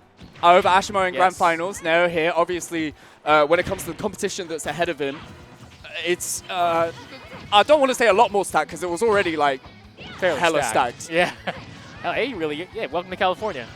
Right. Yeah. Yeah, we invented that word. Don't forget. I mean, actually, so I'm gonna. This is a little personal experience and personal perspective from what I think of NorCal. But when I think of NorCal, I think of 2 specific players, which is Louis Money and Kurama. Yeah, I think most people, especially internationally, would. And unfortunately, we didn't get to see Kurama tonight. How did he do? He didn't. Oh, he just- DQ'd. He DQ'd. Yeah, Right. yeah, Okay, yeah, that yeah. makes sense. Yeah. He's saving pretty much all of his energy for the main event, which will be happening tomorrow. And Yep. yeah, so far, these two are absolutely slugging at it. Oh, an opening here for Luis. He's going to find an opportunity here to set up a ledge trap. Oh, the empty hop here, the ambiguous movement, so good. Tries to go for the back air, maybe not securing the stock. Both of them thinking likewise. If you can back air, I can also back air the trade. Oh, okay, What we're the hell? good. He has to re-grab the ledge though, and that is a Yeah. simple spike for Louis Money. I'm going to talk about this very quickly. Neo on Wi-Fi. Right. Recently, he does play Korean. Obviously, everyone knows about the existence of Smashmate, the Japanese online ranking ladder, which is practically everyone in Japan uses. Everyone wants it. Yeah, Neo uses it a lot. But until maybe about last year-ish, Neo actually specifically used Korin offline. His Smashmate, he would only go Palutena. He is actually incredibly good at Palutena, and the proof is he 5-stuck me in random squad strike 5v5 when he got Palutena first character. If you are 5-stucking me, that means you are a sensational player. So, for that reason, Neo obviously Proof is right there. maybe potentially very familiar with the Palutena matchup. So- Obviously, the game going fairly even at the moment, but Being familiar with the character and being familiar with the player of a character are 2 very different things. For sure. And it's definitely more apparent at this level where we see Luis just making movements that we as commentators barely catch on, right? We talk about what we observe and what we can see, but the way that these two are playing Luis is definitely at the level where you are definitely trying to play the player. And I don't know if, Neo has a lot of experience playing against Luis, obviously. So when it comes to Palutena in general, Right. the best Tokyo Palutena, which was also the best Palutena in Japan, is Jagaimo, Oh, yeah. who is a fantastic player. You don't get to see him abroad simply because of the fact that he is so busy with work that he just never gets a break unless there's like a major or like anything like that over the weekend. I feel like that's half of the top-level Japanese players. Yeah, it's like basically. half salarymen, half university students or younger. Yeah. But yeah, so far, these two are absolutely duking it out, even pretty much all the way through. Neither player really giving too much room to the other, although Luis trying to use a little bit of the zoning tools they do have. I know that Neo has the Dragon Shot. Oh, good overshoot there, going to lead into an advantage state. An up B might have been too early. This is easy pickings for Luis. Quick damage, 40%. Neo managing to swat that damage away with a forward air, but still kind of looking a little iffy at the moment. Back to neutral. Yeah, and that's kind of one of those... That's one of those things where you kind of start your stock off at 40% against Palutena a lot of the time. An unforced error, unfortunately, for Neo, but still recovering quite well. They're both jockeying for position in neutral. A forward air into another forward air there for Luis. Luis putting his back to the ledge, trying to bait Neo into a recovery option. He wants to look for the forward tilt. Yeah. Just to try to send him off stage. So Neo does that a lot. He cancels the down air if he down air is at the right position from up in the air. Right. He manages to do it with no end lag, which is it can be quite helpful in certain situations of just very quickly getting back down to the ground. The stall with the neutral be so smart, but it's not going to be enough. Louis Money taking the first game quite comfortably, I might add. Yeah, pretty low percent one stock game. Definitely looked really even until that last stock. And honestly, it was just a couple of decisions that separated the two. Really, I think the misplaced up B, the very clearly accidental at the end. Yeah, and it was you start your stock off like that, you give Palutena their 0 to 40% combo. Right. It's not the best start going into the last stock, and still there was definitely 80% of that game where Neo was keeping up with Louis Money, and I think this game is going to be more even. We're going to get into it. Running it right back to NorCal Special, Louis Money is like, yeah, whatever, man. Let's go back to PS2. For sure. Louis Money taking the first game. The commentator, Sean from school, is saying, wow, what a performance from Louis Money. The inner Sean from school is saying, Neo, what the hell are you doing? You're throwing! He's got two more. Oh, no, it's a best of 3. He's got one more game. That's what I'm saying. Yeah. One more game. Winners quarterfinals. Winners quarterfinals. Yeah. And this that goes to show how stat this local is. It's absurd. Right. It is absolutely absurd. I mean, who's waiting for him? Who won the last set? Was it Shirayuki? I believe it was Shirayuki. Okay. There's also Ken that's going to be up there. And I believe Zachary hasn't lost yet, if chat can remind me, but I don't think Zachary has lost yet. I feel like I would have heard if Zachary lost. But That's true. Yeah. All right. Up throw from Louis Money, by the way. I don't think I have seen Palutena up throw in about 3 centuries. Now managing to get a pin. No edge guard. Louis Money managing to recover. We'll see how Neo manages to... Ooh! Calling out that teleport drop. Where are you going? That was smooth as hell there from Neo. He's going to secure that stock. Now he's in a pretty advantageous position. Luis! Brave S-Smash. Yeah, he really wanted to take that stock. You got to be careful about that over-eagerness sometimes. I know it gets a lot of players. Oh, the offstage counter. Very brave indeed. Again from Neo. Going to absolutely try to shut from school up. 2 stocks in a row. Absolute masterclass from Neo. Okay. I see Neo do a lot of showboating in my time, but I'll give it to him. That was cold. That was very cool indeed. And, that's one of those heads-up things that really is going to catch you off guard, and when you do hit it like Neo did there, it's obviously a huge advantage. Luis is in trouble in this game. The man's on not a 3 stock, JV3. Louis Money practically on his last hit at the moment. If Neo manages to find something a little convincing, and never mind, JV3 has immediately gone off to 10,000 nairs. Louis Money looking for the edge guard. Oh, yeah. He's going to go off stage most of the time in that situation. I don't blame him for it. The pin kick.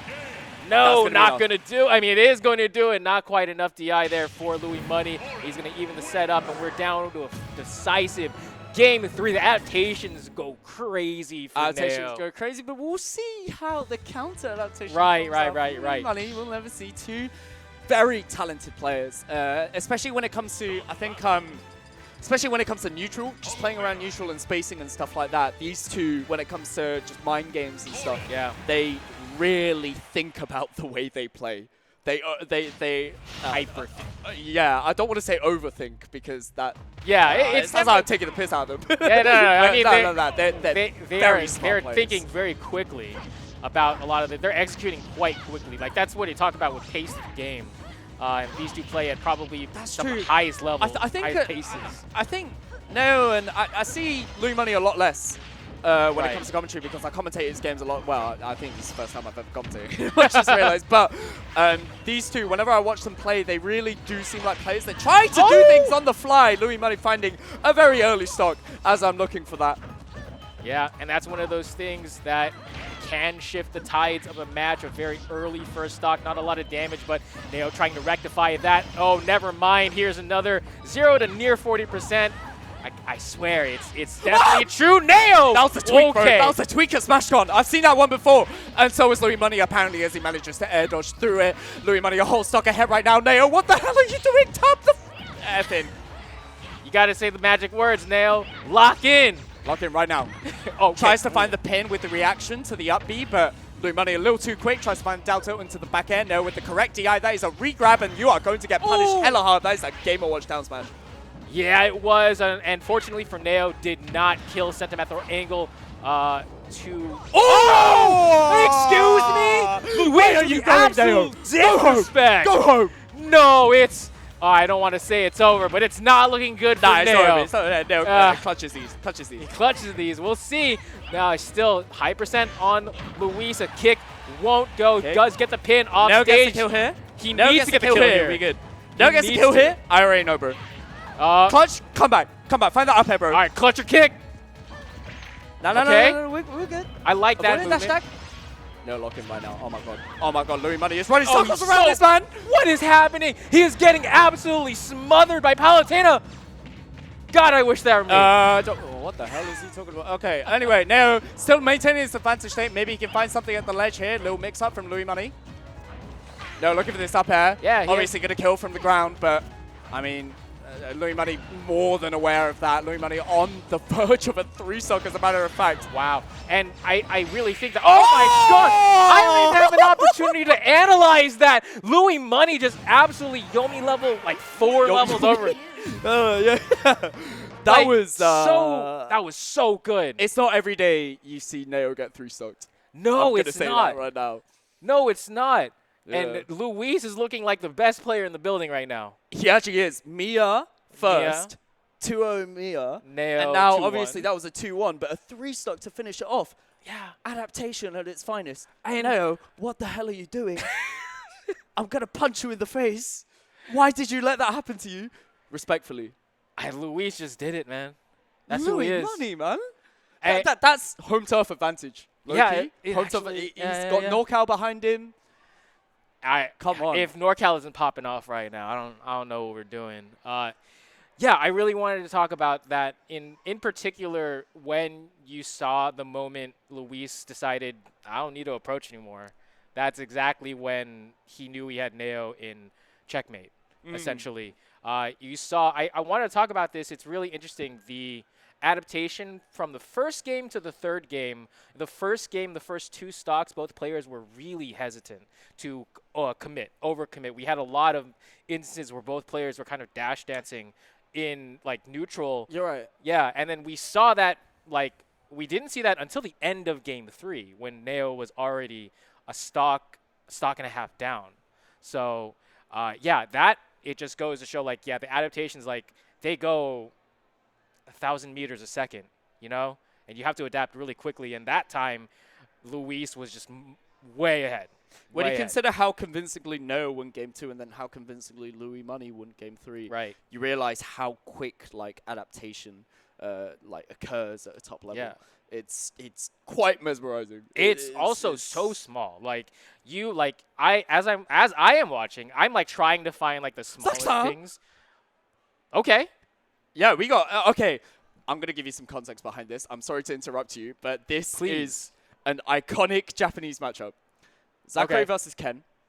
Infamously, I see this happening all the time. this has happened since about Smash 4, like late Smash 4, when Zachary first started appearing out of the blue. I don't think... chat, correct me if I'm wrong, but I don't think Ken has beaten Zachary maybe even a single time. Zachary, whenever he plays Ken, beats him so convincingly, it's absurd. It's like regular 3-stocking. And we all know, as of late, Zachary's really been grinding the pit as of late. Yeah. Obviously, ever since Kagaribi, I believe it was 9, the one where he first brought out pit and managed to top 8 with it. Right. Did fantastically. He specifically goes Rob against Sonic. And I think that makes sense. Yeah, it does make a lot of sense.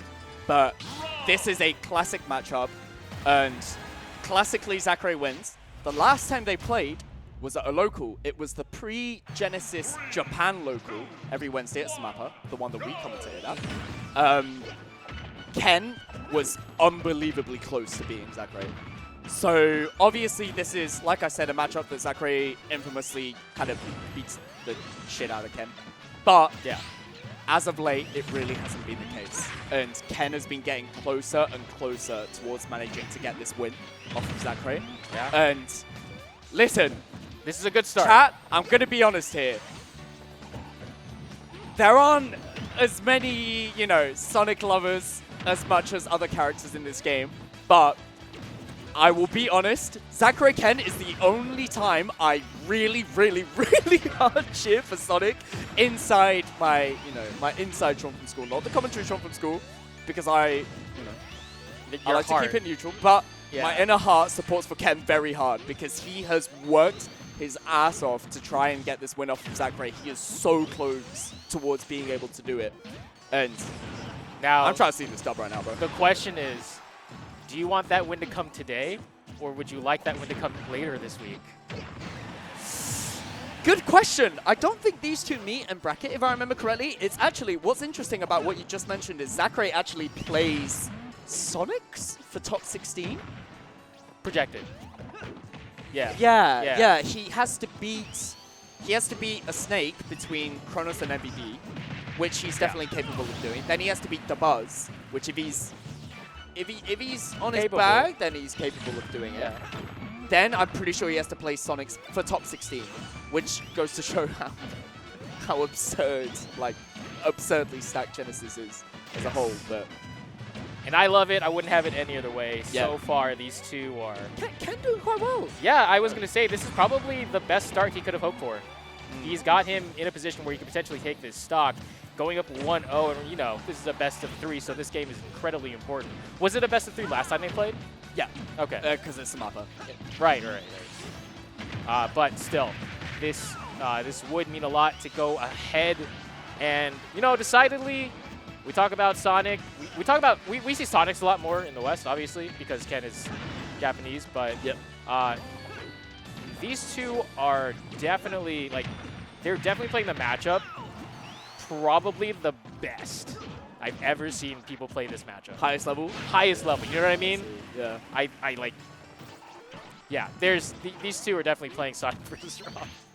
That back throw more than being able to kill, and now Ken a stock ahead. This is exactly what I'm talking about, bro. Zachary, I mean, he's had this edge over Ken for so long, but Ken has just been slowly but surely being able to catch up. Right. It's so inspiring to be able to see that, and I use these words unironically. Like, Ken, it's so exciting to be able to see him like getting closer and closer towards finally defeating Zachary, but obviously the final boss for Ken at this point, he doesn't really have too many bracket demons out there, but Zachary is definitely, I would like to call his final boss, so I mean, despite it being a pre-local, would mean a lot to him, I believe. I Big fully step agree. forward It doesn't for him. really matter because it's still a bracket at the end of the day. You want to beat whoever's in front of you, and Right. yeah, this is definitely like, Oh, this is like this is a great Could find situation edge for guard here. Ken. Brilliant I spacing for want to Zachary. say that this is exactly the situation he wants to avoid, where he gets reversaled and gives Zachary an opportunity to rob him, because if he gets ironically robbed this first game, you know, the momentum going into the second game, that mental state is not going to be very good just by default. And Nice tech. okay, great tech there. 152 on Zachary though, and the F tilt is going to be more than. Oh, he jumped? Okay. No, it was air dodge. Oh, it was air dodge. Oh, Yeah. okay. My bad. Air dodge in, but regardless of that, it's still going to be more than enough to kill. And Ken taking the first game. That's what I'm saying. Adaptation. If Ken wins the second game, I'm going to be popping off Run inside. down there. Yeah, I'm going to run down there. I'm going to, like, latch onto Ken. I'm going to hug him.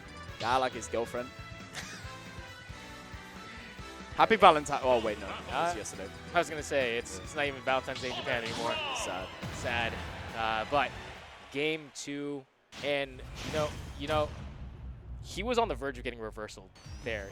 We could there. It felt like Zachary was grasping onto something. You're right. Yeah. He has, and I mean, he had to come back and make that a one-stock game to even be in that position, obviously.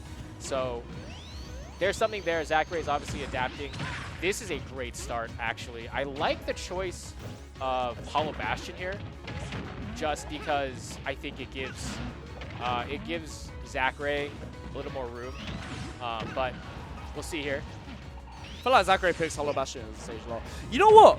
It's going to go slightly off tangent, but do you remember? And I don't know if, like, people that aren't really... Oh! Okay. Oh my God, call out of the century. Ken predicted Zachary's future 10 years into the future. You are going to have 3 children. Your first one is going to be female. Your second one is going to be 2... no. Wait, no. Why would your second one be 2 males? What the hell am I talking about? Anyway, Zachary kind of being soul-read by Ken in that particular moment there. Ken doing fantastically. How long will he maintain this lead for, though? I don't know. I think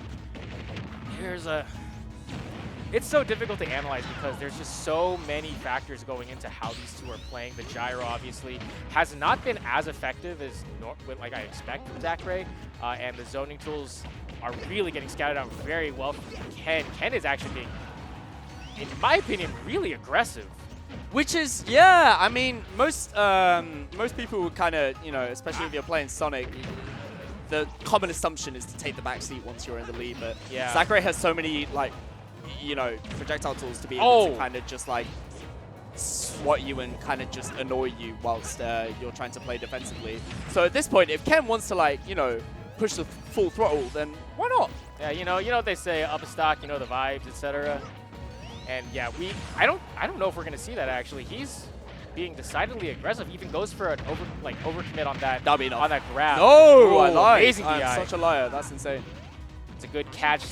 Does he convert? No, he doesn't. Yeah, Middle of too the high stage. percent. 156 on Ken at the moment. This is looking surprisingly awkward for Zachary at the moment. I mean, grabs will kill, but like otherwise, there's no true confirm, so he has to play this so awkwardly.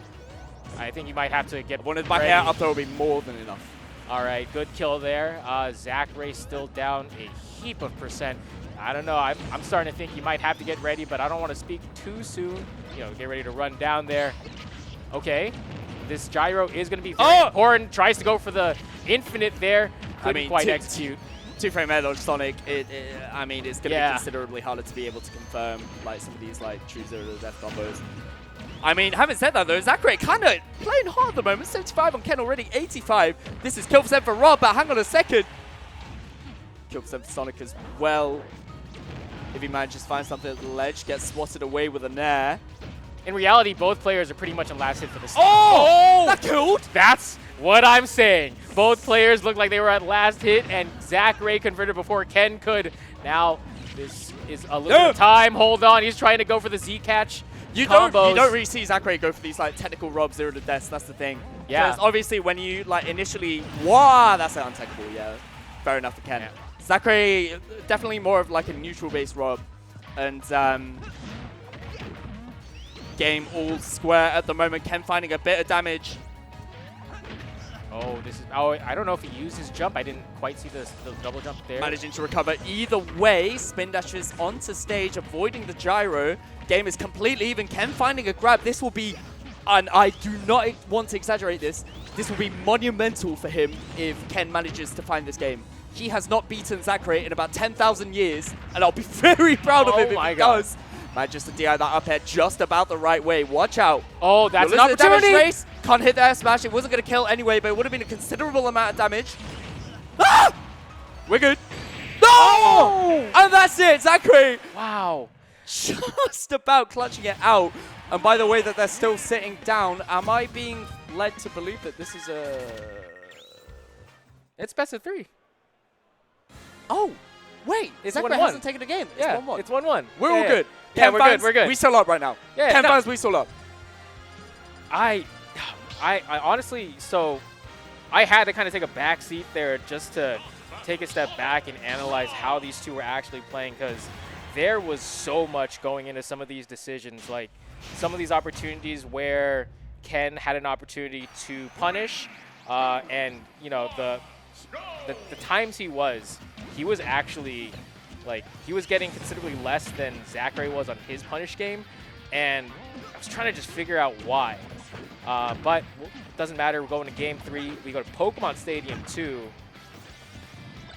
Okay. Yeah, I don't see a lot of Zachary. Oh, well, hang on a second. Yeah, but I was gonna say I don't really know him for this technical gyro play that we're seeing from him right now. I feel like when it comes to gyro play and stuff like that, there's a lot more Rob players that are a lot more well-known, especially in Japan. There's a lot of Rob players out there that really like to be technical. Yeah. A good example in Tokyo being players like Marcos, who's a Rob player from Tokyo that really likes to kind of be like, go really absurd with gyro combos and stuff, and what a reversal. Ultimately, it depends. There really seems to be like a linear spread between play styles of Rob players. You're either immensely technical or you just play immensely safe, because Rob has the ability to be technical, but Rob also has the ability to be immensely, you know, Yeah, and those are like it's funny unpunishable with things. because those are the same tools. He has the same tools to play both styles, and the way you implement them is just so different right now. And Ken got reversaled there, and it was because of just how safe that downer was in that situation. And that over-eagerness, you know, you got to be careful about that as Ken finds the back air. That was great. Realizing that the Nair was actually sending Zachary onto the platform, going in advance, running in to be able to read the roll tech. The tech basically, yeah. tech to the right, I believe. Yeah, it was a really good situation there for Ken. He capitalized. There have been a couple opportunities for him to get big punishes, and he's whiffed on them. So to see that and actually, you know, get that in your head, it's kind of like when you're playing basketball and you like are missing a bunch of shots. You see one go in, and it's like, okay, I actually can, you know, shoot the ball. Like in this case, I can convert. Like I can get these punishes, and it's honestly, Zachary is out neutraling Ken a lot. Right. So far, and this disadvantage state, that's a great reversal. Really good. Wow. Yeah. I mean, considering how many times Ken's played Zachary's Rob, I'm not even surprised that like Ken seems to know all these like niche particular situations. Going for the F smash, that is a little too preemptive from you, buddy. And Zachary is going to go up a stock ahead in this Game 3. This is pivotal. We were talking about how much this would mean for Ken. Now he's on the back foot. Comeback has almost been completed here for Zachary. Zachary tries to drop that down. Spin dash. Both players now going to reset back to neutral. How does Ken kill here? That's really the question. Zachary hasn't given him too many opportunities in this stock and a half. So, this is a good combo starter here. Read in. Okay. I was expecting to fly ice water, but I got hit by that. So that's why he's. Anyone get hit by there. that? Yeah. Okay. Ooh. Ken looking for that Empty top of hop. goal grab, but the back throw is going to be more than enough. Even with Rob's weight, Ken is going to be able to find this. Yeah. Hey, it might be time. It might be time for Ken to get this win. I don't know. I'm holding my breath right now. I have no idea who's actually going to win this, even though he's ahead. No! Zachary is crazy. Okay, back throw. That was the skateboard clip that I've seen on Twitter. Yeah. So no head. Oh, Zachary Lord. All right. trying to outspace Ken with a bunch of aerials, just teasing a bunch of stuff. Ken finding a grab and a tiny bit of damage, not too much. Ooh, that could have been That was really bad. really lucky. Yeah, if he That had was actually fortunate. not bounced there, if he had fallen past the platform, that could have been a big punish for Zachary. Gonna spin dash, get the heck out of there, end up on the other side of the stage. This is looking extremely tight. Ken does not want to throw this away. The tech. Okay, great tech in One in the that back there time. too. Oh, he's got the Ken- gyro. Ken Hold has on. So much damage on him. He needs to watch out with the way he plays so much. He needs to play so cautiously. Yeah, you have to really be careful about those spin dashes, and you see Zachary going for those nairs, just trying to catch him in. Oh my god, he doesn't quite get that. Both players rolling, absolutely pressing the shoulder buttons. Oh man. Cancel off stage. Zachary has him at the ledge there. Manages to avoid the nair. And no.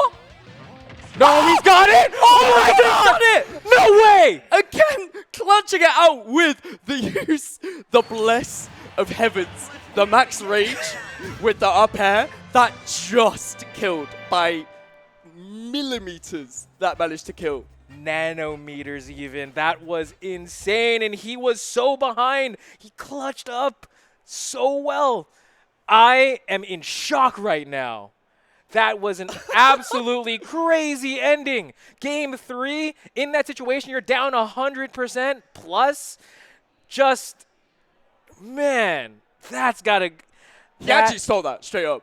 Like, really, Yeah. he completely stole that game. Like, Zachary was looking to be in so much control, but like the moment Ken got that one advantage state, he knew how to make the most out of it and just played his cards out correctly, completely correctly. Got that kill off the top, knew that his max rage would come into play, found the one opportunity that he'd be able to take the set. And there it is. Ken advancing to what I believe is either Winners finals? It's either winners semis or finals. I'd like to say it's finals considering it was Zachary Ken. Yeah. So, I hope. Wow. Yeah, man, there's so much to break down there. I think that if you want to learn that matchup, this is an amazing VOD to review. We kind of got the full gamut of the matchup in that best of 3. Both players playing aggressive, both players playing good neutral, both players playing less offensive. I don't want to say campy, but yeah, both No, players. say campy. Yeah. Because you know the vibes. Okay. That's what I'm saying right now. One sec. Cool. I want a VOD review that. I don't even play Sonic. Well, if you wanted to VOD review Sonic and you wanted to see more, just you wait, buddy. We got more Sonic in this. However, it's not Ken. We are not seeing Ken right now. We are seeing Taike. This, I don't think a lot of people will be too aware of who this particular fellow is. He is Japan's hands-down second best Sonic. He is, it's weird because we saw Ken beat Zachary. Like I said, Ken has had a very rough history with Zachary. Zachary will always beat him. Right. Unlike Ken, though, despite Taike kind of being lower in like global rankings and most rankings and stuff, due to kind of just that's just activity, performances in general, yeah, tournaments and stuff. He has a really good record against Zachary. If I remember, it's either even or positive. And I can't even like ask Rosebloom in chat to be able to correct me because I think Rosebloom is literally at the venue right now. But if I remember correctly, Taike, he's just really good against these particular bunch of players. Yeah. Ashimo, though, definitely going to prove a challenge. This is going to be a difficult one for him. Ashimo has been playing hot pretty much since he landed here. Yep. And this is going to be, like you said, a huge test. So this is a very different This matchup, is obviously. losers, by the way. I don't know if this is losers to make it into top 8, but I remember, if I remember correctly, actually, Taike, he fell to Niatono, of all people. Okay. Yeah. And that was off stream. And it was... I'll give really quick context. This has nothing to do with the game, but I'll give really quick context. Sonics is actually at the venue today. He actually turned up today, and... Yeah, but he's not in bracket. Yeah, he went to have a conversation with Taike, so I helped out with him.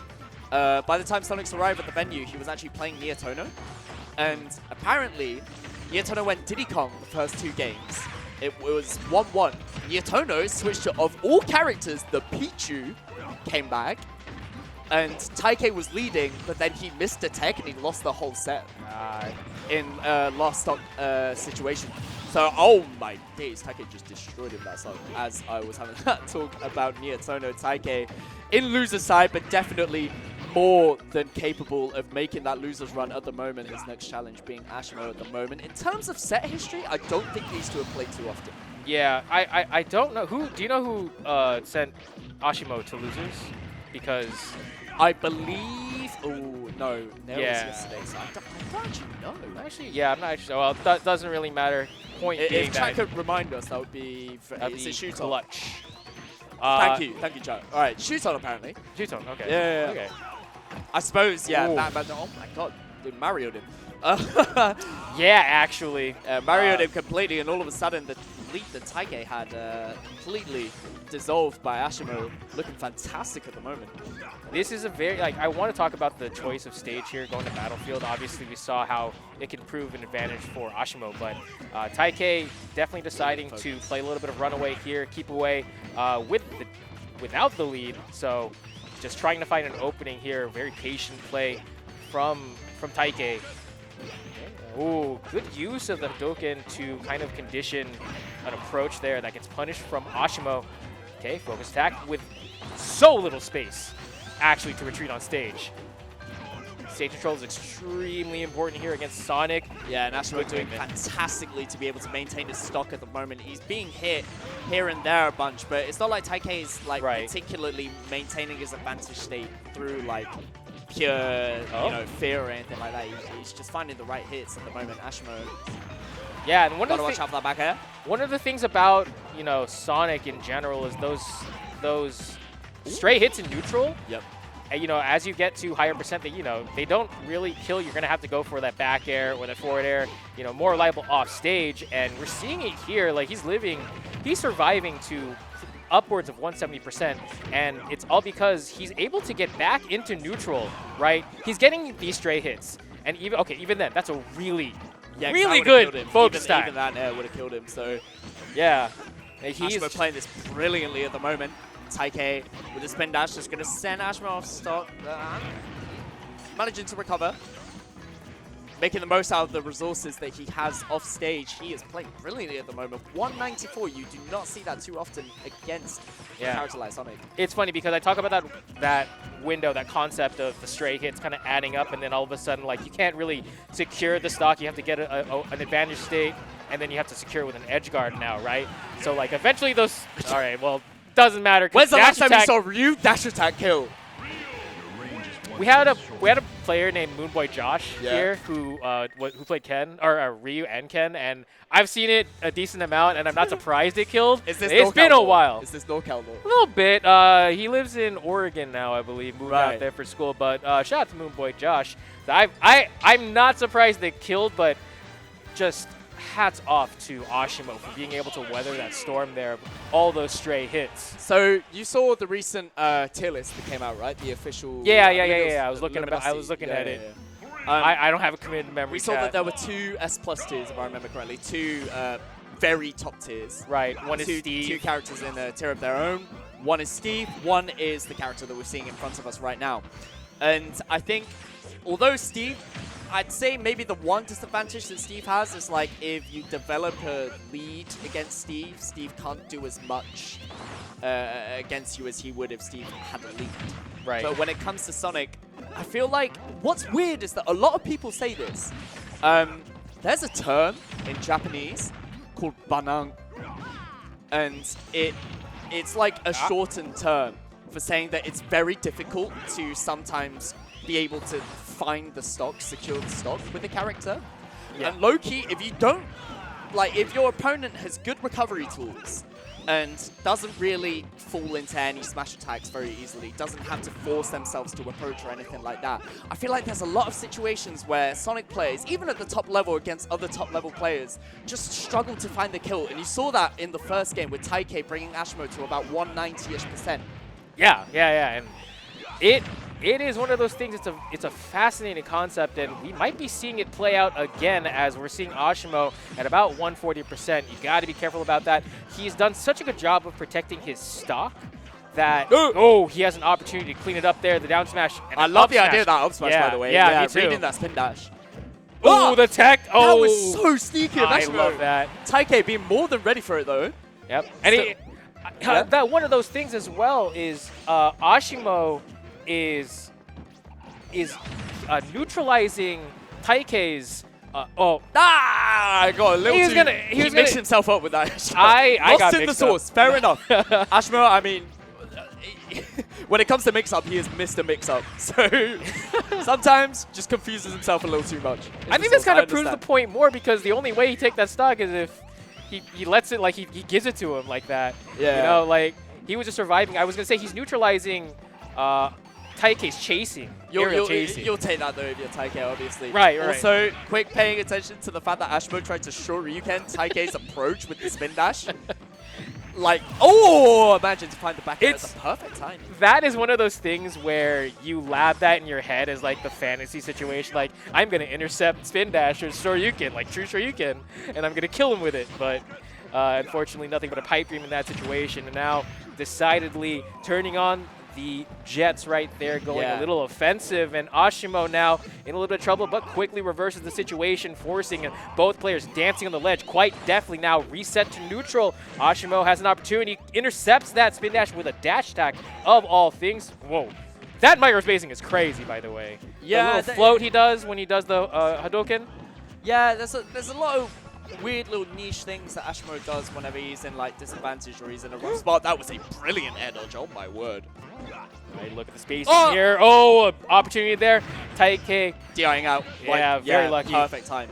Actually, well played. You definitely want to be going out there. Also, Taike, oh my goodness. That was rough. That was a really rough situation. Taike calling out the double jump correctly. And Ashmo does have mix-ups at the end of the day when it comes to recovery, so it's not like it's a free edge guard for Taike every single time. Taike actually avoiding the air smash. That was really close to hitting and probably killing if it did connect. Yeah, and now this is a difficult really mixing situation. up right now. Taike looking so good. He really is, and you know, most people would think about, you got to take that opportunity and run with it. Damage. Quick 40 yes. seconds. More damage. These up airs really coming in clutch. Taike, by the way, is so good at small battlefield because, like, obviously as Sonic, on a big stage, you can camp as much as you want if you have a lead. But Sonic does so much with the platform. Yep, and you've got two of them right here, and both players is trying to find an opportunity in neutral. That was a really tightly spaced back air. Still going to take that. I think that was up smash. That looked really weird, isn't it? Because I heard the Hadouken sound effect. But I'm not quite sure what killed, but it killed. Hey, for Ashimo, we take those, and now Taike has him on the ropes, but we've seen Ashimo survive upwards of 190%, so we might be here just yet unless he gets that back air. Oh my goodness, that was close. Clutching with like the late activation of like the focus. That was really only just that Ashimo managed to avoid that kill. Yeah, not only that, able to set him up for a back good position. Hold on! Wait! No, wait, just a spin. Oh! What the? No, he went too far with the down air, I think. He drifted a little bit too far to the right. That could have been... What a shame. I think that could have been a kill. Okay. Yeah, I'm pretty sure. Okay, but now we're definitely in a situation where Shoryuken could kill. That's got a lot of kill confirms here. Even a Tatsu might look a little suspicious for him. Yeah. He's got to win one more time in neutral here. Calling out that air dodge. Oh my god, he's got it! Beautiful stuff from Taike. That was all just... The rest of the script was all written. Yeah. That was just him abiding by the script, doing what had to be done. Beautiful stuff from Taike, and we have a set, ladies and gentlemen. Yes, we do. We've got one more game of this, and decidedly so. Taike making really good adaptations and adjustments to their edge guarding to bait Ashimo into situations much like that forward air. That led to that forward air. He was actually securing those stocks, and I was talking about how one of the reasons that Ashimo was surviving such high percent was because he was getting straight hit in neutral, but then having a really good disadvantage state. And Taike definitely figured it out. That's why that's one of the biggest reasons that he won that game on the surface level, right? And so now Taike has an opportunity here to close this out. On the flip side, Ashimo, we'll probably be seeing a little bit more patience from him, I'd say, in this game 3. When it comes to these two particular players as well, I'd say Ashimo obviously a lot more of a notable player, but also a lot more higher when it comes to like just rankings in general. This is Taike's first time abroad, period. Not even just for Smash. Nice. First time outside of Japan. He was talking about how excited he was to be on a plane. Like, it's that level. And obviously there's some nerves when it comes to him, but he's been playing fantastically. Got 9th at the first local yesterday. with losses to Neo in winners, and I believe it was Ryukai in losers, the French Fox player. Yes. Fox, obviously known to be a particularly bad matchup, although I watched the set actually, it was off stream, but Ryukai played fantastically. Taike, this time around, really seems to be in his element. This is the Taike that I see in Japan. He looks very comfortable, and maybe part of it is that he's playing against Ashimo, who is, you know, another Japanese player. Might be a little more comfortable with how he plays. So, yeah, it's like you don't really have to do too much adaptation. You're just in a different, like, place. Oh, okay. Yeah, fortunately, didn't get crumble there. The way that Ashimo landed on the platform, he was really looking for something sneaky there with some kind of like platform reset. I love the idea. Also love the recovery with the quick double jump into the focus, avoiding the spring. Ashimo might be able to find a kill here if he manages to make the most out of the max rage, but quick spin dash into the forward air. That is the Taike classic. He's taking the first stock here, and fortunately able to find that and convert into it. And yeah, Ashimo now in a little bit of trouble. Good overshoot with the dash attack there. Going to catch pretty much every option that involved being on the stage. And now Taike, in a little bit of trouble off stage. And this is one of those situations you don't want to be you don't want to be letting Sonic survive for too long, especially with such powerful kill tools at your disposal. Ashimo with the cool out up smash. Doesn't work out for him, and look at the damage difference. Taike making the most out of his lead brilliantly. None of these shurikens, I love the ideas from Ashimo here, but they're just not working out in his favor at all. And sometimes, like, it can just tend to be like a Ryu dash tag. Yeah, Ryu dash tag. That it has been 5 minutes. Yeah. No, it's been like He's done it 8 again, minutes. He's done it again. It just seems to be one of those days where, like, none of these shurikens are being called out at the right time, and sometimes it can literally be the difference of like a coin flip, you know? Just a difference in the reads, and this might be it. No! Magnet hands. I manages to clutch out. I was absolutely holding my breath. That should do it, though. Taike looking really good at the moment, on the verge of being Ashimo, which will be more than an upset, actually. These two. I don't think Taike's even beat Ashimo before, so this would be really impressive if he does this. Chat's going to have to remind me of that, but I don't think Taike has an Ashimo win. This would be absolutely huge for him, much like the last Sonic set. If it ends with a Sonic victory screen, we might... I think that means we'll see... Oh, no, this is losers, excuse me. So, yeah, we won't quite be seeing two Sonics. It's going to be out of bracket, yeah. Yeah. But still, Ashimo in a good position, I'd say. Has low damage in this third stock. Has an opportunity to maybe clean up Taike with a straight hit into a conversion here. That's one of the things that Ryu really has going for him. Oh, but... Speak of the devil, Ashimo going to take disadvantage state, going to take the ledge. Yeah, not taking too much damage at the moment. Ashimo actually really looking good when it comes to this final stock here. Not taking too much damage, but just as I say that, a bunch. But Taike managed to lay on his 61 on Ashimo at the moment. As long as he manages to stay alive, doesn't get hit by these back airs, or a Shoryuken, looking hella good right now for Taike. This is looking amazing, but still, you got to be careful. Don't want to lose that stock as you dance around that shield. You got to be very careful. Ashimo now under the platform. Ooh, intercepts that. Taike is playing this beautifully at the moment. Grabbing the ledge, tries to go for the classic spin dash into the back air. I like the mix-up, but I feel like Taike has just been doing that a little too much today as a whole. Ashimo managing to call it out correctly. We are game 3, last stock, and he's taken a bunch of his resources there, but we're good. Oh, wait, hold on. He has an opportunity here. Ashimo could take this game. He used the spring, preemptively air dodges back to the ledge. Now, another nair. He's keeping him at bay. No, the spin dash. It gets triggered with again. And now, oh my goodness, Taike actually makes it back. He's back. Okay, we're back in neutral, but for how long? Avoids trouble. Hold on. Oh, the percentages are even. Both players now, they're basically at kill percent. When was he at 94, bro? Wait a minute. No, that smash so close to connecting. Focus away. Ashimo back on stage. Might just call out with the back air. Taike's okay though. Oh my goodness, no, that's mine! That's my aerial! Edge guard is that. No! Wait, he's arrived. He's alive. He's alive. The forward air. And that'll be it. Taike with the clutch. Clutcher than ever, progressing through bracket, manages to take out Ashimo of all people. Taike, he might be on the run here, you know? He might be him. He might just be him. That is a monumental upset. What an ending. What an ending there. That was so close. back-to-back. These sets have been blowing my mind, and that was no exception. What a game there. Tekken going to be moving on in losers. Unfortunately, that means Ashimo's out. Yeah, which is absurd. Is that 9th or 13th? It was either gotta be ninth. 9th or top 8, but yeah, 9th. There you go. 9th or 7th. That means we're finally in top 8 territory here, which Yeah. means that we are going to switch out. We're going to leave it for Humming and X-Red. X-Red, isn't it? Yeah. Yes, yeah. yes, Well, this is I know gonna who you be- are, obviously. Yeah, I was going to ask you who that other commentator was. This is X-Red. Hello. X-Red. Nice to meet Yeah, we're going to be making our way for X-Red and Humming Bee, who are going to be back on the mic to finish out the night, I believe. So thank you all so much. This was a blast. you. Yes. There's Thank so you much to more to everyone look for forward watching. to. There is top 8, rest of us. Yes. A quick message to the Japanese fans as well, because obviously there's a lot of players.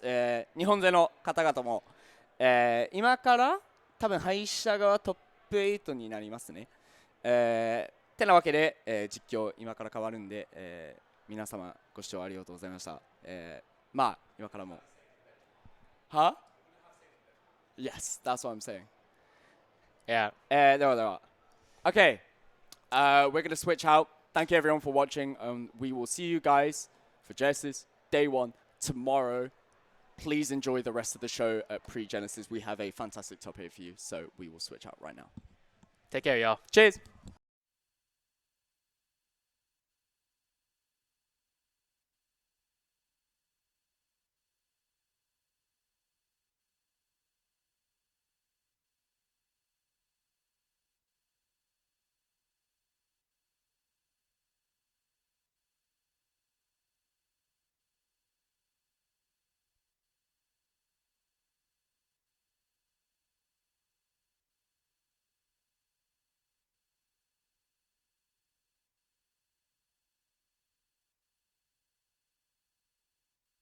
Hello, hello. Oh, already? Hello. No time to dilly-dally, sir. We're on already. Hello there. How you guys doing? Welcome to Pre-Genesis hosted by Guildhouse. I'm X-Red. I'm here with Humming Bee. Humming It's Bee, yeah, been of a course. while. It's been a long day, literally, like 35 hours long day. But, for you. Yeah, I'm all in for that. And guess what? They took the French guy and the American guy to cast Japanese Weekly. This So, is yeah. this is a run back. We commentated the same block last year at Pre-Genesis as well. This is kind of my ritual now. Every time I come around here, I'm like, okay, let's unrust my English a bit and let's cast with the beautiful red here. And it was a joy last time. Let's see if this time around we'll have the same joy again. Yeah, and honestly, the tournament is, I was going to say just as stacked as ever, but it's actually more stacked than I've seen ever before. It's the competition here is wild. I mean, I know it looks like a Japanese weekly here up at the top 8, but there was crazy talent here at Oh, today at yes, the tournament. indeed. Do you know how many Europeans are around? Right now? Yeah. 0. You're very mean. Okay, end of the. This is the end of the stream. Bye. Cheers.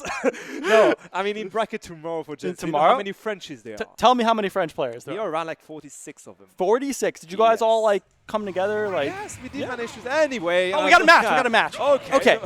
So I mentioned this is basically like a Japanese weekly, but there's one thing that stops it from being a Japanese tournament, and that is that we're here at Guildhouse, which means Luis in his home territory has that massive power up. When he's here every week, he never loses. This is his. I can see why. I mean, already here, as you say, the only remaining representative of the US, and I mean, the whole Occidental region in the end. Let's see how we can do against Yaura out of everyone. Yeah, he's already upset Miya, the #1 seed in the tournament, looking like super strong. So, and now here he's against Yaura, another amazing player. This is a Samus player. I don't think these players have ever played before. Okay, here we go. That first stock is going to go to Yaura. I mean, maybe they haven't played before. Yaura here is not here to play at all. He's there just to gain that tournament easily and to just get to sleep afterwards. We have to remind you guys, it is still best of 3, right? Yes. So the element of surprise still has a lot to say. And right now, it seems like Limoni decided to wake up a bit. Yeah, Luis does not let games get away from him. He can turn it on at any moment. Everyone who's ever watched the Guildhouse knows that at any moment you're never safe with a lead against Luis. Oh, yeah. you know, I have not seen him really play against Samus's. NorCal doesn't really have Samus players, but it looks like even after stock 1, he's already adapting. He's already figuring stuff out. Definitely. When you 22% and we know the damage up actually of both characters, just like that, 64%.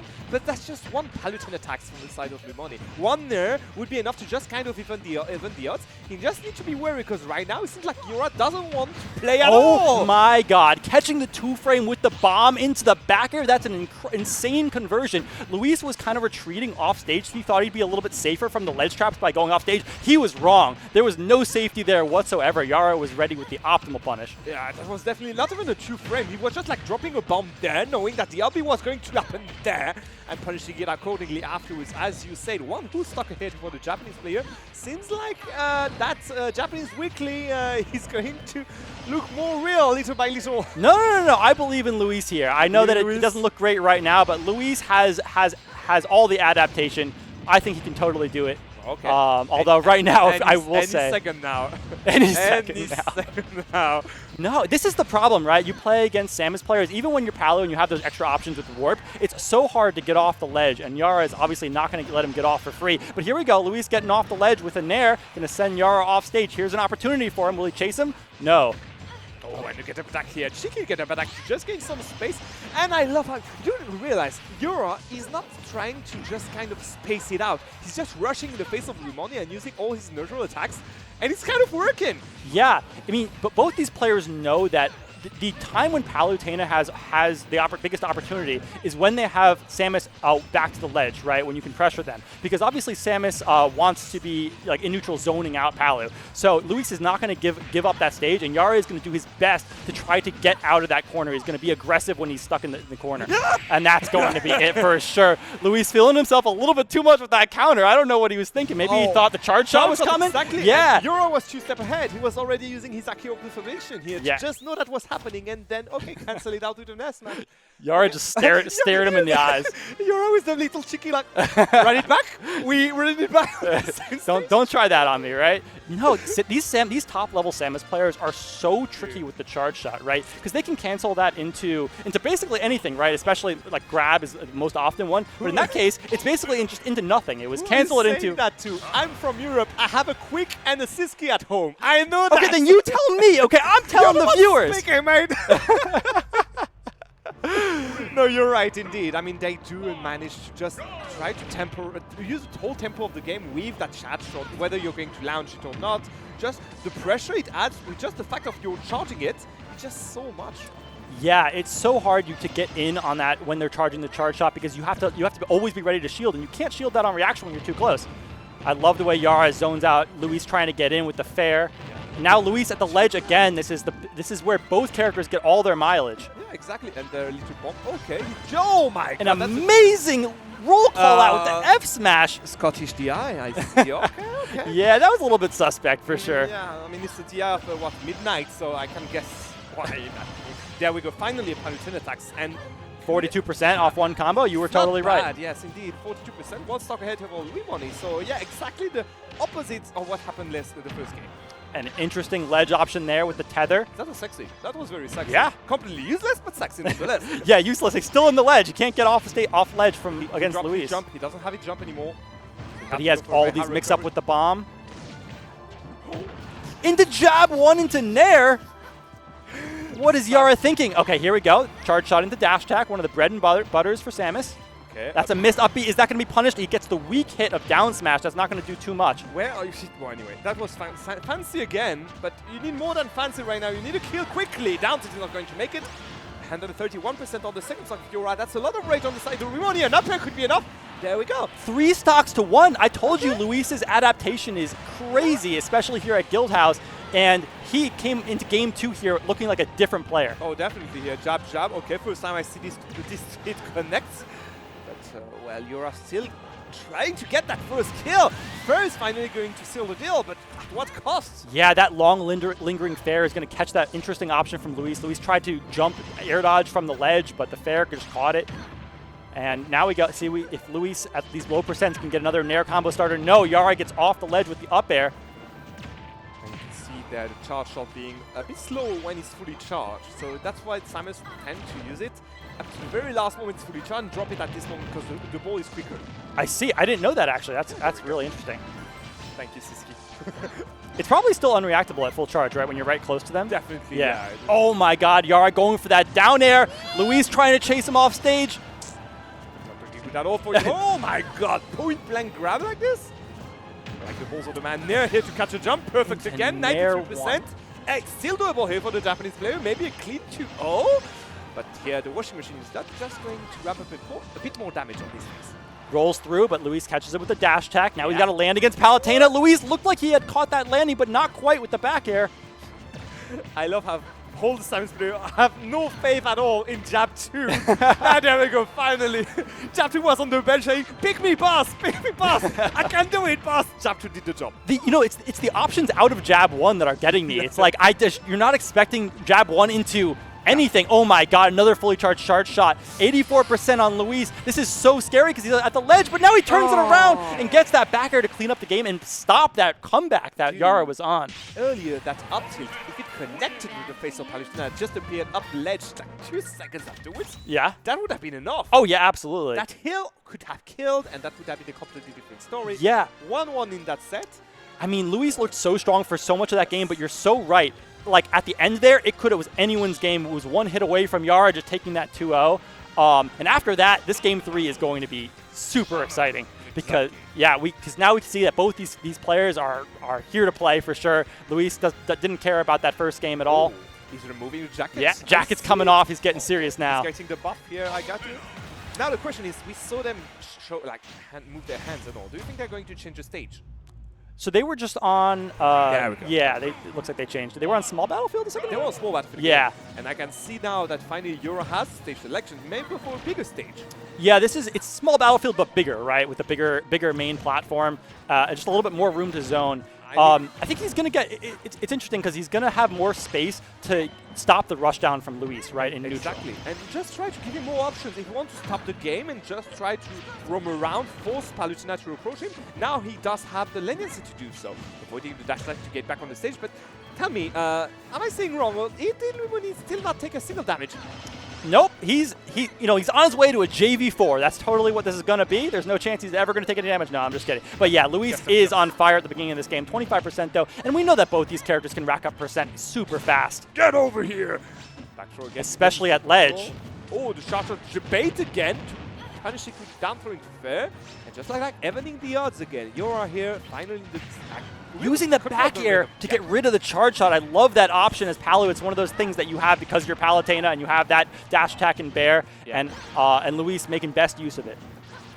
Another ledge situation, trying to get tricky with the charge shot. Luis is not going to get fooled by that this time. Going to send Yaura right back off stage. Down tilt into the bear. That is an easy conversion for Luis. Kind of a mistake here to drop the ledge into the down tilt. That was a perfect combination by Umoni taking the lead and keeping it for a few seconds right now. I think it's half a minute already where Yaura didn't manage to connect a single hit. Never mind. Seems like we are both getting a Kausicus here. Absolutely. It's so hard to keep a lead when you retreat to the ledge like that as Luis because, it's Samus. Samus can always take your stock with just a quick bomb into it, and in smash attack. Anything, yes, indeed. Ooh, that up, it didn't connect properly, but not going to complain, I guess. Yaura at the ledge again, coming off with that Zair. Set into down tilt. Okay, I see you, Yaura, I see. Luis waiting for the landing, gets the nair. Off stage again, he ducks under the charge shot, gets the down air off the ledge attack. How is he going to get down? Yaura going to get that dash attack. Samus' dash attack is so strong. Yeah, okay, up B parrying through up B. I love it, indeed, 100% yet. Going for a good back here. I think it was a sour spot, unfortunately, not going to get a kill with that. Now what? Oh my god, good catch on the up B. Not going to be enough, unfortunately, but this is very high percent, crispy percent, and you are taking the lead. Another ledge kill for Yaura. It looks like Luis has some ideas about how to get off the ledge, but none of them are working consistently. There's not really like a surefire way for Luis to get off the ledge without just instantly dying, and I think that's the biggest problem for Luis right now, besides having to get this stock off of Yaura to even up the game. Yeah, you said it all. You said, oh, good cash here on the recovery. Is he going to still deal with a kill? He Yes, that is. The jump into the explosive flame catches Yaura sleeping a little bit off stage. It's hard to dodge. At the worst moment possible, I think, because right now, look at that, 48%, that's not much. We talked about the washing machine before, the Paladin attacks. It could happen at any moment now. One there, and you can see already, Luimani fishing for them. Yep, this is nothing for Luis in terms of percent deficit. There we go. That's the Nair combo starter. How much is he going to get? No, the platform messing with the combos. There we go. Into the fair. That's a 46%. That's not bad. Yaura in the corner. Luis just waiting. No, that's a misinput F tilt for sure. Okay. These up Bs past Yaura are pretty effective in terms of getting you back onto the stage, but you always take a dash attack for it because Yaura is always ready for it. Down tilt into the not the bear. Doesn't get the bear. Unfortunate here, but Yaura is kind of baiting them with the down B. He's forcing every time Luimani to go for another inwards option with his recoveries, and you can see him fishing for them and punishing them with that dash attack, as you said. What? That works! That works! That worked! That was planned, all according to the Keikaku. I thought Yaura was dead there, but Yaura makes it back somehow. Avoiding the up air, sorry. Jab one into F tilt? Okay. Jab two! See, that doesn't work! Okay, down, back throw, down throw. Down throw, wait! Oh no! Yaura just attacks out of disadvantage. It was a very cheeky. And gets hit by the side B again, and then he dead! Luis takes it! Game 3 at last hit. That was insane. Yaura was not respecting it. Luis got the second stock with that same explosive flame, and you think that Yaura would have been worried about that last stock, but he was too focused on shooting the charge shot. It's always something you see with characters with like projectiles and all. They always feel a bit too safe out there with the projectile. The number of DDD you see facing, like sending you Gordos, the number of time you see Mega Man sending you the projectiles. This is the same thing we just saw there with Samus here. Feeling too confident with that charge shot, and Luimani again keeping that trump card in his pocket to always take a stock with it. Absolutely. I think he took 2 of them with that. Yeah. And, well, one of them was actually a game, and more than that was the set. So Yeah, that's how he got back into the set. Yep, absolutely. You're so right that those projectile characters, it's not often that you can be threatened out there, right? Like with something so dangerous. Pikachu with the Thunderbolts and all, exactly what like this is kind of automatic at this point. Yeah. Even them, they do know that. Like they know it's kind of automatic, and I guess, yeah, Yaura could see why he got punished for it. Yeah, it's interesting because Luis actually like jumped to catch him early on in the startup of the charge shot, right? Because he knew that if he did it a little bit too low, Yaura could like see it and be like, oh wait, I'm not going to get hit by that. But he jumped up to catch him, just trying to get out of disadvantage with that charge shot. Catches him, just amazing stuff by Luis, able to make that comeback in game 3. Seems like the Guildhouse buff is still active here. The Guildhouse Luis power-up is absolutely active. Luis is holding it down for all of non-Japan, really. Like, this is, it's Luis versus Japan, and Luis is in winners finals. He can absolutely do it against the other 7 Japanese players that are in top 8. It's Luis and 7 Japanese players, and they're the best Japanese. They're not just Japanese players. These are the best players. Oh, my God. I mean, Luis is absolutely, like, on track to do it, right? Because he's already taken out the top seed in the tournament. He took out Miya, and it looked fairly not a problem at all for him. He looked on fire. Yeah, talking about the Japanese people, we're going to have the other side of the winner bracket now, if I'm correct. It's going to be Ken against Shuton. Yes, absolutely. So I love something about Shuton, and every time I see him do it with his Olimar, it's always funny. I love when he's one of the only Olimar who uses up B aggressively. Yeah. Like, he sends you upwards, and then he goes straight in your face right, with all the Pikmin, like, I'm coming for your ass. Like, and every time he does that, I have, like, the Valkyrie music in head. Exactly that every time I see him do that. And you know what? Starting a weekend of Genesis, if Shuton against Ken, I'm all in for that. Yeah, absolutely. I mean, his matches are all insanely good.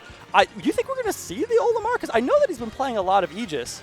And against Ken Sonic, Olimar, you're right. We are seeing the Olimar come out. Back to the weeklies, boys. Must be a matchup thing. Must be, because, you know, he obviously goes back and forth between both characters. So Ultimate 2019. Let's go. Back in time. It's Genesis 5, ladies and gentlemen. So I wonder how Shuton is going to use the Pikmin to like stop Ken from being like safe, like camping out across the stage, because it can put a lot of pressure on anybody when you constantly throwing Pikmin on them. And usually Sonic is not the one who's like under pressure, right? They're the one charging fake charge shots, going around and like making the opponent wait for them. I do agree. Again, I think it's kind of forced Sonic to go for that Nair, that option that just will remove the Pikmin out of him. And by doing so, it removes all the other options he would usually do. Right. So you remove his pressure he loves to apply on you, just as you said before. So it's kind of a good suppressor in that match, which is why I understand that specific like selection for the character and not Aegis. Because how do you get back on the stage with Aegis? That's the trick. You don't. That's true. Aegis super gimpable, and Sonic absolutely can go super deep. So let's see if this pick works out. See, again, forcing the nair. Oh, he tried to go for the armor, not going to connect, unfortunately. And now what are you going to do with that lineup? Nothing, actually. Shuton making it back on the stage. Has Ken in the corner, but Sonic has so many options to get out of the corner. What's it going to be? Just waiting. The patience, and gets the grab with the blue Pikmin, and that's going to be death. Nice patience, my boy. Come back with another stock. Let's see if it works this Both- time around. Both of them with the unreal patience, right? Like, both of them thought if I just wait, the other person will eventually do something. And it ends up Shuton with more patience than Ken, because eventually Ken chose that neutral getup. Yeah, that was the moment Shuton jumped in and did manage to take the lead. Again, merely 15%, it's not much. It's not much at all. And considering he's one of the lightest characters in the game, Yeah. he could actually die from the next back air. And you can From the next back air, you are right, Hummingbee. A prophet you are. Yes. Although, saying that Sonic's going to kill with back air isn't too much of a prophecy. It's pretty... I don't know what you're talking about. I'm going to keep that proudness in me because I did manage to call it out. Okay, moving on. So back in 2 stocks each, and Ken just evening up the game right here. Yes, but Again. Shuton hasn't said his final word. And look at his lineup. No, why did you remove the blue Pikmin? Probably because he's not at kill percent for it yet, and there's no point fair in enough, using fair it until it's actually like risky for Ken to has to like watch out for. That You know who's at kill percent though now? Ooh, nice dodge. Shuton doing a great job of using that up B unpredictably to get around Ken's edge guards. So far, Ken hasn't really gotten the edge guards working too much. Interesting. Trying to bait the armor with the up B, not going to get able to punish it afterwards. F throw here is not going to get a kill, but again the stage control, and every time he's been in that situation, he's been doing quite well. Just to ramp up a bit more damage every time. Where are you going? Okay. Wow. That works. That worked. Okay. He can be off there for so long, and even after all of that, when it looked like he only had one place to go, Ken just couldn't manage to get that punish. And now that the blue Pikmin is out, he's not throwing it away anymore because he knows that very soon Sonic will be at kill percent at the up throw. Yeah, exactly. Just the red Pikmin is going to do it. Yeah, good F smash in the face just to be enough rage, I guess, to get a hit from the middle of the stage. And this is kind of the worst situation here for Ken, because right now he doesn't have enough rage at all, and none of his hits are going to connect with each other, so he's having to go for a roll smash or roll back air again. You know what doesn't need to connect into anything? Just a raw back air. Just run off stage. Opponent's not expecting it. The aggressive option. You said nice back air. Nice back air. Back air. Yeah, good job, Ken. You did it. There you go. Exactly. He's getting back into it as you've seen the back up airs into back air here are going to connect, but the armor is going to let Shuton lift them. Shuton's use of these Pikmin just to provide some defense against the potential of like Ken at any moment coming in with the spin dash. It's really effective. It also adds some extra like hit stun, so there's extra time to react, right? Yeah, exactly. Like usually it's pretty unreactable from that zone, but Shuton doing everything he can to not get surprised by Ken, but it doesn't matter. Ken going deep off stage with the up B into the back air, and Shuton was being tricky the whole game with those recoveries, but that time just wasn't quite tricky enough. Ken said, I can figure it out one time with a back air off stage, and that's good enough. You only need one shot, I guess. And this is the moment he did manage to catch him finally up into back air. Why are you looking at the camera? We saw you, okay? Do better now. No, again, Ken being one of the most aggressive Sonics we've seen, and you can see him not try to stall for time or anything. He did manage, even with this range of Pikmin getting sent into his face, to get into it and to, well, take the first game. Absolutely. That's 3 again. He definitely is playing ultra aggressive. Like you see every single time Shuton's off stage, he never opts to like just stay on the stage and take stage control. He's going off there almost every time to chase Shuton, and that's dangerous. Olimar has lots of tricks off stage, and especially if you give Olimar like stage control, that's really bad. So respect to Ken for the aggressive off stage play, and it worked out for him. Right, at the end of that game, he managed to find that kill that he needed. Yeah, but right now it seems like for now he does have some difficulties to get his footing into that game. Okay, another Pikmin in the face. You can see now that finally this is Shuton who's going to close the game. Just use his Pikmin little by little. Finally can manage to get in and just even the odds. I love it. There's that offensive recovery up B into purple Pikmin, but Shuton finds himself off stage again. Ken chasing him deep again and again. He doesn't care at all. If I'm Shuton, I'm scared every time I go off stage. I feel like normally Shuton's not that scared because he's used to, oh my god, that back air just barely missing. Shuton's probably used to just getting back to stage fairly easily, and Ken is not allowing it at all. Look, goes deep again off stage into the fair, and that's going to do it. Man, Ken is chasing so deep. Yeah. So deep. Can he do it? Yes, he can. Yes, he can. 76% here, that's not much, and again, he will have full Shuton to get into it, to take more risks again. And guess what? Sonic is one of the best characters to punish risks. There we go. There we go. Shuton coming at a disadvantage with the purple. Going to get 108% on Sonic. This is the percent where things are getting scary for Ken to lose his stock. Surviving with more. Next interaction, though, could be completely different here, specifically if he wants to. He's got the blue now. Yeah. Is he going to look for the grab? Okay, he Yes. tries for it, but Ken not going to fall for it that time. You need to remove that. Now he's got blue up again. He's looking for the grab. He wants it. He Just threw it away. Into the purple F smash, Okay, yes. fair enough, fair enough.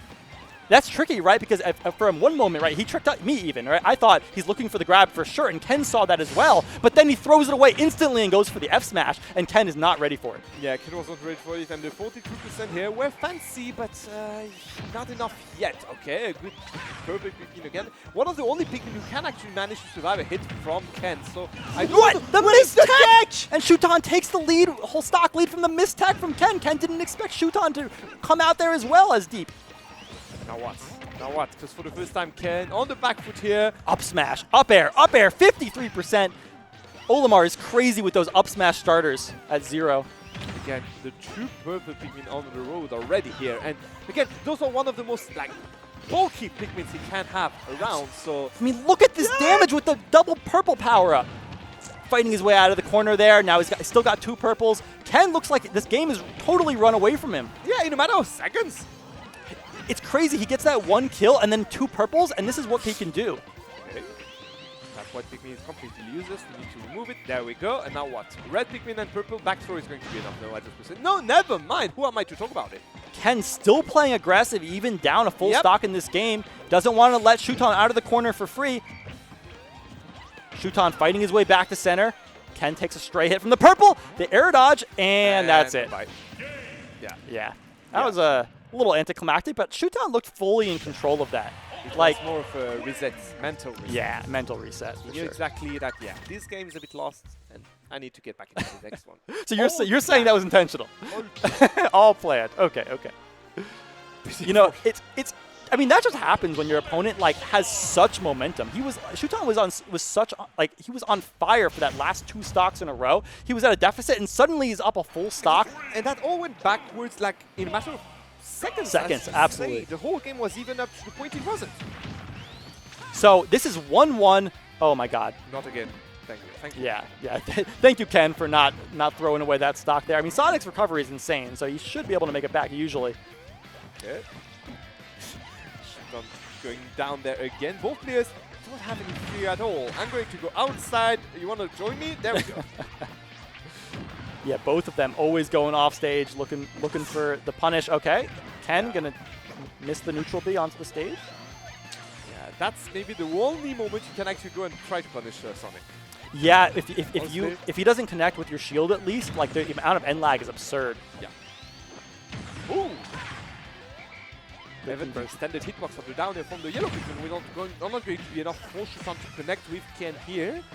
He does manage to find something afterwards, but not enough yet to gain a lead into that game. The game is way slower compared to the previous one.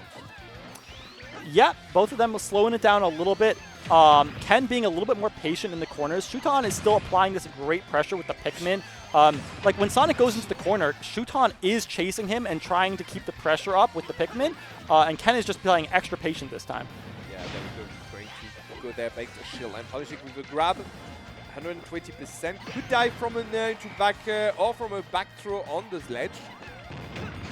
Amazing weight by Ken on that spot dodge with the back air. Really good catch. It's that patience, right? It's all about that patience, waiting for Shuton to choose a defensive option and then punishing it. Okay. So yeah, this is a tough situation for Shuton. I mean, Shuton did it last game with the comebacks, but being in a stock deficit versus Sonic definitely puts the pressure up on you to chase and chase. The vibes, I may say. You know the vibes for sure. We all know the vibes by now. But you know, Shuton looks composed. Looks like he's not getting overly anxious to chase and take too much extra damage. But Ken is doing a pretty good job here. 55% already on Shuton. Exactly, and here punishing the drop of Shuton, just a mere up in the face. Just add more pressure. It does what, 4% something like this, but you don't really care about the percent. It's more like sending a message at this point. Okay. Oh, full jab on shield. Shuton is just going to punish it with a non-killing hit, but there, that red back air is going to seal the stock. 77%. This is doable. One up smash from Shuton, and the game is even. Yeah, an up smash. Oh, the combo he did manage to get a few times already can just ramp up the damage to 50%. Here we go. Up smash with the back air. You said or combo hit. Up smash is the combo hit. That's it. This is Olimar we're talking about. I forgot that we're talking about Olimar. My bad on this. Hey. I'm already half asleep here, and I know that another Sonic is coming afterwards, so give me some slack. 127% here, and again we see the aggressiveness for Ken out of the field. Not going to be enough, unfortunately. What are we going to do with that white pigment? Not a lot, unfortunately. That fair from on stage isn't quite going to kill Shuton yet. Ken going deep with that fair, not going to get it, but the up smash from the get up is going to catch Ken's neutral get up. Yeah, live by the sword, die by the sword. I guess you're taking a bit too much risk on the ledge here, my friend. Trying to use whistle to get down. Ken looking for that back air again.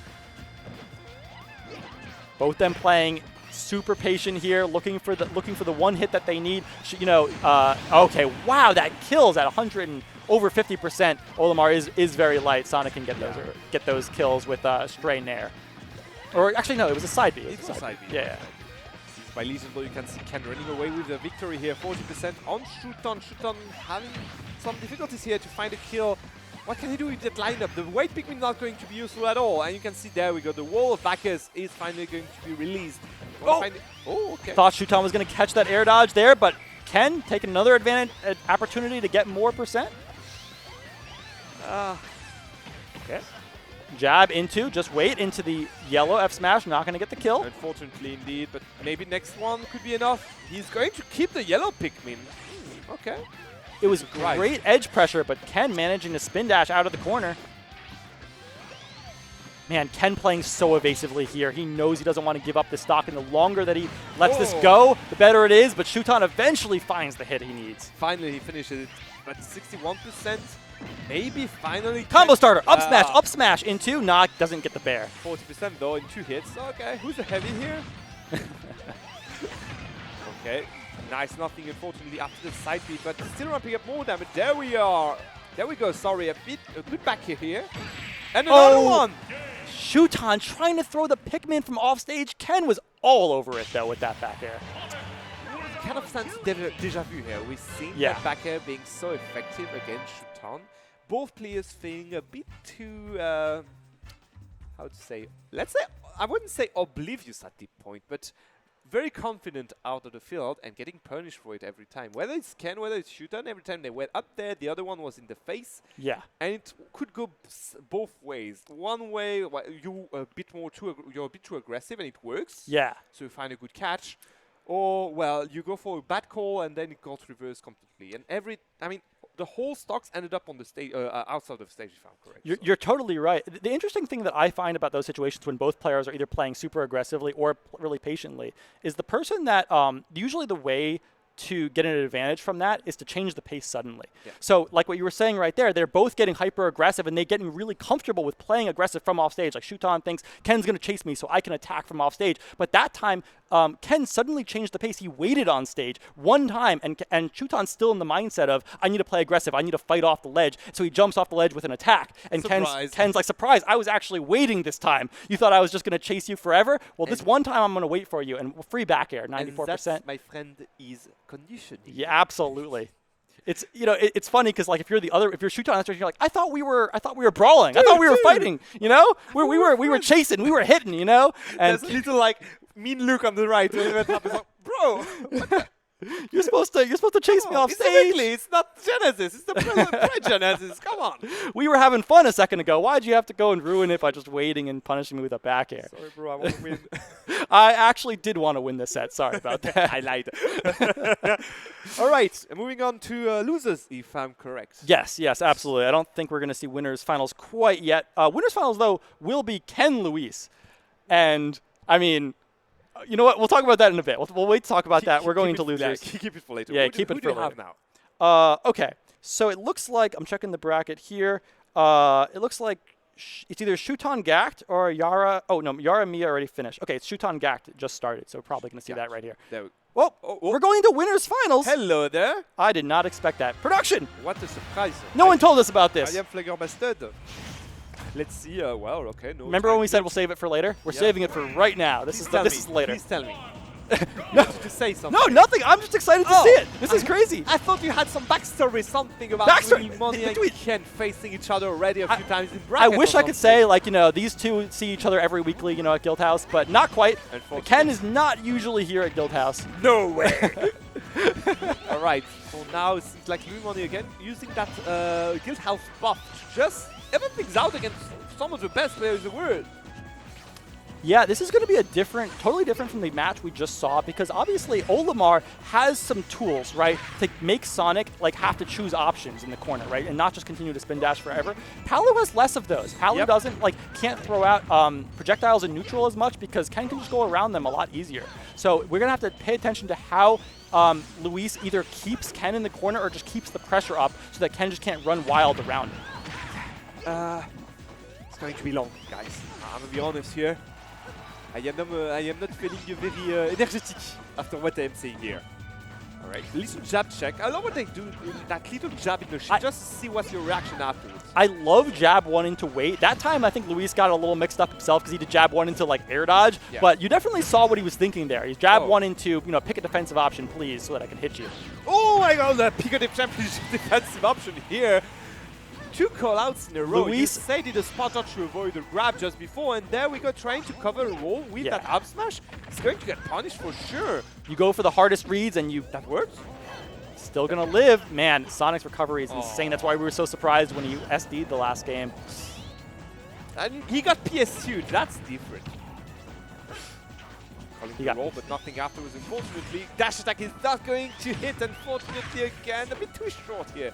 Yeah, we can see Luis's option to try to pressure Ken when he's getting too comfortable in the corner is dash attack, but it's pretty precise. He's got to be absolutely right, otherwise he's going to get full punished by these Sonic combos if he's a little bit too short on the dash attack. Okay. Not much to avoid any options from Ken. And you can see Ken just roaming around, trying to bait a mistake from Limoni and well, incentivize on it. I mean, it's working, right? Luis is throwing out so many buttons and none of them are connecting, but here, is he going to get the kill? I Not take the trade every day. If I'm Ken, I take the trade. Look at that, 76%. And another one afterwards. Ken kind of running away with this here. Luis trying to surprise him with the explosive flame from off stage. Jab one into spot dodge. What are these players thinking? Okay, here we go. Luis finally finds the kill. He's at 99% though, so any one of these like bread and butter Sonic confirms like down. Like this one? Yep, like that. Down B into forward air off stage. There's so many ways that Sonic. I called it out. I called it. I did it that time. Yeah. But yeah, no rage at all. No rage at all needed here for Ken with that second confirmed big Kote. Oh my god. Again, 36%. Still counting on the last off. No jump here from Luis. Okay, he's going to make it back to the ledge. Not good at all. Again. Yeah. This is so scary for Luis because when you're a full stock down against Sonic and you don't have the crutch that maybe like an Olimar has to like keep up the pressure without you having to run at him, like because you know it's just Palutena, you just kind of have to run at Sonic and try to get the right read. And if you're down, the pressure is all on you to make something happen. Yeah. Other than get dash stack. Maybe one of the best tools, I guess, from Lumoni if he does manage to space them out correctly, because he does have the priority against anything can send on it.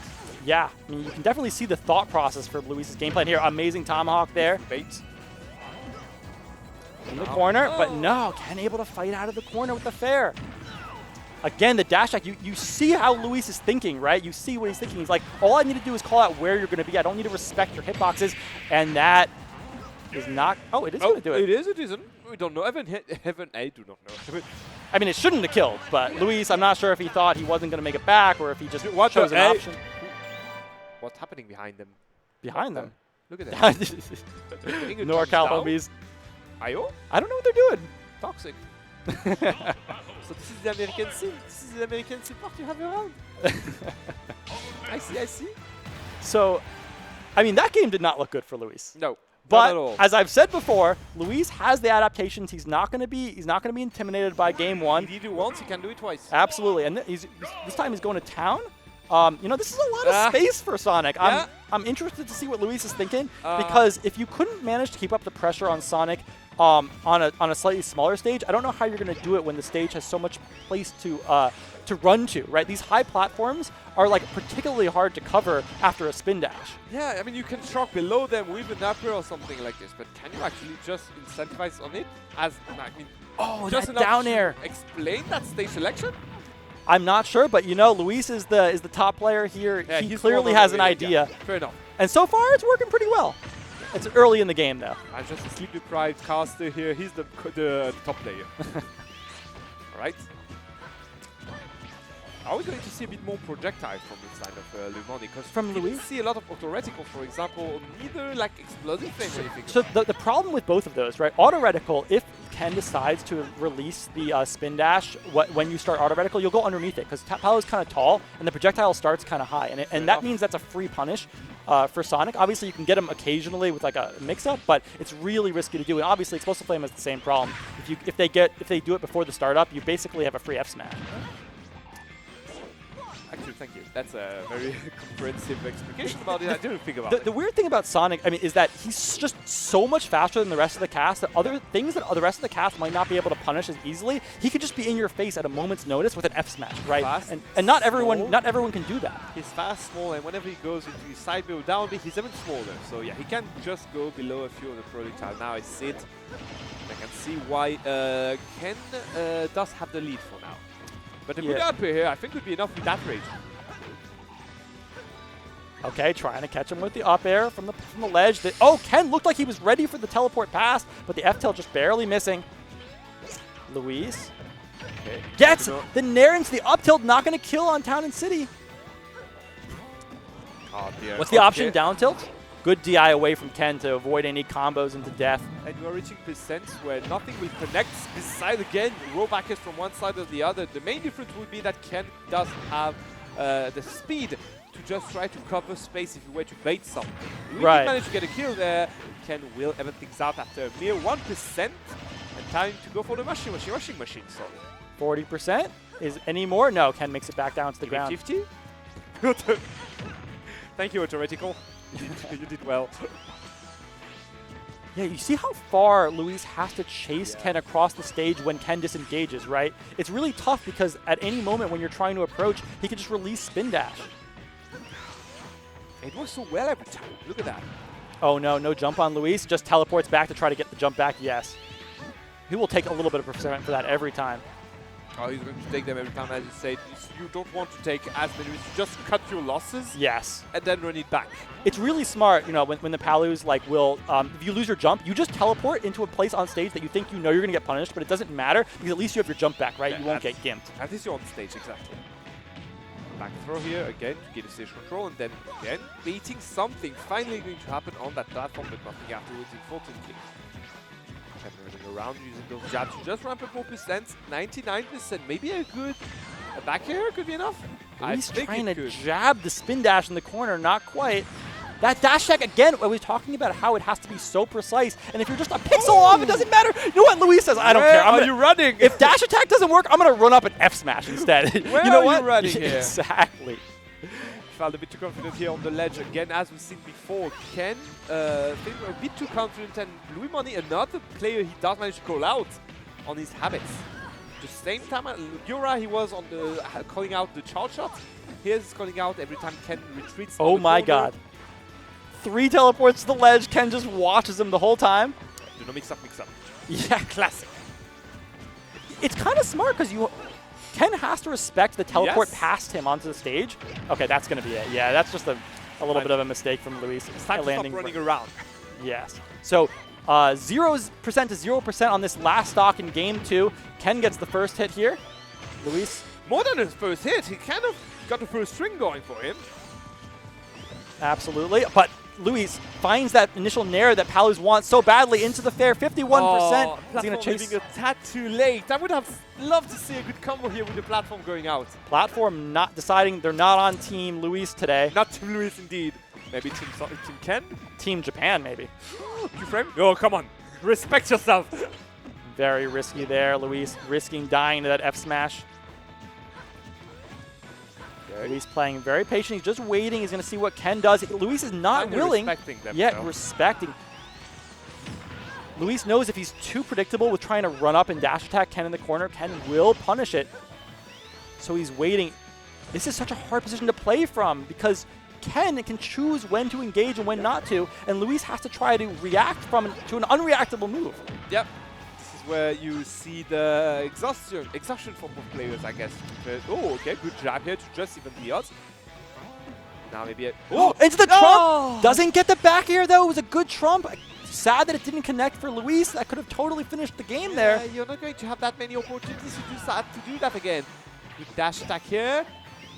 Then what? Back air? Oh, avoiding the back air. Not the one I was calling out, but, well, avoiding one nonetheless. Into the back air, and it does catch him in the spin dash, just barely. It almost looked like Ken was like inside Palutena when that back air came out. Just one frame in time for the hitbox to come out. Definitely clanked, and you could see that the hitbox was still on the shield. I may call ref on this one because honestly, he was. I saw him in Palutena. I'm not going to complain. I mean, Louis Money, I love the guy, but that seemed like a bit of a cheating. I mean, that's what you got to respect when you're playing against Palutena, right? There's so much stuff you have to look out for as Sonic, but you have to respect that dash attack and that bear are going to beat out your moves if they do time and space it right. The hard part for Palu here is not beating out the move, right? It's just knowing where Sonic will be at any given time because they know that with your move, your back air, your dash attack, it will win if you're right about the time and the place. It's being right about the time and the place that's so hard. Yeah, and the thing is, every time he's like off spacing something or off timing something, he's going to get punished. So this is why it's so hard. Absolutely. And Ken's punish game is crazy. You've seen these Sonic combos do so much percent, and obviously at higher percent they just kill. So it's just the game that Luis is playing. It's so risky every time he tries to call out exactly where Ken will be. He doesn't end well, 18. In case of a word, in case of a mistake, he doesn't end well. Sorry. 62% here against 40. Also, we have to give some respect to Luis. After that game one, which looked so dominant for Ken, Luis brought that second game back again. It's just like against Yaura. Exactly just like against Yaura. Exactly, just like against Yaura. His adaptation is amazing, and he's got a lead here in game 3. It would be so big for Luis if he could get this first stock early in this game. Yeah, he's kind of looking good right now. Look at that. Exploit flame, avoiding and forcing the air dodge. Nothing afterwards, unfortunately. But again, he does manage to force some of the defensive drop from Ken. This play from Luis. Spacing it out perfectly to avoid the nair from the side of Ken. What is Luis looking for? He waits for 5 different defensive options from Ken and eventually chooses to punish it with a nair, but it looked like he could have gotten anything he wanted. Oh, no punish on that dash attack. Unfortunate. Forcing a jump. No jump on the side of... Okay, aggressive option to get back on the stage. That worked, so GG's. Fair in the face, you just, again, ramp up the damage and keep the stage control, so looking good for now for Lumoni. Still not going to kill, even though Sonic is super light. Great DI there by Ken to live up to 169%. And there we go. It's not looking good now for Lumoni because Ken is a bit overcooked. Yeah, he's got all the rage as well. Exactly. This is absolutely kill percent for Ken. It right. He's going to use that rage to gain a kill on Lumoni, and just like that, back here. No, not...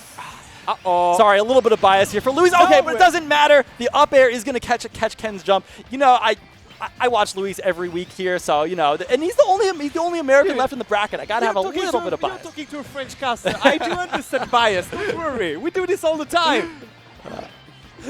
30%. So that's not much again. Good Palutena attacks can be played by Ken to even things out, and maybe it's time to start. Yeah. And the thing is now you know exactly what Lumoni is going to fish for, so Ken can just respect the nair and punishing it afterwards on the landing. There we go, another one. You just go below it and then you punish it if you have the opportunity. But just do not get hit. Ken reading Lumoni like a book. Uh-oh! 31, 46%, into another back air, 59%. Give me 60. Oh, he looks for the F smash, just barely misses it, but he's gonna get punished. When Luis is wrong, you take a big punish from Ken every time. Another mistake with misspaced dash attack. Around. 104% on Luis now. This is getting really scary for these kill confirms. Looking red, looking red. Just a little bit off on that fair every time. Ken's gonna get extra percent on you. Okay, nice F tilt here, just again to punish this. Is it? Did you see that down air? Did you see that down air? It was I had to, yeah, the down air was so close. Oh my god, the up smash! Ken was ready for it. He air dodged through it. No one's ready for that up smash usually. Ken is insane. Ken is said he did, and just like now, 100% still cannot get killed by. Up smash, let's go, Luis. Why would you go for a call out on this? You know, you're kind of right. It looked like Ken had the pacing, right? Like everything was kind of going back towards Ken's way. It looks like he got a little bit of impatient, right? Especially doing it in front of Palutena, right? Maybe behind, maybe it's safe. It's going to bite him back so much right now. Because just like before, this is kind of enough rage for Lumoni to go for a good string and just call it even afterwards. But take those 50% and then, yeah, there we go. There's that combo starter. 30%, 42%. 50. Any more? Yes, 56%. Give me 60. It's such a different game now because Luis doesn't care about taking damage. As long as he doesn't get hit by that back air, it doesn't really matter anymore for him. He's like, I can take as much percent as I want as long as I don't die. Wait, this is literally what happened on first stock. Yes. Holding again the S-Smash and punishing with an F from the ledge just afterwards. You can see Ken getting a little bit anxious for the kill, throwing out those F smashes and taking the fairs from Luis. And Luis, 81% on Ken now. It's looking even better. I keep thinking he's going to die, but I have to tell myself it's Sonic. He's not going to die. F-tilt again, 104% on Ken. He goes deep with the Nair. 114 now, as much percent as Luis can get. He'll take all of it. Good DI there from Ken to not die to the down tilt into the fair. Good DI and a lot of rage again on the side of Lumoni, which explains he didn't connect. Okay. Back here. Okay, last stock on Luis. We know that Ken can do it. Ken can absolutely rack up the percent, but 121%. One back air at ledge will do it for Luis, right? Luis just needs to not take too much percent and not get too anxious for the kill. Yeah, exactly. There we go. We're starting to get a good connection here already. 30%. Look at the timer. A minute and 20 seconds. There's a word where Lumoni could just try to stale it out. Luis isn't able to find a hit yet. It's okay. He's only at 43 so far. It's not too bad. But Ken hasn't looked touchable yet in this stock. Oh, baiting. Sorry, calling out the roll in and trying to punish it afterwards. Dash attack into the landing. Luis is so good at waiting for the landing air dodges and getting you with the dash attack. Yeah. But this time it's not going to kill quite yet, but very soon it will. Very soon it will, and even if it doesn't kill, it does ramp up more damage. As long as you avoid. And that time it will.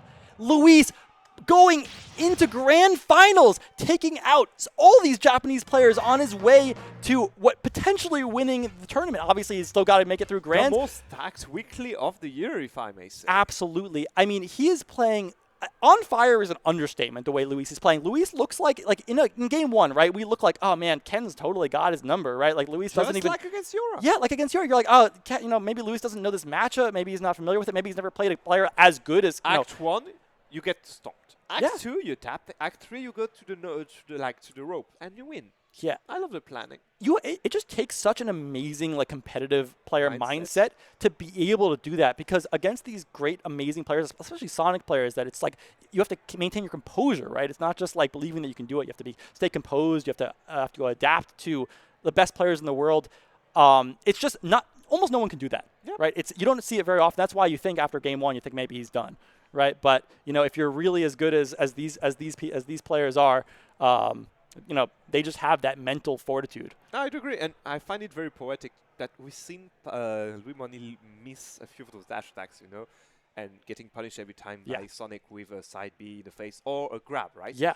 guess how it ended up there? The He dash saw attack. Sonic 2 dash attacks in a row. miss a grab and Mhm. getting punished with a dash attack in the face. So again, pretty poetic, if I may say. Absolutely. I totally agree with you. Okay, who do we got here Oh, now? we're getting into losers now. I feel. Yes, yes. Well, that's all we got left. There are no more winners matches left. Okay, it looks like we have Gackt Miya. Yeah. Yes. So this is losers semifinals. The winner of this will face Ken in losers finals for the opportunity to play Luis. So 3 more sets. So At least. Gackt actually upset Shuton a moment ago in losers. I Yeah. haven't seen some NES gameplay, honestly. It's been a long time since I've seen a very like fancy one. We've seen like Super NES. What was his name? The American player, the NES American player. What's his name? Bestness? Bestness. Sorry. Oh, Sen. Yeah, he goes by Sen now.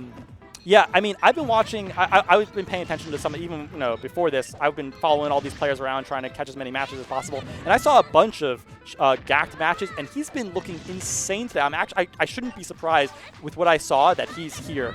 I mean, Well, for now he's. oh my God! Insults over injury. Oh my God! 40 seconds, but he spent 30 seconds out of the stage without touching the ledge at all. Yeah, I mean, normally, Wait, no, not again. Come on.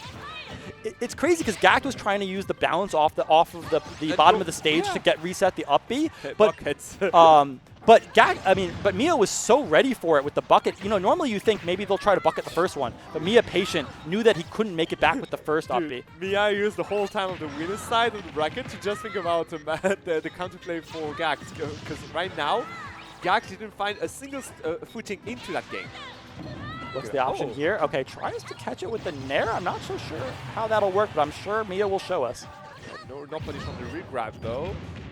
There we go. Forcing the shield and punishing it afterwards. I love what I'm seeing from the side of Mila. This is top. Oh my God. This is Amazing. Using the bacon to Disgusting. shorten the distance of up B. Man, Miya is showing us all of the tricks. Ness counterplay. The tricks to counterplay Ness. For other players, this might be difficult to find, but just Miya absolutely knows all of them. There you go, crossing up with that backer and then punishing the grab at the shield. Gackt needs to wake up here. Oh my! I thought that was going to be dead. Another one. Another one. Do it again. Baiting the down smash, not going to happen this time finally, but there we go. Beefy up it to punish it. Back with the last hit of the dash attack to not die from this. This is going to be a true stock. I mean, Yeah, Gackt just fighting to try to not get 3 stocked at this point. It looks like it's really far. That's going to kill him off the top. Absolutely. That's a 3 stock. Dude. I was talking about mental fortitude, but can you imagine what it takes to come back from that? those players, they stay together tonight. They do. Dude. Gackt is going to look at Miya so angrily. It's going to be like this their whole night. Like during the sleep, I know it's going to be like. I'm not sure. If I was me, I'm not sure I'd let him back in the room. Oh, no, I'd be no. like, I'd lock the room and be like, get out. Find somewhere else to stay after that. The trip back home on Sunday is going on Monday is going to be so weird. You remember what happened at the Prejudice? Nope. Oh, there we go. So an interesting thing about the down smash and the up smash at ledge from Ness versus Game & Watch is usually like you see Ness is like will go for that pretty consistently when their opponent's like trying to recover. But Game & Watch has, Surprise invulnerability. yes, that's exactly what I was trying to say. Game & Watch has the counterplay, right? It will work if Game & Watch goes to ledge, but if they do it in the first half when you have iframes, you can just basically hit Ness out of it for no risk whatsoever. Exactly. Dude, just like that, even the Nair does connect properly against the down smash. Did you see what he did on ledge? Drop, double jump into Nair. That works perfectly well here. It's for got Miya. such a giant disjoint that like even Ness, who has amazing buttons, has to respect these moves. You try to grab me. Think again.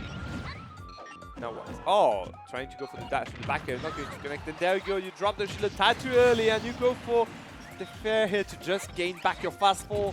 Not going to be enough. It's going to be caught with that back here from the side of Miya. Taking the lead again. It just seems so easy. Miya making it look so easy to edge guard Gackt. I mean, everyone thinks it is easy to edge guard Ness, but like if you played against Gackt, you know he's got all the tricks. He has amazing recovery. Jump, This is really no bad. double jump. Then what?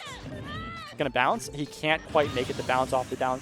I'm saying it. Mia's making this look free, but it is not free. It's just he's that smart. He's getting these call outs. He's him. Yeah, he's him exactly. Oh, there we go. Back throw. No way you're going to survive this. And for the first time here, Gackt is going to take the stock. Another combo starter with the Nair. Oh my God. What kind of combo did we just see? Hit chair in the face. Backer. And This is, does he have a into dump? nothing, into No, he nothing. doesn't. That is it. Wow. That was technically a one stock, but we That know, was technically a one we stock. know Nah, a dub's a that dub. wasn't A close. dub's a dub. I'm taking those 2 stocks if I'm Gacked. Man, it's It crazy. was close. It was close. It was close. Yeah, not really let him back in the room now. It was a one Last stock, stock, right? It was, last it was close. Yeah, last stock situation, right? Of course. Wow. I mean, coming from the games we just saw I before think this, we had just best of 3, like game 3 over game 3 after game and they 2, were all right? last stock, last hit, amazingly tight sets. And then you get that one where Miya looks like he's upset he's in loser's bracket, right? Like Mia's like, why am I here? Why are you wasting my time? Let me get back to Grands right now, We right? have a few expressions in French. One of them is the fridge is empty. Like he tried everything against him, nothing worked. The fridge was completely empty here. Absolutely. It just looked like Gackt was lost there. Every time he went off stage, Miya had like the freest kills, right? He couldn't find any ledge traps. He couldn't really get anything working What time is it? whatsoever. I mean, it's midnight already, isn't it? It is, but we still have a couple, at least 2. I'm trying to find Oh, excuses. excuse for them being tired? I'm trying to jump. You're joining for them? Yeah, I'm You joining know- for them. Look at it. Okay, he just had a warm up. I see. Yeah, now. that was Gackt just wanted to give him a warm up against Ken. that was just What a hand warmer. chat move. Gackt is the best homie you could have, warming up your buddy for bracket by doing that. Okay, so now we got Ken versus Miya, and I'm confident that this one is going to be a lot longer and tighter because both these characters, right, obviously Sonic, has the tools to like slow down the game if the game is getting away from them. Like unlike how Gackt just kind of has to keep running in. Still looks like what just happened before. I'm sorry, mate, but honestly, it's looking exactly the same thing. My God, you're right, but it's early, and also there's no way he can keep this up, right? Like Ken is too okay. I believe that Ken is going to make this very close. I hope so. There we go. Up into punch landing.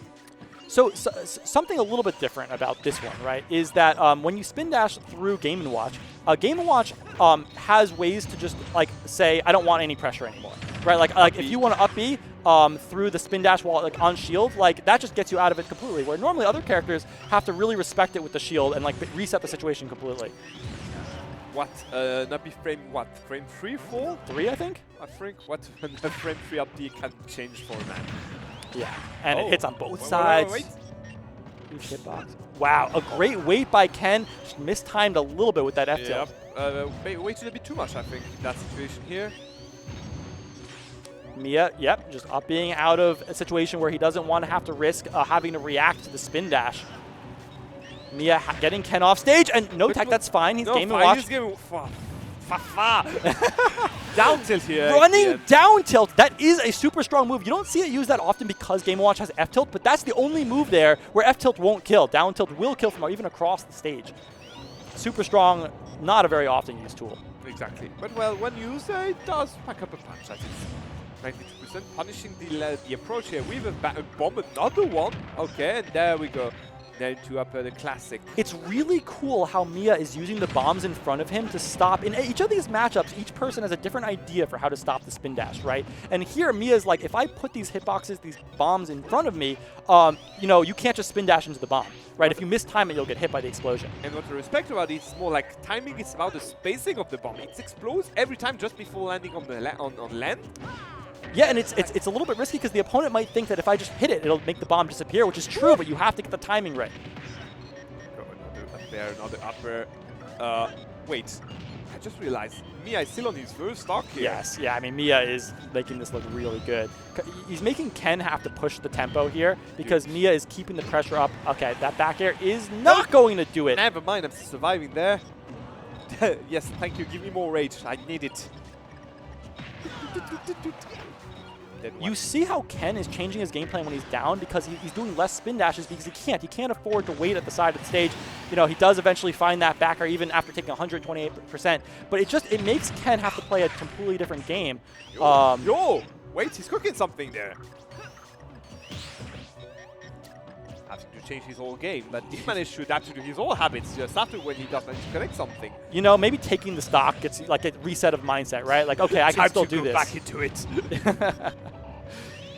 And 30% though. He's not out of the woods yet. Yes, he does manage to ramp up damage, but that's there you go. Yeah, those are still killing percents. Ken just not quite he was respecting a lot of the moves from Miya, but he just quite didn't respect that bomb as much as he should. Didn't, exactly. Yeah. He respected all of them to the point where he didn't, and there we go, paying the price for it. 80% though. Honestly, again, we are talking about one of the lightest character in the lineup, so... Right. Game & Watch, I think the second lightest character in the game. I mean, Sonic is not heavy either, but, you know, compared to Game & Watch, I guess he could be considered heavy. Yeah. Well, everything is relative. Oh my god, look at that. Up smash, not going to kill. You know, Ken is close to evening this up. That up smash didn't quite kill, but the next one might. Again. Would you do it again, though? What's the option off the ledge? Up B to get rid of the pressure into the weak hit in air. Not going to get the combo, though. No one's going for the dash attack again. I think the dash attack wins the trade against the side B if it were to happen. I think it might. I'd have to see it. The cap wins it. They take those 20%. Hope you don't mind. Quick pause in the action to think about what you've done while you get rapid jabbed. How was your day? Oh, yeah, fine, thank you. Turn around, little discussion. Wait. I mean, Ken's got an opportunity here. 78%. That's nothing to Sonic. A couple of good Ken combos off of a spin dash, and the game's even. Yeah, a couple combos though. Guess what? On the side of Ken, I think. Sorry, on the side of Miya. The patience. One last combo before a kill option would be enough. Oh no, the combo started the nair a little bit too high percent to get the combo off of it though. The way the game has slowed down here, both of them realizing that they can't get over anxious, they have to respect, like throughout the entire game, they've realized that both of them have options they need to respect from each other. Miya is really good at spacing their buttons to beat the spin dash. Not a lot of people can do that, but Miya clearly has shown that he deserves that kind of respect. Okay, what's the option here? Ken coming back onto the stage, over. Oh, okay, avoiding the down smash with the string. But the first second hit of the up air is going to be enough. Using that invincibility of the up B. Again and again and again. Okay, avoiding the, I think it was the down B this time, and punishing you with the back air. Next interaction, let's big call out. Wow, air dodging there through the back air. Clank number 1, up smash here. We're going to connect again, this is a safe move. Miya throwing out all these kill options that Ken has to respect. These up smashes, what's the option here? Potato in the face, and then a torture in the face. Got you. The ledge pressure here and the advantage state from Miya is wild, and then eventually he finds that bomb. He just hit him with so many small moves to keep hitting him back off the stage, up on the top, over and over and over again. None of them would kill, and then he chooses the one option to throw out one kill move when he really needed it, which was that fair on the platform. We've seen him do that the previous game. He doesn't win like big streams of kill like confirms or anything. He just goes for one skirmish, opens up a good advantage phase, and extend it little by little with spacing in it. Like, he forces you up there, and then just shocks you around. He forces you up the stage, and then just jumps on your face from the ledge himself. It's the conditioning that you were talking about earlier, right? Because he hit him with so many non-kill moves in a row that it made Ken feel a little bit safe doing those panic air dodges right to the platform, because he's like, okay, I'll just get sent into disadvantage again, no big deal. But then eventually, you know, like the 6th time that you do it, Miya waits with that fair and gets you with the kill. The conditioning there is unreal. I kindly ask the players to finish that game quickly, because I'm not going to suffer through that music. Oh, the music. Too long, please. This is Super Mario 64 music. Slider. Oh, yeah. You're right. Shout out to Armada with his Super Mario speedruns, by the way, among all the others. Do you notice Ken is running up and jabbing? What is this option? It's crazy. It's like you expect a spin dash, but if I run up and jab you, you won't be ready for that. And it works. It's hit him like 3 times in a row. We've seen a few times players go for dash to shield, right? This is next level. It's the next level. I mean, you're right. That's why it's working. It's crazy. These players are in each other's heads so much. Shoulderhead, you know what's something else in my head right now? Leave me alone! All right, finally! Bacon into the F smash. That F smash is insanely strong, and what looked like a pretty reasonable start to the game for Ken can go so wrong so fast when you fall into one confirm into F smash. Because you know, Game & Watch has a lot of moves that won't kill you for a very long time, and then a couple of moves that'll kill you at any percent, right? Instantly. And this is one of those combos you see on the ledge, and you try to learn to adapt to. And we seen how Ken was avoiding the ledge every time Miya was positioning himself to go for the hook. This time, though, he kind of slept on it and got punished accordingly. So, Miya it's surprising. all the opportunities you give him. you're right. I mean, he had been respecting it before. He hadn't been hit by the cook, but the one time he gets hit by it, I guess he gets a little too comfortable. Good homing missile on the face. Oh my god. Spin dash into getting buried by the down smash, and now the up airs, extra percent. Yeah. He's lucky he was across the stage because that absolutely would have killed if he was on the other side. Miya going full whack-a-mole here. Good job. I mean, Ken knows he can't punish that up smash on shield. He's just got to back away and try again. There's so much. Down smash. Oh my god. So much that you have to respect here from Miya, and you know, you think you respected everything, and then he hits you with something different. Yeah. Look at that! It's just you can never land when you think you do. Ken's got to be so ready all the time. Oh, the bomb here just again saves the recovery. He's just going for safe option after safe option. Gonna kill? Yes. Yeah, rage. You know, Sonic's back throw rolls you into the ledge. Yeah, for sure. So, I mean, if something's going to happen, Ken has to do it right here. This is the moment where he has to get the comeback going. Amazing air dodge pass, but there's that down tilt again, just barely not killing from across the stage. Yeah, not enough rage, but you were on the other side of the stage too, so yeah. Wow. Oh my god, another catch with a bomb in the face here. Miya running away with the victories. He's just too good at catching these panic options and disadvantage. He keeps Ken off stage and up in the air for too long, and eventually he finds that one hit that he needs. Oh my god, calling out the jump. He wasn't in it! He wasn't in the upper! He got scooped by the upper! Oh my god, twice in a row, down smashing the spin dash 3 times in a row. Do you know how hard that is? He's making it look real easy. Do you have any concept of how hard it is to react to spin dash with down smash? And not just any down smash, like there's weak hits of that move. Like he gets it with the perfect sweet spot. Me and my 30 years old couldn't even think about it. Oh my god, baiting out again, and that's it. Ken feels safe. Look at him! Look at them! He baited that. Yeah. He baited that again, making Ken feel safe to go with those gimmicks, with those little shenanigans with the side B on the ledge, going in there with the chair in the face. Miya is playing insane. I had all this stuff I was thinking about with this matchup that it was going to make it hard for Miya, right? And Miya just saying, no, I mean, if you're just better, if you're just that good. But what if I said no? Yeah, exactly. I mean, Ken spent the entire set in the air and off stage.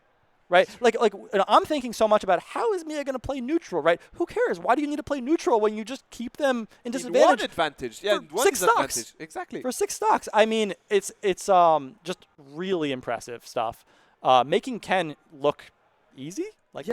And you know what? It's looking very promising for him tomorrow too. Yes. Imagine now, one day before the main event, you're already feeling so good in your game, and pushing so many good players, pushing them into their limits, up to their limits. Yeah, I mean, that's the part you got to remember. For these guys, obviously they all want to win this tournament really badly, but this is even just one more warm up for tomorrow. The biggest, just Genesis, one of the biggest tournament there is, I have to remind you, do you know what happens to the winner of this tournament? Why don't you tell me? Oh, well, it seems like the winner of this tournament is actually sent back to the French dimension the very next day for KingCon. That's going to happen on the next weekend. So, yeah, the winner of Genesis X is going to be sent to be Seed 1 of KingCon. I mean, that's a great addition to the prize. I mean, free flights and entry into a tournament like that's insane. In Paris, my friend. In Paris. I mean, I want a free trip to Paris. So, all I need to do is win Genesis, right? Louis Money against Miya. You will say. Oh, man. Okay, so this is a run back, right? Yes. So, you said Louis Money won, right? Yes. Luis, and not only that, Luis made it look simple. Like I know that it was sort of close. Please tell me, I didn't see it. It was 2-0. It was like Luis just I was watching it and I was shocked. I was like, wait, this isn't Mia's the 1 seed in this tournament. This wasn't supposed to happen, but Luis says, this is my house. Okay, so knowing that, right, Miya is playing amazing also. Both these players are on top of their game right now. They're making these games they're making their opponents look free, right? And Luis coming off a couple of really close, amazingly played Game 3 sets, while Miya comes off of 2 sets that are the easiest sets he's ever played in his life. Yeah. So Mia's warm, right? Very kind way to say it. Oh, parrying to down B into the bomb didn't do anything. I'm a bit surprised. Get up attack there to punish the down smash. Interesting again. Down there to gain the stage control, and this is the moment where Miya shined up to now. Okay. Shine or shown? How do you say it? Has shown. Shine is fine. You know what? Why are you asking me for English advice? What am I supposed to be able to speak English? What is this? Okay. Oh, last sausage is taking- going to be enough. Bacon into back air. These confirms off Chef are really deadly. Sometimes you think they might not be that bad, but Miya is showing people that you have to respect them every single time. You can't ever get hit by one of those Chef moves because I will confirm it into something crazy. Like in the last set, it was into F smash even. Uh-oh, no jump here on Luis. Okay, just going to work that. Oh, not time. Oh, okay, but nothing afterwards. But that's a good idea to defend against. Oh! The reflect into the up air! I'm all in for that. I'm all in for a sexy move like this. You know That what? is that so move, cool. I would have kept it for tomorrow. I would have kept it for the main bracket. No, Luis wants to win this. This is big for him. He wants to defend his house. He wants to show that he can compete. Don't you want to hear the crowd roaring for you? They're doing it right now. Do you see them behind us? Actually, People are going oh, you're- crazy. you're right. You may be right.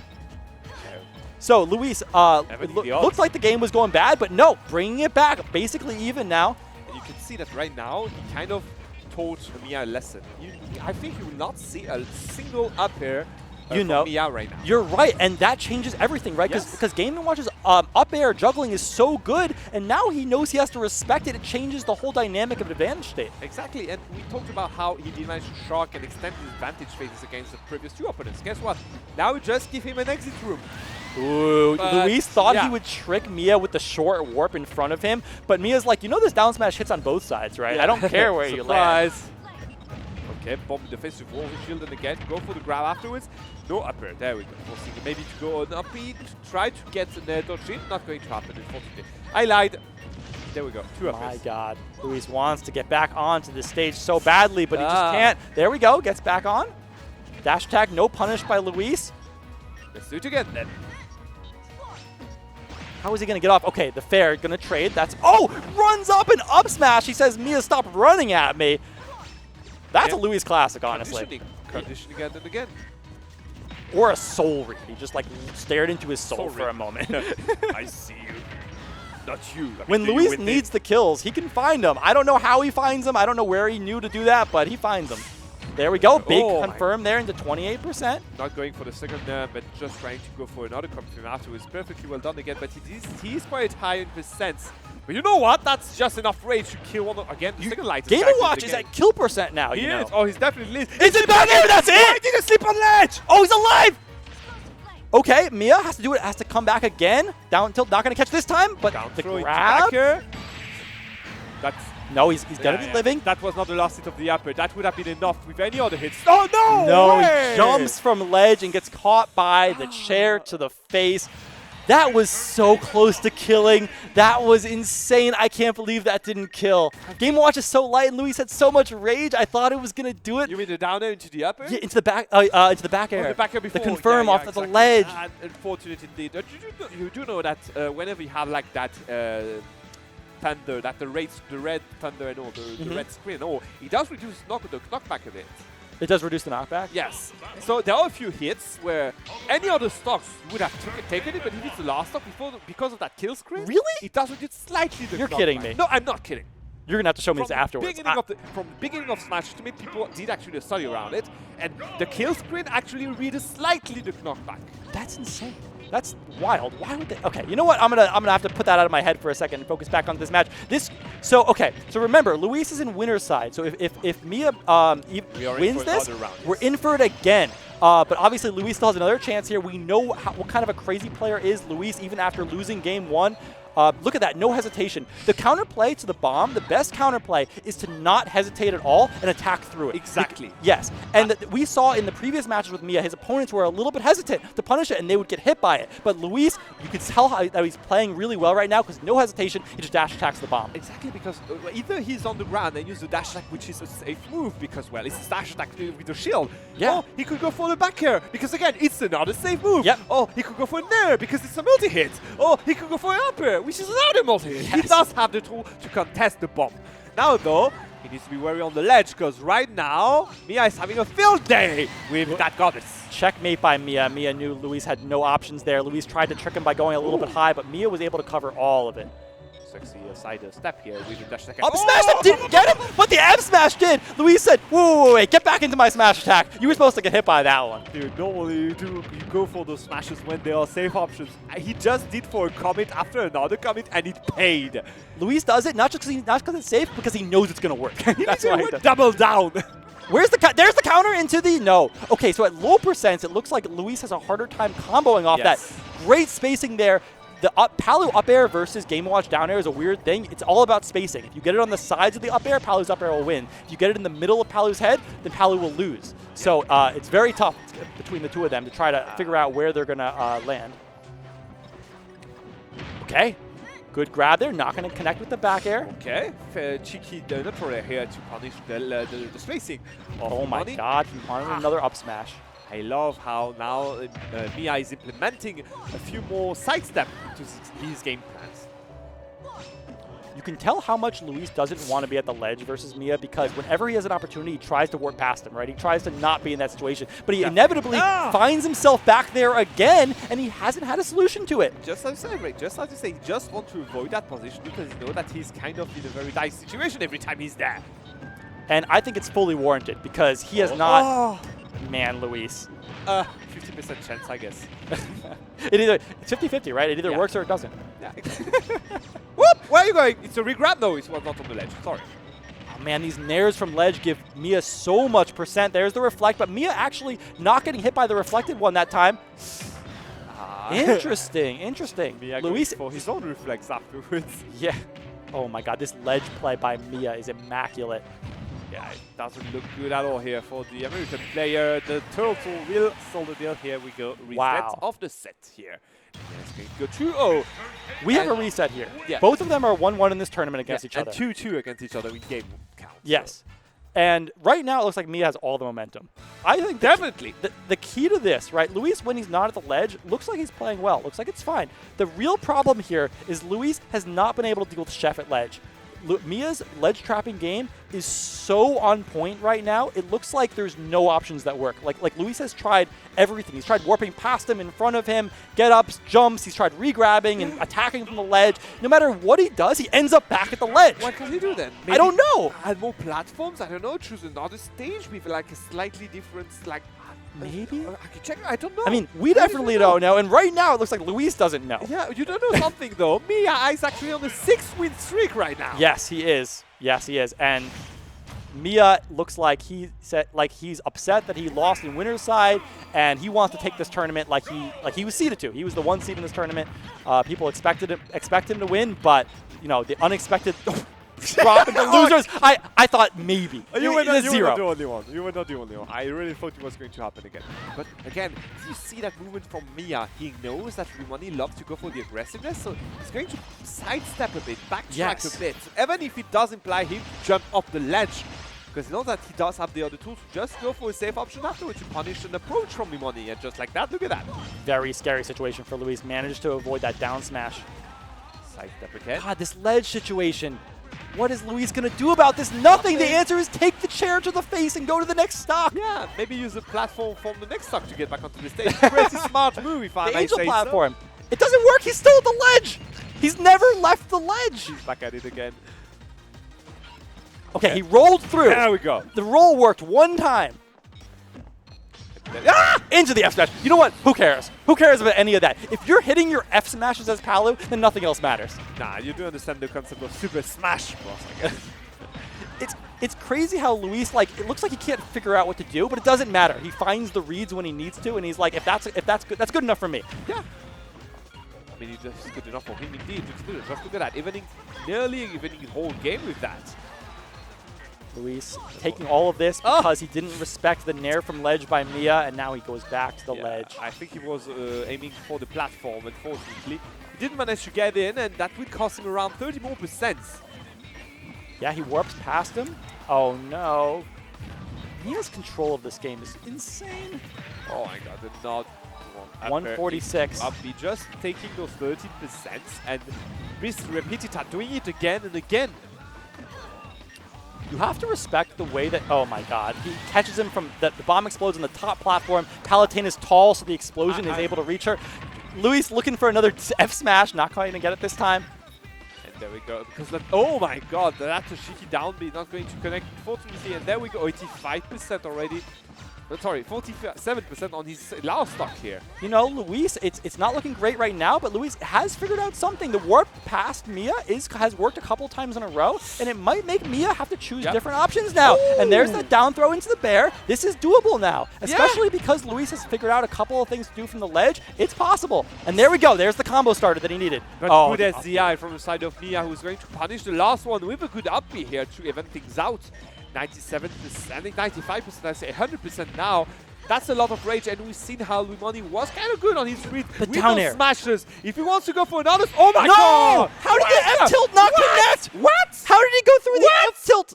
Oh, that was just enough iframes on that air dodge to get past the F-tilt. You see Luis there looking frustrated. He went through it, did manage to get enough time to have the whole end lag, and Yes! then go for a down tilt. It's, you know, that is the kryptonite of F-tilt. Like, it looks so good, it covers so much space, but the end lag is really, really high, and Miya knowing that, like, I mean, we're all shocked he made it through, but Miya's like, hey, I got through, might as well kill you.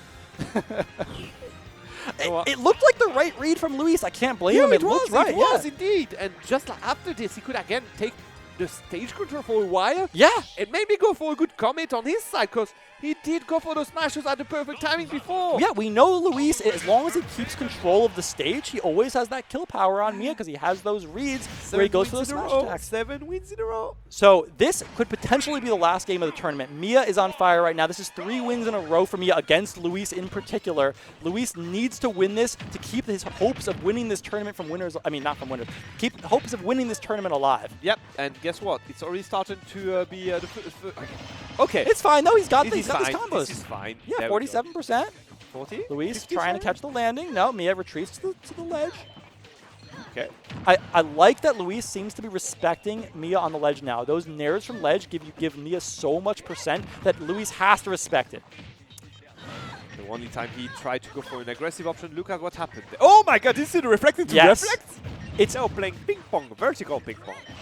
Miya is really playing around that really well now because Luis keeps trying to reflect, but Miya is making sure to position himself not directly underneath it, and that is a great offstage chase to get that back air where Miya, I think, caught a little bit sleeping there. Wasn't ready for it. Yeah, he didn't go that far below the terrain before, so, well, he was feeling kind of confident again. Another case of conditioning from the side of Lumoni. God, the up airs. Yeah.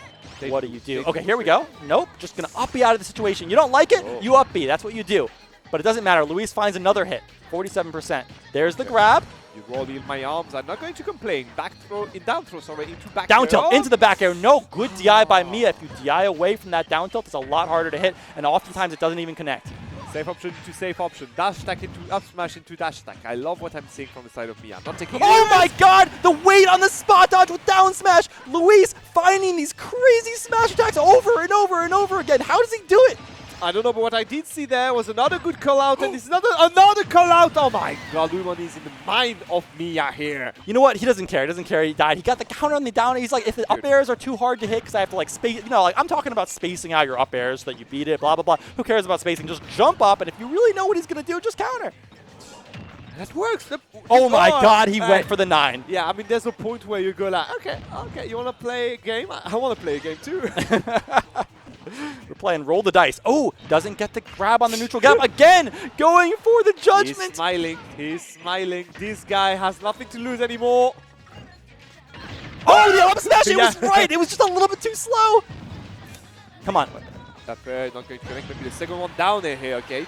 That's gonna do it. Good spacing on the up air with the side of the wings. That's a dominant game from Luis. Suddenly, where did that come from? That was 3 games in a row of Luis just like looking like he was gonna fall away from the tournament, and suddenly he comes back with, wait, not just yet. I can still do this. Not today.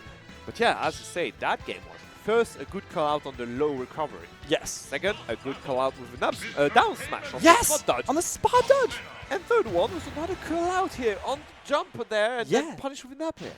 Luis, like, Miya probably was thinking, okay, I've got this in the bag right now, and suddenly it's, wait a moment. Luis is playing hot. Yeah. Luis says doesn't care that he lost 3 games in a row. He's here in NorCal. He's in his home turf. He knows he can do it. He just needs to hit a couple more reads with those smash attacks. There we go, another counter here to punish the aggressiveness from Miya. That's another good way to punish every time he tries to go onto him and extend his advantage phases.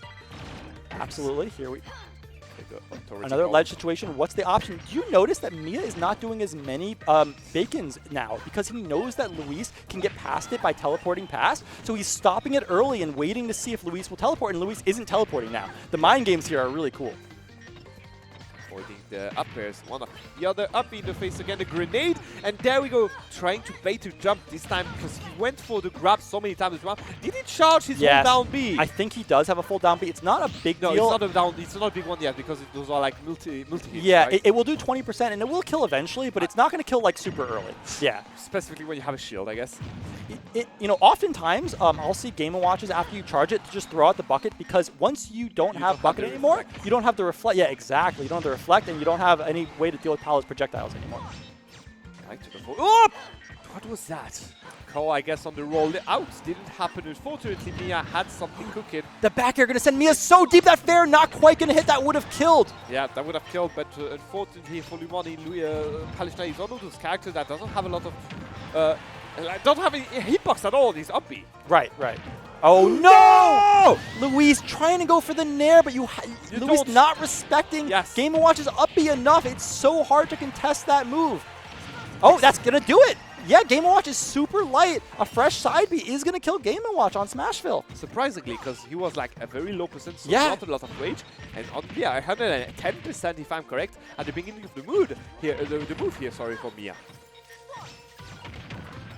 Oh man, Okay, 75%. yeah, It's just yeah. so hard to land now against Yeah. Game & Watch. Okay, there we go. There's the combo starter. Good 45 maybe? Good DI there by Miya, only taking 27%. Yeah.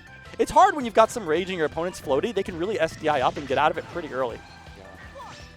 Oh no! No, and that's going to do it. That's another stock. Miya on tournament stock. This is not looking good. This is not looking good for the Guildhouse representative here. Here we go. Luis knows this is his time to make something happen, but he takes a nair from Miya, and now he's at the ledge. Get up attack, hold out. Yeah, 38%.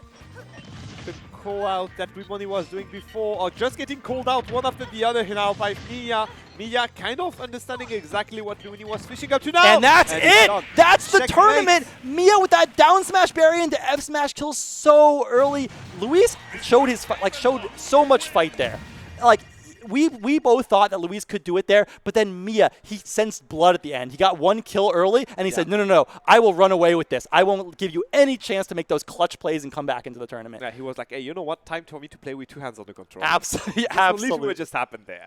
It is what happened. The top players, they have this killer instinct, right? They sense weakness, and they'll run with it. They'll be like, ooh, delicious. Exactly. All right, let's see if that killer instinct can hold on up to tomorrow and the whole weekend. Absolutely. This is going to be a 3 days event, ladies and gentlemen. Yes, so this it's going to be quite tremendous for the stamina. Talking about stamina, we have to give a quick shout out to Jet here, who's been running the event. So, Jet, if you want to just say hi. Hello, this is the guy. Thank you, Jet, for coordinating all of this. Shall we give the mic now? What do we do? Oh, we sign off. All right. I don't want to leave yet. These matches are great. Put some more matches on. Hey, you have any more of those matches? Check your sleeves, yeah. Nah, for it, guys, though, I have to bail out now. What time is it? Don't tell me you have to sleep. Dude, what How time many is be? it? It's only you've only been awake for like 30-something hours. Dude, You can go for a little longer. I wake up at 6 French time yesterday, right? It's now 9:40 in France, okay? 9:40, which means that I've been awake for 28 hours. Only 28 hours. You can go a little Only longer. 28 I believe hours. in you. So, yeah, ladies and gentlemen, that's... I'm sorry, I think I was kind of dozing off at the No, end. not at all. I hope you didn't mind. How could nobody was dozing off for these matches. Those matches were amazing. They were nice. They were nice. It was also very nice to be Absolutely. It's always great commentating with you, Humming Bee. As we say, this is kind of the ritual. Every time there's a Genesis, I start to go with my unrusting of my English here with Red, and it's joy every time. You taught me some English about Shine and Shone Yeah, today. yeah, I was like, I don't know. Stop asking me. We're going to have a dialogue about this. Anyway, we have the top 3. So first is going to be Miya. Second is going to be Lumani, and third we have Ken, if I'm correct, right? Yes. amazing runs by all of them. All of them looking really hot going into tomorrow. Very watch tomorrow for these players. These players looking good tonight. Watch what they're going to do tomorrow. Expected for Miya to do well. Can also. I want to give again a good shout out to Lumani managing to stand up to these guys in his home turf. So yeah, sticking up for America, right? Like you know, or actually anybody that's not Japan. He was holding it down for the rest of the world. It is my time to remind you guys that Gluttony wasn't in the tournament. So yes. Just proving Luis would have taken him out too, keeping no problem. Here for tomorrow. Okay, yeah. I see. Anyway, it was Red and Humming Bee here. Do not hesitate to go down there and give your feedback, because this is how we get better at commentating. Absolutely. And thank you all for staying and watching this with us. What was that? The Genesis. Okay, Jet wants us to remind you guys of all of the events that are happening, because it's not just Genesis that you should tune into. There's also after-hours events starting at what time, Jet? 10 o'clock each night at Guildhouse. So basically, all on this stream. So if you're watching and you're not here, tune into this stream. Again, both tomorrow and Saturday, we have amazing things planned. It's going to be super exciting. Trust me. We saw like Luis Yaura today. Luis beat Yaura. We're going to have a rematch of that as one of the show matches. Like, we have so much good stuff planned. We have MVD against Flo happening. Yes. Only French players. Also, I have to give another shout out to Chase, who was offered a show match against Flo, and Chase said, I'm not going to face that. I'm going to call him out. We have to call him out for that. I'm calling you out on this one, Chase. But yeah, just tune in tomorrow at 10. Obviously, before that, you have a whole weekend of absolutely, yeah, each day. I think around 4 channels or something. Oh, Melee, Ultimate. You have a French stream with Etoile. So yeah, you're going to have your Courthouse match for this event and for the first part of the year, actually. And if you're actually here, going to be around for the tournament, show up for that too. Come to Guildhouse afterwards. It's an amazing place. This venue's amazing. Dude. Everyone who comes here, like what do you think? Like, you're a foreigner, dude. What do you think about this venue? Why do you think I came here straight from the airport? Because it's not something I want to miss. The venue, the mood is so perfect. Everyone's so nice. It's like it's kind of the first big gathering of the horse machine in the world after LMBM, sure, but yeah, this is the biggest one in the first part of the year, so everyone is there. There are so many faces you saw like a year ago, and it's always a joy to see them again. So yeah, do not miss it if you're around, and if you're not, just stay on the stream. And with that, it is time for us to bid you farewell. We shall see you guys tomorrow at 10, if I'm correct, for the first part of the tournaments at Genesis. Cheers! Good night, everyone.